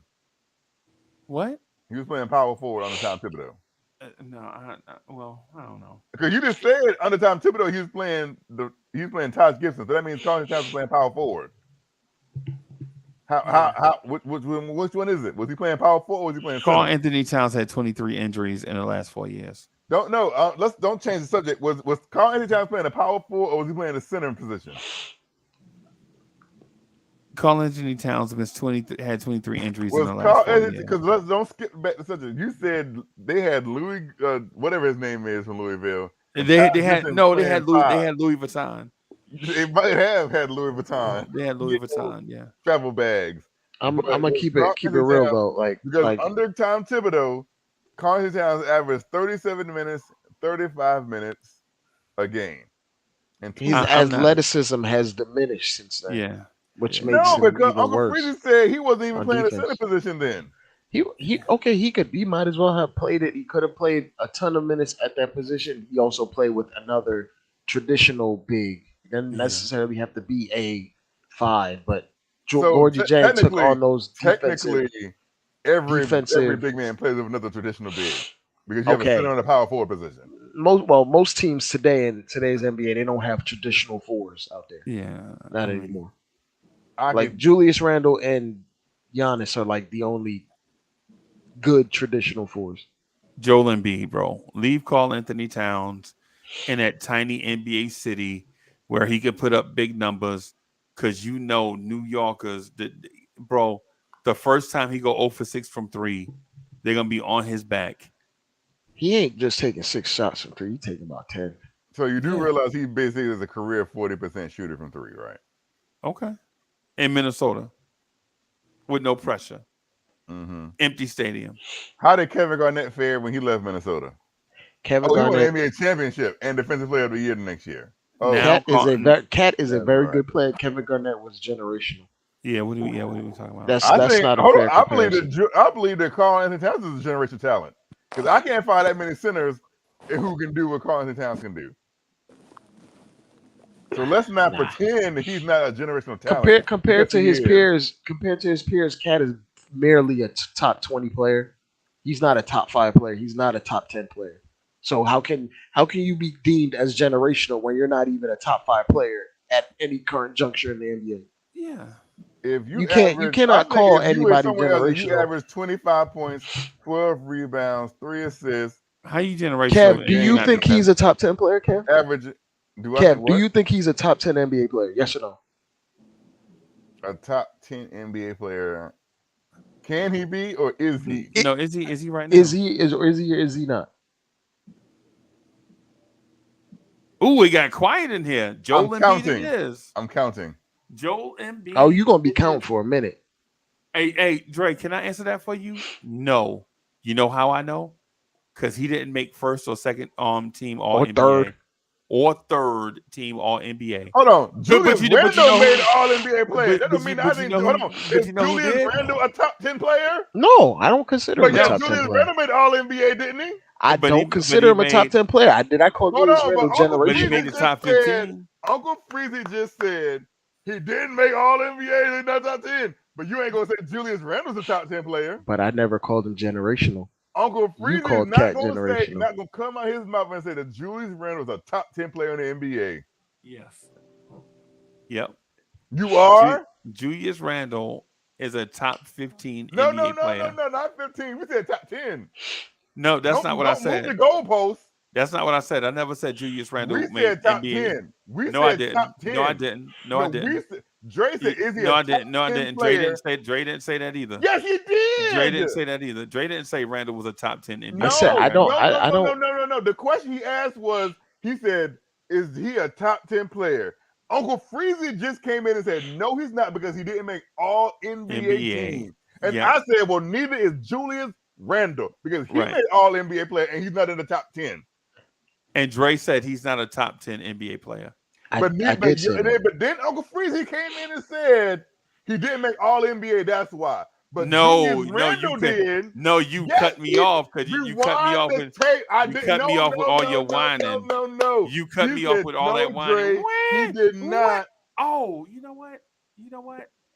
Hoodie Cav, I don't even have to mimic what you were saying. I can just do this. This is Hoodie Cav talking about Karl Anthony Towns.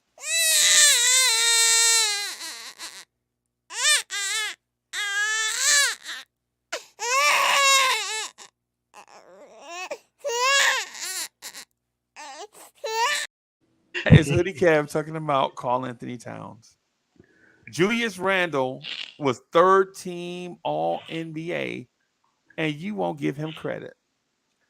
I don't think he's a top 10 player. It don't matter what you. They didn't ask you. They didn't ask you for your vote. They didn't ask you. They didn't. Hold on.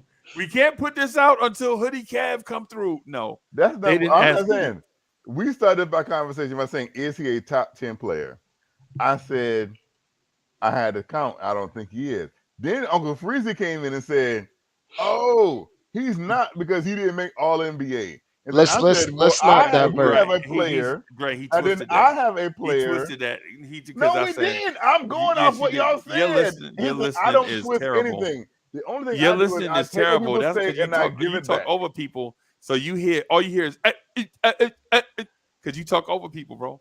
My thing, I asked you if Karl Anthony Towns was All NBA. That's what I asked. So that constitutes you being in But we're like diverted from the crux of the matter. You said he was a generational talent. How Yes, can he you be a is. generational talent if you're not a top 10 NBA player? Right. When this season? Ever. He's probably had a few years fringe top 10, but No. I'm talking about in theory. What Dre is asking is how can you be a generational talent and you're not even a top 10 player? you got to be a top 5 player, period, to be Period. a generational means something. So And there are legitimately near 15 guys I would have over Karl Towns. So Karl Probably Towns more. is a 3-time NBA player, a 2-time All NBA team selection, NBA Rookie of the Year, NBA All Rookie. Now put the years that it happened. NBA 3-point contest champion for a Put center. the years that it happened. The years that he got these All NBA. Dre, and 18 and 22.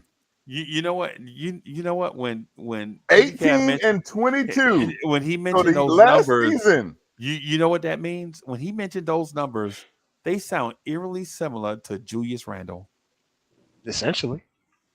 How many time All-Star you said? 3 Three. times? 3-time All-Star. Ooh, Randall's 2 times. How many times All NBA? Twice. Ooh, Randall's twice. Yeah. And Randall made a second team. Is he also Right. rookie of the year? No, Oh, he God. rookie. No, He broke his foot. That's He why. was injured his rookie year. Oh, okay. So had he not broken his foot, he would have won rookie of the year. He's saying that. No, no, you can't. You can't say But that. but Carlton Towns did win rookie of the year. Okay. Okay. So hypotheticals versus something that actually happened. Okay. Okay, I'll put it this way: if he was a generational talent, he wouldn't be talking about making All NBA third teams twice. We'd be talking about him being on first or second team, right? 3-4 times. So hold over on. the course of his 9-year or 7-year career, 8-year career. So that's fine. One of my favorite players, my favorite player of my entire the number one favorite player all time. Ben Wallace. Definitely not. Chauncey Patrick Billups.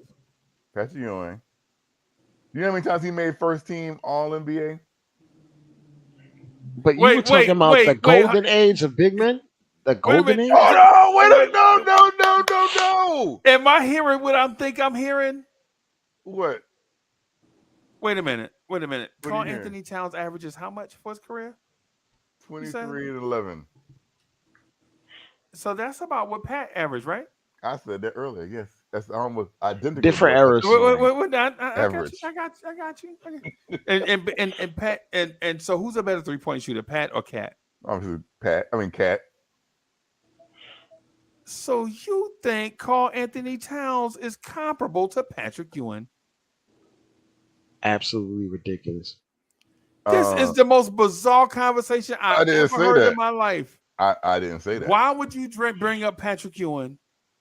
Because he said, "Oh, if he's a generational talent, he didn't make first team All NBA." And I think Patrick Ewing was a generational talent, but he didn't make first team All NBA. Patrick Ewing was routinely getting MVP votes. When has Cat get MVP votes? He's gotten MVP votes actually. So yes, like one. He's finished like number 8 before. Yeah, MVP Randall got MVP votes in 2021. He finished 8th. Oh, yeah. Randall finished 8th in the MVP vote, and he won Most Improved Player. Well, when you come in, great, you don't have to win Most Improved because you're already great. Wait a minute, are you comparing Carl Anthony Towns to Patrick Ewing? I didn't say I'm comparing Carl Anthony Towns. Why would you bring up Patrick Ewing? Because I was saying that Patrick Ewing very rarely ever made first team All NBA because he played with other great centers. So just you're like Carl saying Anthony so Towns you're is also diminishing Pat? No, I'm not diminishing Pat. Pat's my favorite player of all So time. you're saying Carl Anthony Towns is playing in a golden era of centers then? Technically, the last 3 MVPs have been centers. So just point it out there. But there's way like the runner up has also been a center. No, it's not technically. The last MVP winners has been 2 centers. One center won it twice. Yeah. Right. So it's not 3 And people. then the other center was runner up, either or. Okay. And Carl Towns is not anywhere in the stratosphere. So I'm just saying it's a very comparable situation that Pat was in, playing with Elijah Wan. No, it was not. No. Yes. No. Yes. No. It's not even close. How is it not close? Okay, so name the 6 centers, the 7 centers that were great again. Name the 7 centers that are great right now. 7? I didn't say 7, but no, you said it kind of is. You said it kind of is because I'm gonna name 7 centers during the Pat Ewing era. Do you want me to go? Do you want me to go better first? Than you want me to go 5 first so you can have some time? Maybe to think? 6. I think Pat was better than 6 of the 7 he's probably gonna name. No, I'm naming 7 great centers. Okay, name 7 great centers during that era.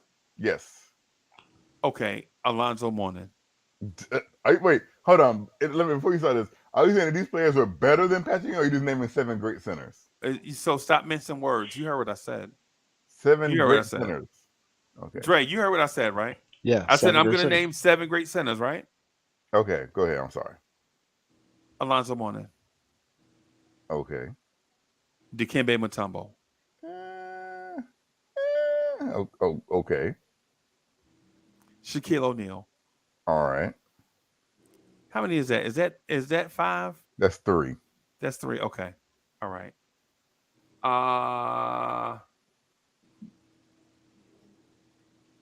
got one. I got one on Moses Malone. Moses Malone is in a different era. I wouldn't put him in that era. No. Pat Ewing played against Moses Malone. An old And washed up Elijah Wan. Elijah, but I wouldn't put. No, Right. I wouldn't put Malone. I wouldn't put Moses Malone in.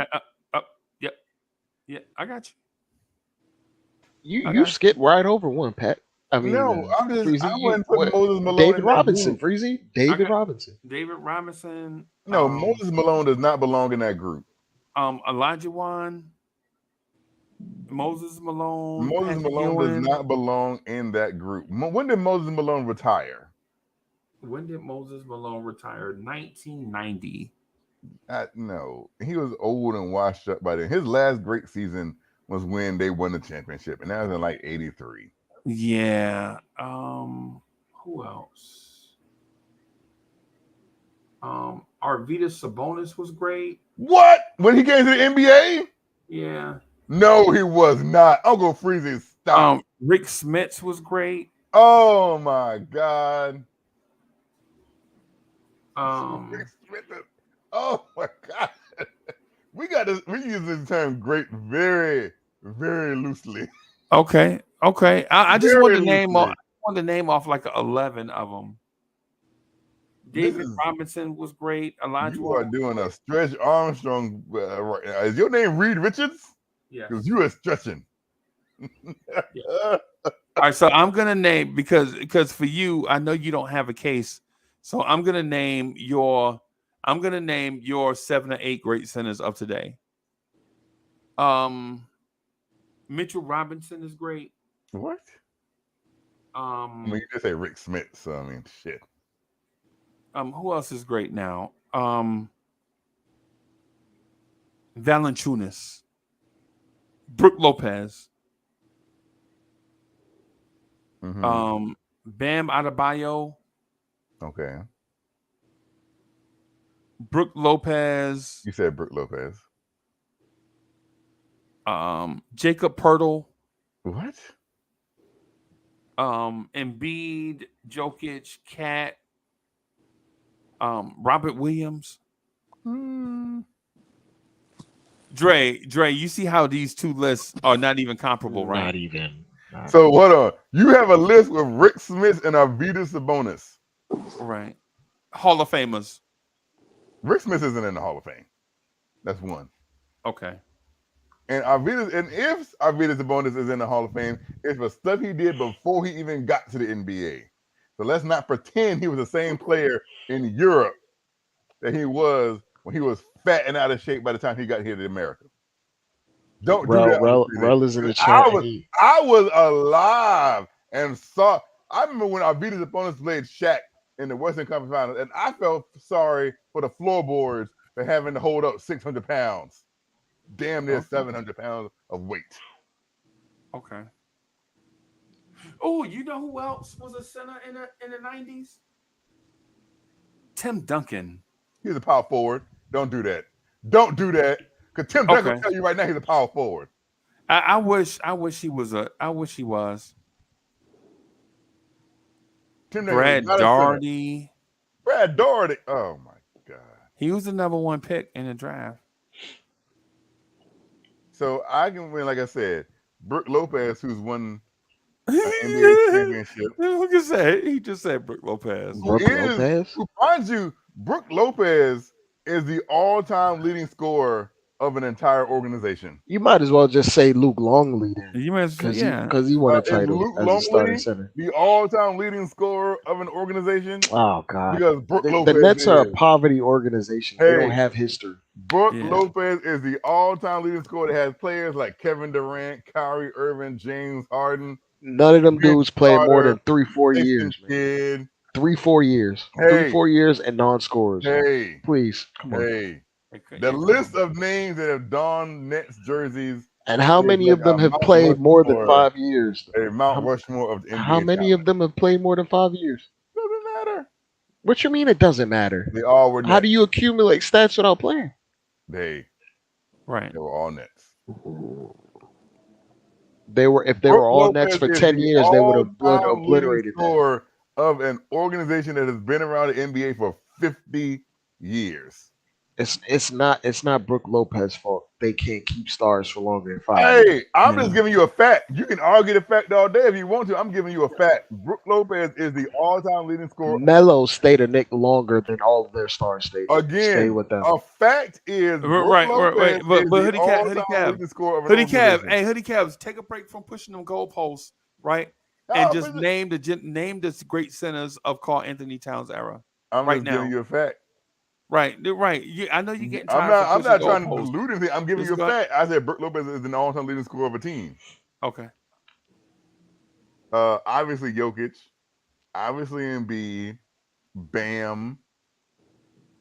Those are what 5 right there. No, that's 4 right there, right? Mitch Hold on, I Romney. said Brooke Lopez, Jokic.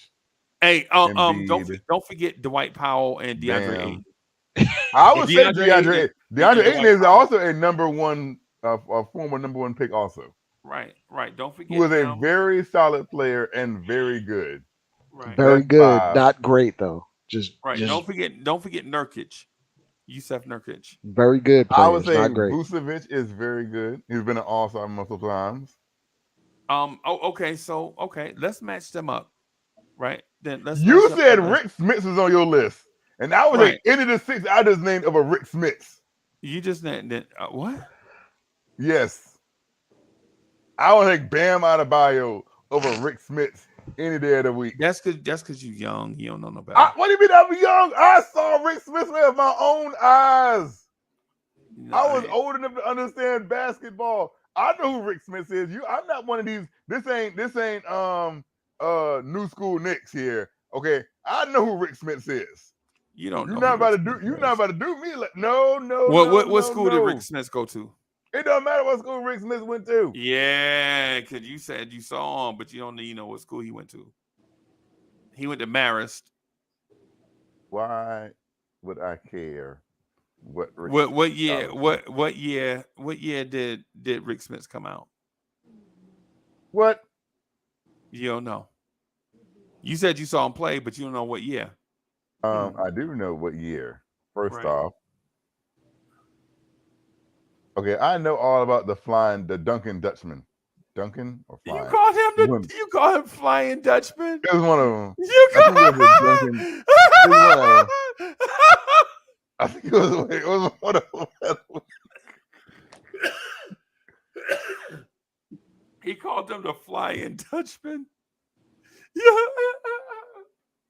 This dude has no idea what he talking about. One of them. I think it's the Duncan or the Fly. I think it's the Duncan Dutchman. He is Karl Anthony Towns' public defender. You the public defender for Karl Anthony Towns? I mean, come on, bro. Listen. You are the public defender for Karl Anthony Towns. Oh my God. Yo, just say that. Just say Karl Anthony Towns is your cousin, and we'll let it rock. I'm not related to him at Freezie. all. I like how this spiraled out because I said he's not a top 10 player. That therefore it doesn't make him generational. Right. If you're not a top 5 player for long stretches of your career, right? How can you be generational? If you're not a top 5 player amongst your contemporaries, You can't, bro. That's what I'm saying. We throw it around too loose. So what? Okay, so generational doesn't mean very good. It means exceptional. It means excellent. It means top of the line. Like, come on. Bro, he Top of the compared line. Carl Anthony Towns to Patrick Ewing. I literally did not do that. Soon as he did that, he just killed the whole argument. I didn't even want to hear nothing else. I literally did not compare Carl Anthony Towns to Patrick Ewing. Why would you bring up Patrick Ewing's name? Because I was talking about a subject that I wanted to an argument that I was going off based on the narrative that Dre was saying. So now Dre brought up Pat Ewing. No, Dre didn't bring up Pat Ewing. I was giving a narrative. He said he did. Okay, if we go back, this is why I brought up Pat, because he said he's been overshadowed. I said, well, one of the greatest centers of all time was pretty much overshadowed in his Pat Ewing career. carried a franchise. Did Pat carry a franchise? Yes. To where? Huh? To where? What do you mean to where? Where did he carry him to? The playoffs. How many rounds he win? None. Oh, okay. Because his teams were not as good as the teams he was playing. But He's generational bigs can win a round, can't they? Dre, you know what? Here's the thing. Here's the How thing. many? Hold on. How Since many? he How many? diminished How the many? Pat name. How many? I got you. I got you. I got you. Here's the thing that you should be asking, right? What if Patrick Ewing was fortunate enough to get the number one pick in the draft talent on his team? Oh God. Twice. First off, he never had a team bad enough to get that high in the draft because he was that effective. Can you imagine? Think about the cats that were the number one pick after Pat, right? So Wiggins was the number one pick. What, 2 years after Cat, or 2 years before Cat? Wiggins was the number one pick. What, the year before? I think the year before. The year before. Okay, so let's take the number one pick the year before Pat Ewing. So the number one pick the year before Pat Ewing was Hakeem Olajuwon. What if Pat and Olajuwon played together? And then I couldn't even process that in my head. Fathom, right? And then now we're comparing Andrew Wiggins to Hakeem Olajuwon. And then 4 years later, 5 years later, they got Anthony Edwards. So 5 years later, after, so imagine. 1990. I don't know who the draft. Yeah, imagine 1990 was Derek Coleman. Yeah. See how this works? So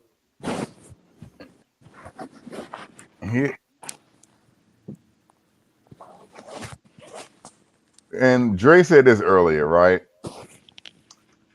Do you know? And the Knicks wouldn't have drafted Olajuwon, by the way, because they had already had a center. So I'm not going to draft the Knicks a center. Who's the number 2 pick in the '84 draft?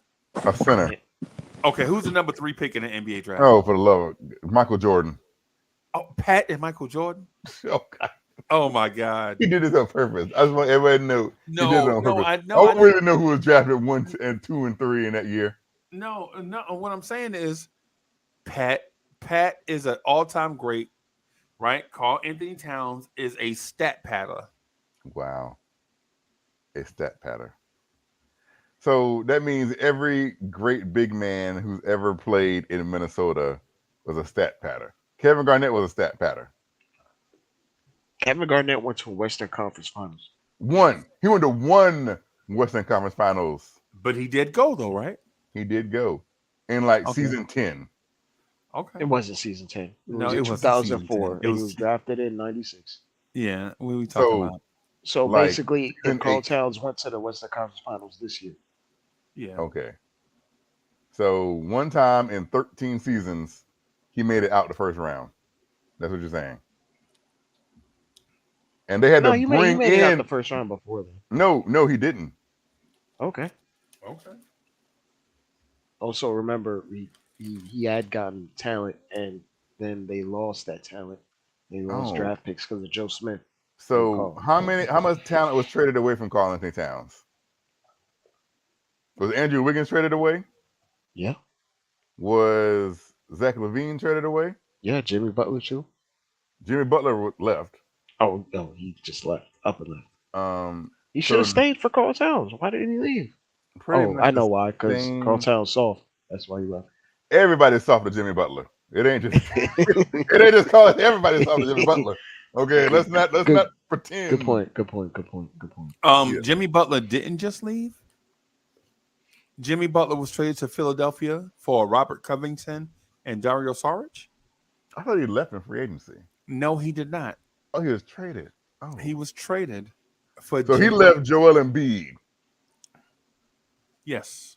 Oh, the guy who you wanted, he left him. Well, he didn't leave. They No, just he didn't didn't. want to pay him. They just didn't sign him. Why not? They They signed give him Tobias that- Harris and Al Horford. That's ridiculous. So you want to They- talk about how Jimmy many Butler times Joel himself? Embiid? Jimmy Butler himself said, "Tobias Harris over me." That's what he said. Right. They chose Tobias Harris. Right. And Honey Kev, why you didn't ask Dre how many times Joel Embiid got out of the first round? Is it not relevant? Is that relevant? I know the answer to that. It's 4 times. Never to a conference finals though. At least he got there. To the second round. So we're championing second round exits. I mean, You're championing. we can keep that now. You're championing making it just to the playoffs and not even as the best player. No, because I believe if you put the right player in the right situation, you'll have better outcomes. Minnesota, listen, you can talk about calling his out. You can talk about Minnesota. Minnesota is just the epitome of failure, right? You can have supreme talent in Minnesota and just not accomplish anything because they're horribly run. And you can take that same player, put him somewhere else, and that same player will achieve greatness. We've seen it 3 times in the history of the NBA, where you take a big man out of that situation, regardless of what situation he goes into, because we can say that Kevin Garnett and Kevin Love were not the number one options on their teams, and you see them elevate those teams or be a part of the elevation to greatness. Do you see Karl Towns ever winning an MVP at any point? He has the talent to. Nah. I didn't ask that. I said, will he ever? I don't have a crystal ball, so I don't know. I don't think he has MVP talent. I think he does have hold on. I'm never going to question the talent of Karl Anthony Towns because Karl Anthony Towns can do anything and everything on a basketball court.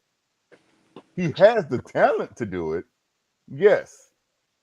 I've seen the man average 25, 26, and 12 in his You mean career. Julius Randle numbers? But here's the difference, right? Here's the big difference. And I said this years ago. And I'll say it again. There is a style credibility in the NBA, right? There is a billboard bulletin kind of thing that elevates you in the eyes of the NBA. And Julius Randle does not have that quality. He's not a high marketable player. As soon as Jalen Brunson got to the New York Knicks, regardless of what Jalen Brunson did, he was the marquee player because Julius Randle doesn't fit that. Karl Anthony Towns. So you have aesthetic bias. It's not bias, it's reality. We can talk about it being biased all day, but the reality is you're not going to see Julius Randle outside of the major metropolitan area with. This whole point is ridiculous. It's not because I'm getting somewhere. I'm getting somewhere with it. The more marketable you are, the more praise you get. As in, hey Dre, you in the New York tri-state area, right? Yeah. You see Julius Randle in commercials? He has one commercial where he's like on a car. Yeah. And I've seen Karl Towns in one commercial where he's like marketing like a basketball video game or something. Yeah. That's about it for both. Yeah. Yeah, I don't understand what he's saying about Karl Anthony Towns. He has a prettier game. Yeah. A different game? Because I think Randall's game is pretty. I think Cat's game is obtuse. He takes a lot of threes. He has like a quick trigger. Yeah, it's something that people like to see. Like people like to see guys shoot threes. Not me though. I like to see guys bang. I like to see guys bang, bro. So Karl Anthony Towns doesn't have a post game. That's what you're saying? He hasn't used it like that since years. He used to, but he doesn't anymore. Yeah, well, that's part of the dude. Karl Anthony Towns can't take somebody off the dribble. If Karl Towns wants to take guys off the dribble, teams will allow that. Like like just go on. They be like, yo, you wanna dribble? You're a 7-footer. You wanna go to 30 feet and take somebody off the dribble 30 feet to the rim? Go ahead. Oh, so we haven't seen that done. We haven't seen centers come coast to coast with the ball in their hands. That's never happened. I mean, I just seen Jokic. That's never happened before. Karl Anthony Towns is a 7-foot Kevin Knox.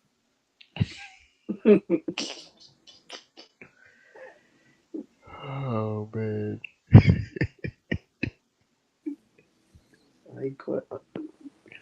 Karl Anthony Towns is a 7-foot Nate Robinson. Oh God. Nate had hops though. Yeah. You about to make this man not respond at all. Yeah, the whole Karl Anthony Towns conversation is like taking a deep breath on a stink elevator. You know what I'm saying? That's what it's like when you talk about Karl Anthony Towns. It's like taking a deep breath in an elevator in the projects. That's what it's like to me. Because the dude puts up numbers in an obscure city, and then you think that is going to relate to Madison Square Garden. Really? That's like the Dame argument. Like Dame Lillard puts up all these points in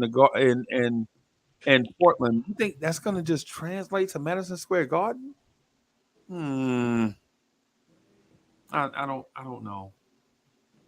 I don't know. That's like Karl Anthony Towns is a 7-foot Bradley Beal. Oh my God. Where'd Kev go?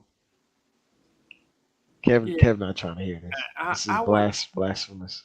I would take Bam Adebayo for Karl Anthony Towns. If I had to do a trade, I would take Karl Anthony Towns and Rudy Gobert for Bam Adebayo. I think that's even. For all the things he does, can't dispute. Yeah. Wave Space said he takes Zion over Karl Anthony Towns. That's me. Yeah. I would take Jaren Jackson Jr. over Karl Anthony Towns right now.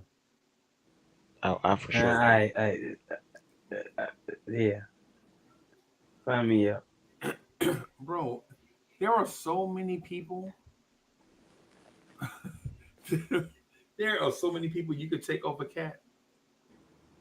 I would take Jason Tatum over Karl Anthony Towns right now. That goes without saying, Freezie. But Cat is unique though. Oh. So you can find elite wing scorers, but you can't find an elite center. That was the whole argument that Hoodie Kev was saying.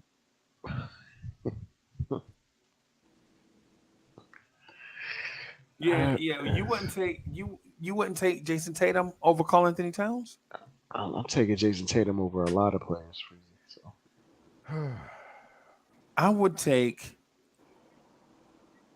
Karl Anthony Towns is a stat patter, but those numbers have not translated to a high level of winning, right? And we think a dude that's losing on his own team, that is his franchise. He can't take his franchise nowhere. And we think by bringing him here, it's going to elevate ours. I just don't see it. I just don't see how a guy that has his own franchise and can't move For the what, 8 needle with years them. now? Yeah. Bro, it's like Bradley Beal. It's like when people think Bradley Beal can come here and save the Knicks. Bro, you can't lift the team you were drafted by. You think he gonna come here to this pressure cooker and be elite and lift this team to a higher level? No. Let me ask you, and I'm gonna say this: is Boston a high pressure city to play basketball in? Definitely. You would say that Boston is a higher pressure city than New York. Minneapolis. No, I'm saying than New York. No. The Minneapolis, yes. Boston standards are higher. No, I don't care. No, I don't care nothing about Boston. I don't care. No. Listen, But Boston. the reality New York City is 20 times bigger than Boston. I'm not talking about the size. 20. Because you didn't say the size. No. Uncle Freezie said, Brooklyn, New York is bigger than Boston. Uncle Freezie, what are you talking about? Uncle Freezie did not say Queens is bigger than Boston. Uncle Freezie did not say, can you come to New York? Uncle Freezie said, can you come to Madison Square Garden? And you brought up Boston. He didn't say go to Queens. And you brought up Boston. He didn't say go to. You brought up Boston, man. I brought up the Boston Gardens. I brought up the TD Gardens. That's what I mean. Is the TD Gardens, is the Boston Celtics organization a higher pressure cooker than the New York Knicks organization? It's a team that's won 17 NBA championships. Higher pressure cooker than the New York Knicks organization. No. You sound like an out-of-towner. I sound like someone who lives in reality. You sound like an out-of-towner by even asking that. I'm going to take the organization that has won more NBA championships than any other franchise other than one who's tied That's like with asking them. me. That's like asking me why is the pizza better in New York than everywhere else? So I'm going to take the organization that's won 17 NBA titles. 17 NBA titles and say there's a lot more pressure there than it is in Madison Square Garden. You are absolutely because the expectation for one organization. You sound like an out-of-towner, bro. You sound like you're from. You sound like you're from North Dakota. When New York Knicks expectation is, ooh, we want dogs. Chat, would you please? That's what we want. We want the dogs here in New York. This dude sound like you sound like you from North Dakota.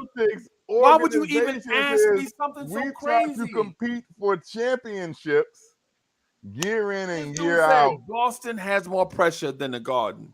Yeah. That right there in its own right. You want to know why? Because when you look up in TD Garden, you see 17 NBA championship banners. Hoodie calf, bro. You see how many retired jerseys of Hall of Fame players. No. Celtics got one title in the last 40 years. Charles Oakley jersey just to be nice of a player.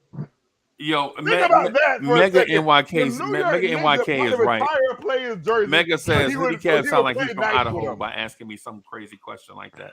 That's the most. You ain't never asked me. That's the most ridiculous question you ever asked me, bro. Because you think the Boston Celtics was like, we're gonna retire Antoine Walker's jersey. I've never in my life heard such a ridiculous just so he can be nice with the owner. Boston has more pressure. There's more pressure to play in Boston than there is to play in Madison Square Garden is the most ridiculous question I've heard since I've been doing this channel. And because it's the truth. And Uncle Freezie, who is the biggest homer of them all, doesn't want to hear. Queens, New York is bigger than Boston, bro. It had nothing to do with the size of the town. I'm not talking about the town really? Oh, the size of the town doesn't matter. Right? So first of all, Queens is not a town, it's a borough. No. And secondly, Queens is has three times more people than Boston, Massachusetts. What's the greatest rivalry in sports? I don't know. Ohio State, Michigan? I don't know. Is it maybe the Boston Red Sox and the New York Yankees? Man, are they in the conversation? I don't care. Are they in the conversation? I don't care. This is All of New this York over Carl City, Anthony which you just Towns. said there are boroughs in New York City All of this bigger over than Carl Anthony Boston, Towns. but yet one of the greatest rivalries in sports is the Boston Red Sox and the New York Yankees. I'm with GS400. Then Yeah. Hold on. Then I'm with Uncle Freezie Anyway, say the unicorn the is good. I'm greatest, with you. the Let's talk about Knicks' biggest Porzingis. Uncle Freezie, who's the Knicks' biggest rival? I want to talk. Hey, Porzingis. You like Who's Porzingis? the Knicks' biggest rival, Uncle Freezie? Because Uncle Yo, Freezie just told me that the Boston Celtics every are day, the biggest rival of the New York Knicks. Every day he tried to talk to me for like 4 hours about Carl Anthony Towns, bro. Hold on, every day. Dre, have you heard Uncle Freezie say that the Boston Celtics were the Knicks' biggest rivals? Have you ever heard Uncle Freezie say that? I don't know if I don't want to say I'm making stuff up. Because we can go back episode and say Uncle Freezie said the Boston Celtics are the biggest rivals to the New York Knicks. What does this have to do with Carl Anthony Towns? No, Uncle Freezie, I'm not going to allow you to get out of this. What does this have to do with Cat? Because you brought up Patrick Ewing's name.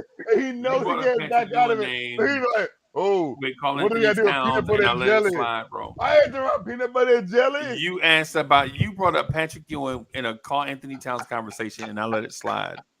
I'm grossly offended. You didn't let it slide. You got on me about it. You brought it up. I can't even times. I can't even believe you sullied Patrick Ewing's name with a dude that can't even deal with the pressure in Minneapolis, and you want to bring him to New York? Did Kevin Garnett have pressure? Is Kevin Garnett Carl Anthony Towns? Might as well be. No, might as well not be. I don't see why not. I don't see the difference. I cannot believe. Was Kevin Garnett a stat pattern in Minnesota? A stat pattern in Minnesota who didn't accomplish anything for 12 seasons. Kevin Knox is trash. And then went to Boston. Kevin Knox is trash. We used to have this. We used to talk to me for 3 hours about Kevin Knox. Finals and win the first one, win the NBA championship. Oh, Kevin Knox go to Game 7. Tibbs got to play Kevin Knox. Kevin Knox is the future. Uncle Freezie. 4 or 5. And now you want me to fall Eastern for Conference another. Finals. Did And that now you want me to fall for another banana in the tailpipe? No, Minnesota. No. Did that happen when Kevin Garnett left Minnesota? No. It didn't happen. It ain't the circus, bro. We're not doing the banana in the tailpipe, bro. The car not about to explode. No, we're not going to do that. Kevin Garnett leave Minnesota, win championships, go to multiple finals, go to multiple Eastern Conference Finals. Did Kevin Love leave Minnesota, win championships? Kevin Garnett did that. Kevin Garnett did that after his multiple prime Eastern Conference was already Finals. over. Kevin Garnett did that after his prime was already over. Doesn't matter when did he do it. Hey, Hoodie Kev. So coach might be new because when I said Kevin Knox, he didn't get it. You want to explain to him why I brought up Kevin Knox? I'm sorry. We have archive tape. Go look it up. Okay. All right. So because coach don't know about the Kevin Knox thing, about him having every night on this show, he talked about Kevin Knox being the next Kevin Durant. I didn't say. And we used to be like, no, don't change the story now, bro. Don't change the story. You told me that Kevin Knox had 35 points and 12 rebounds on Ben Simmons every night. I mean, he literally goes off on Ben Simmons every game. Don't know why, but it happens. Okay. And Chris Middleton. Hey, Mr. Rocket, he said Kevin Knox is a generational talent. I don't remember saying that part. Oh! You don't remember saying that when Kevin Knox did the dunk in Summer League? I noticed that you are a back tracker, bro. Hey, Dre, in about 6 months, he gonna say he never talked about Carl Anthony Towns. Well, I never Carl Anthony Towns is gonna be on the New York Knicks in 6 months. Because when Kevin Knox did that dunk in Summer League, that's all you talked about for 2 years straight. And we used to nickname this show the Knox at Night podcast. You got to give Knox the ball. I hate Reggie Bullock. I do hate Reggie Bullock. You telling me that you never thought Knox was going to be a star Reggie Bullock got to go, and you hate Alec Burks. You telling me you never said that? I do say those things. Right. And right now, you're saying you compared Patrick Ewing and Karl Anthony Towns, and you brought up Boston, Massachusetts. Mind you, You my telling me these screensaver things at never one happened. point in time was R.J. Barrett and Kevin Knox with a screenshot of Scottie Pippen and Michael Jordan. That was my screensaver for about a year and a half. Just want everybody to know that. This dude thought the number 20 was going to get retired. Not Allen Houston? No. Kevin, wow. And that Michael Ray Richardson? No.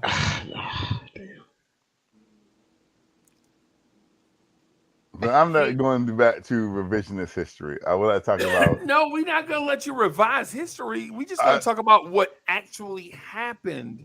Yes, that happened. Let's also talk about Kevin Garnett leaving Minnesota and George Mikan leaving Minnesota and Kevin Love leaving Minnesota and what they accomplished then. Let's talk about the trends that have happened where generational talent has left Minnesota. Right. You keep throwing this generational word out. Right. No, man. If Karl Anthony Towns is traded next season and is healthy and comes to the Garden, he'll be top 5 in MVP voting. No. Yes. No. That will happen. No. And I'm letting you know, regardless of whether you want that would require a lot of people getting injured. Nope.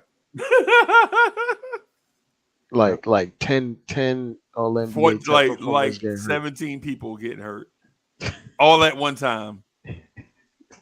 Like 17 people slipping on one banana peel. Well, he would be a top 5 MVP voter because I think he'll average at least 25 to 12 and 12. You mean Randall numbers? But he'll do it prettier and be more marketable than Randall, so he'll get more press. So you mean prettier Randall numbers? Because the NBA cares about pretty. Let's not deny it like they don't.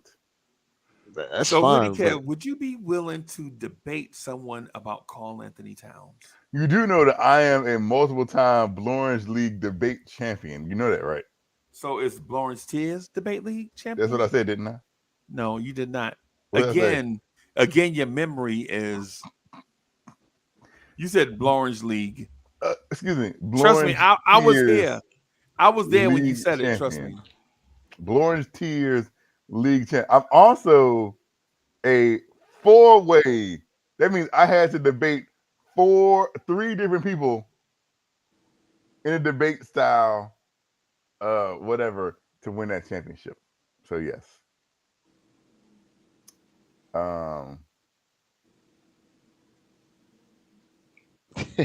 Freezie disappeared for a split second. Freezie doesn't realize it's 5:30 in the morning. It definitely is. And I was not even planning on being on here that long. I was not either. They said this stream has been going for 6 hours and 36 minutes. Yep. When Freezie comes back, I'm gonna just log off, man. I like to believe that I have. Listen, I don't expect people to see what I see when I envision what a team would look like with Karl Anthony Towns. It's like, you know what? If Sonny Vaccaro didn't see what he saw in Michael Jordan, I wouldn't have a closet. I'd probably have a closet full of Adidas right now. But you know what? I have a closet full of Jordan. These. You don't have a closet full of these? You never sent me my belt. What? I would like it in the mail, please. What? This right here, the Blorange Tears Debate League Championship? You never sent me that in the mail? You know this is a real thing. Yes, and I see it right there with my own eyes. And technically that should belong to me. You know this is 14 karat gold. It's gold plated. Oh. You know this is genuine leather. Oh wow, that's very nice. Yeah, this is very nice. Heavy is the belt. Yeah. I'm thinking that Hoodie Kev may want to debate for this. Listen, there is no better debater that has ever donned other than Uncle Freezie himself, Yeah. of course. There's no better debater that has donned the airways of Blorange Tears that is better than I. Man, can you imagine? Can you imagine me dropping this off to you with your name on it? Hoodie Cav? Chat, y'all see this? Maybe y'all can't see it because the microphone is up. Let me move.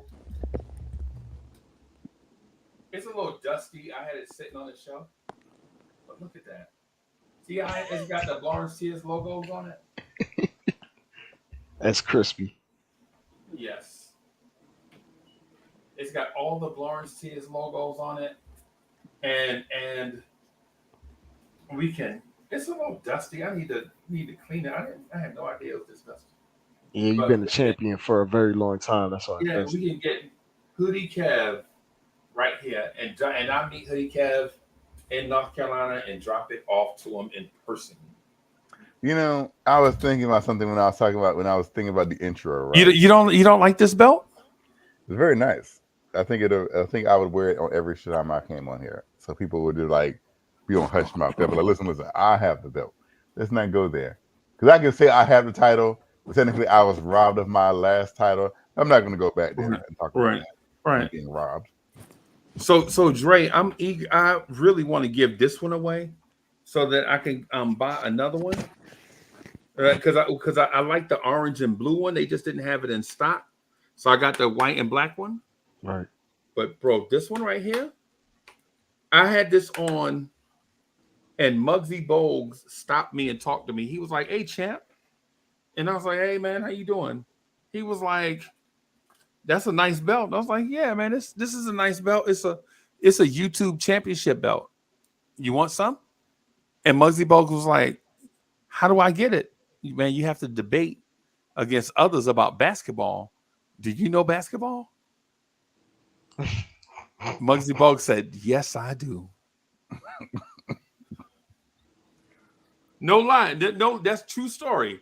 True story. When y'all see Staffordon on somebody's show, ask Staffordon.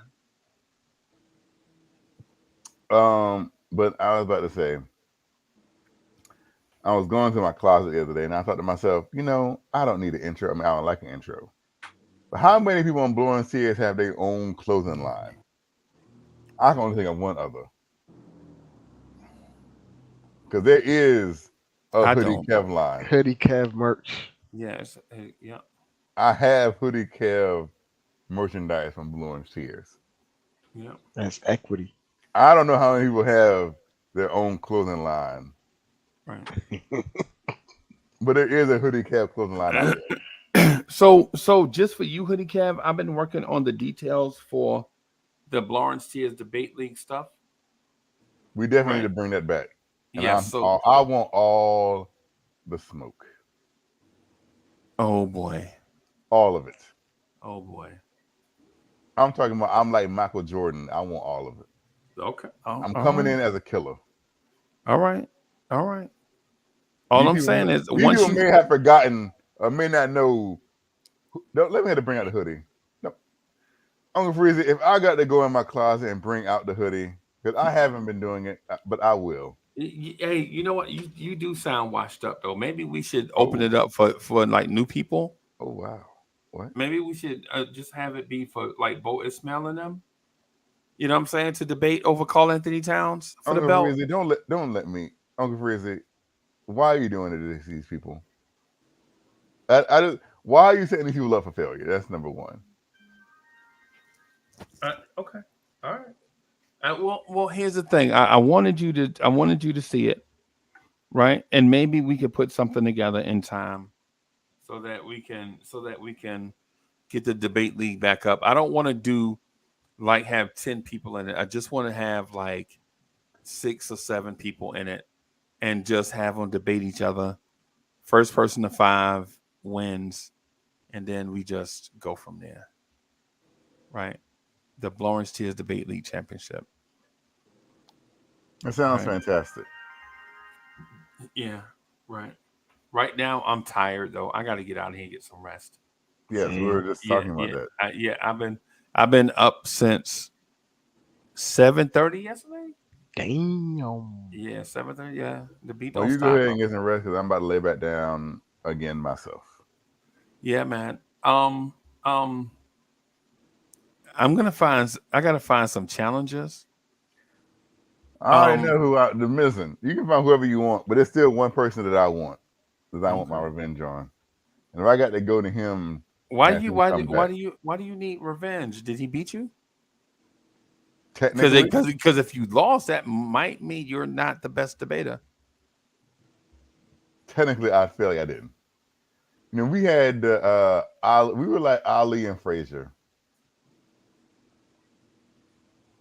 Yeah, some people are saying in the chat they're saying you washed up.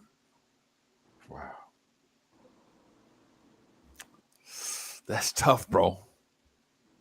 Maybe you could do like Creed. Maybe you could do like Creed, Adonis Creed, and get back at it, get back in shape and claim this championship. Can you imagine walking around Wilmington, North Carolina with this? I would only wear it online just so and every time I would come on, we could just be talking about it being rainy outside, and I would still wear it. Freezie, I wanted to mention this one random stat. Did you know from 1980 to 2007, there was only one guard that went number one in the draft? From when? I'm sorry. 1980 to 2007, a 37-year span. Oh, I bet you I know who it is. Yeah. Derrick Rose. No. It's Allen Iverson. Allen Iverson. Okay. 96. Okay. I knew Derrick that. Rose came out in what 2009? Yeah. That 2008. That was the guard that broke the spell. But after that, it's been guards that went number one almost every year. You need a center. You always need a center. Yeah, we need three of them. We need three of them, and the Jets need 4 fullbacks and 6 tight ends. Lord have mercy, we got. Yep. All right, y'all. I'm gonna get out of here. Thank y'all for rocking with us. And the Mets need 4 catchers. The Mets need 4 catchers. They're gonna send one down to. Thank y'all for rocking with us, man. We out of here. I holler at y'all bright and early at 9 a.m. ish for the next morning drive. 9 a.m. ish or so. So it might be like 12. But we'll see. All right, y'all.